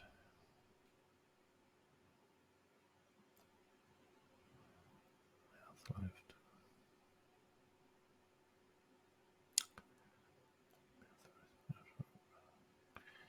Yeah, it's not those. Stretch left. Is it? No, I'm just making a mess. I think that'll do for now. I can always come back and fiddle that later. It's going to depend on the dialogue as well. Okay. I think that's done. I'm going to save that. I'm going to take the barmaid out of the scene because everything's now remapped to the peasant girl. And give that a shot. So she's got, we need some config here. So Salsa needs to link to the existing stuff. There we go. Did the Vizim stick? Yes, good. Okay, that's good.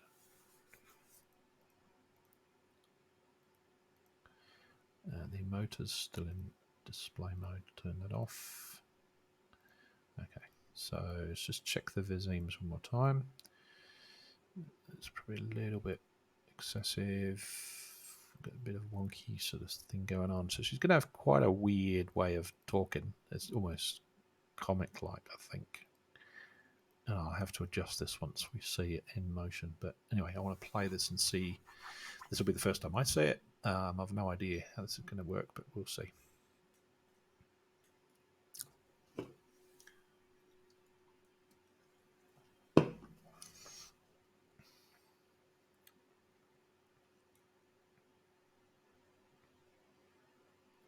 We've got company. Okay, well, the camera's got a problem. So wherever she is not where the camera is. So let's use that position. Main camera, game object, align with view. Okay. And the camera's a little bit close, so I'm going to come out and redo that. Align with view, that's not quite right because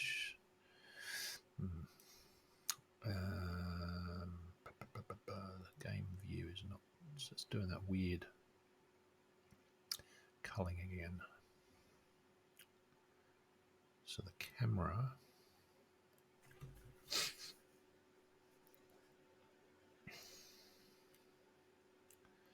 near.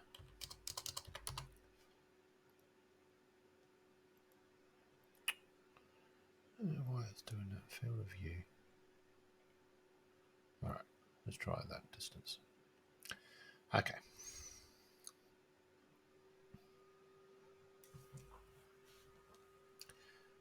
I think the reason the dress is getting culled is because on this character the dress is quite wide at the bottom compared to the other characters.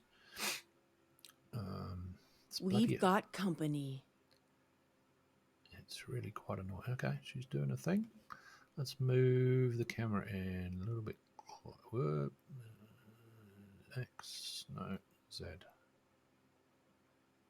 Something weird happening with her eyes. Nope.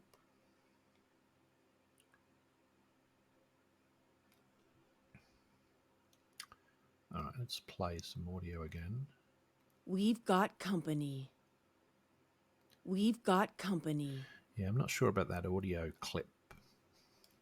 I think what I want to do with that audio clip is at least change the pitch. So she's higher pitched voice. We've got company. That's better. Kind of suits her a little bit more. All right. I spot them. I spot them. The camera we want to move up. We want to move that to 1.8. No, 1.7. Okay, that's a bit better. So the eyes look a little bit too reflective. So there's something going on with the shine on the eye at the moment. I spot them. There they are. We've got company. Okay, so we take the other one's audio. So Out of my sight. we'll make that 1.2. Out of my sight. It does sound a bit weird when you over bake it. Out of my sight. It's okay. I think the Sarah character is closer to what suits her. As dead as can be. Yeah, a little bit too. Go to hell. Rest in peace. Okay. Death to the weak. Yeah, that's probably not a good thing to say. Weak, For honor. weak people need help. You don't want to death to them. With pleasure. Okay, that's probably a little bit inappropriate. Yeah, okay, so the laughs are going to be a little bit tricky to get right because the emoter needs to do some very specific things with the laugh, I think. It's not that realistic, but the voice, a laugh really isn't a dialogue line anyway, so it's kind of an emotion by Be no itself. more. Be no more. Kind of works. All right, so it's working quite well out of the box. I think what I want to do is just look at the eyes and get that a little bit sorted because something's happening there.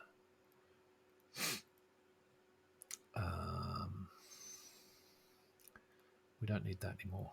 We need eye lens. Okay, so whatever this thing is far too shiny. So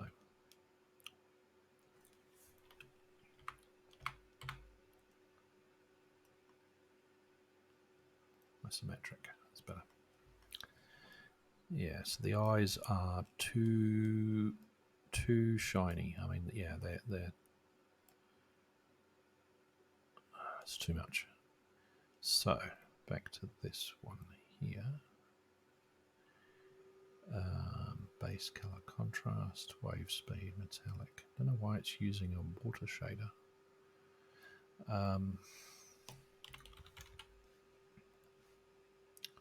It's not going to work either. What I might do is there we can just dial down the strength a bit. I think I might have used that shader because it was converted from built-in render pipeline. So this model is not designed for this pipeline. Okay, that should work a bit better. All right, let's give that another go.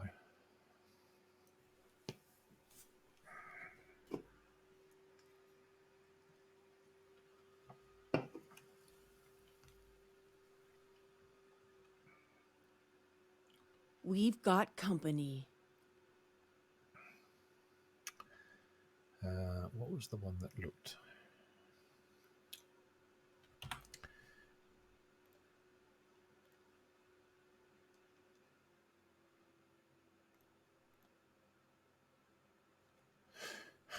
Salsa references, that one.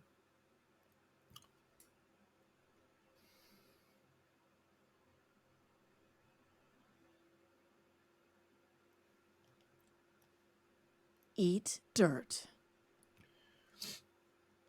Yeah, okay, so this pitch needs to be increased for these particular audio files anyway. Enemies, hello spot, we've got company there, they are. I spot them. One of these was quite good.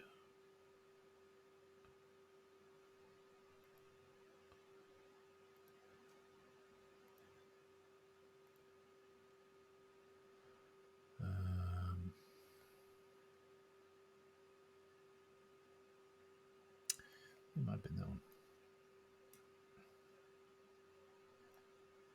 I spot them. Yeah, that'll work. Okay, cool. Save the scene.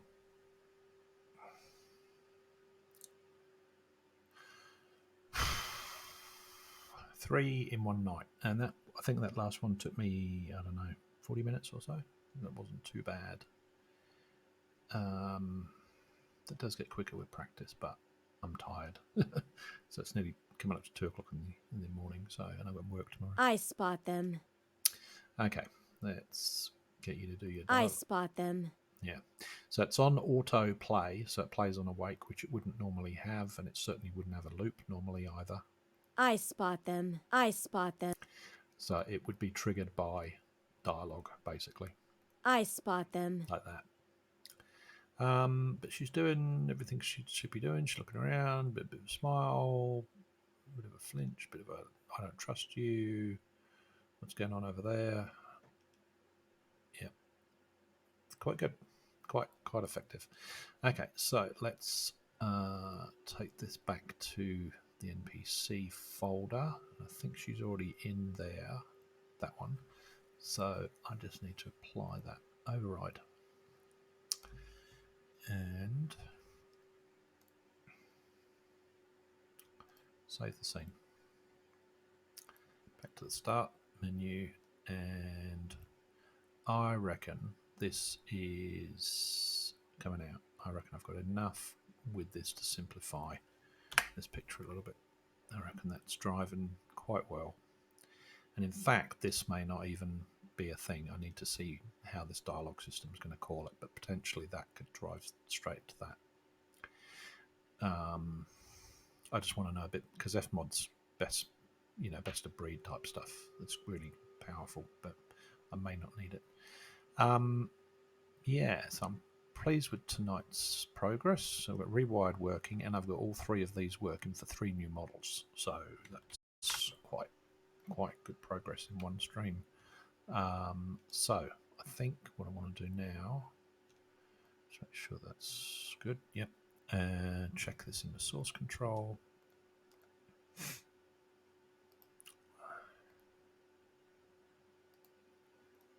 No, I don't want to get this wrong. I want to submit all that. So that's Salsa Lipsync, Eyes and Emoters for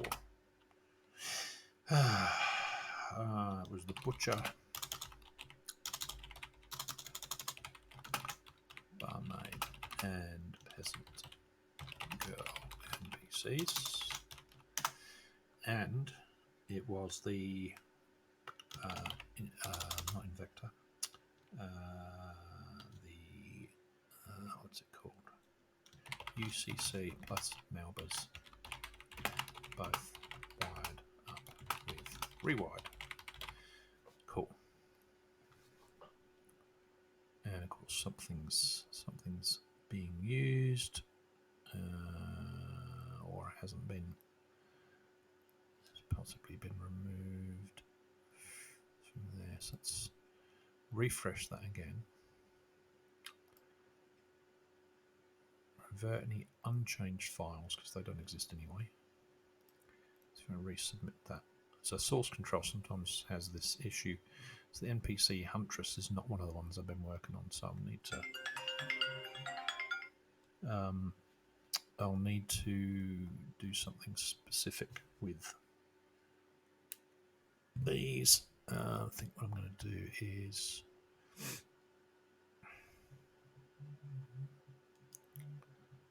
Opsive.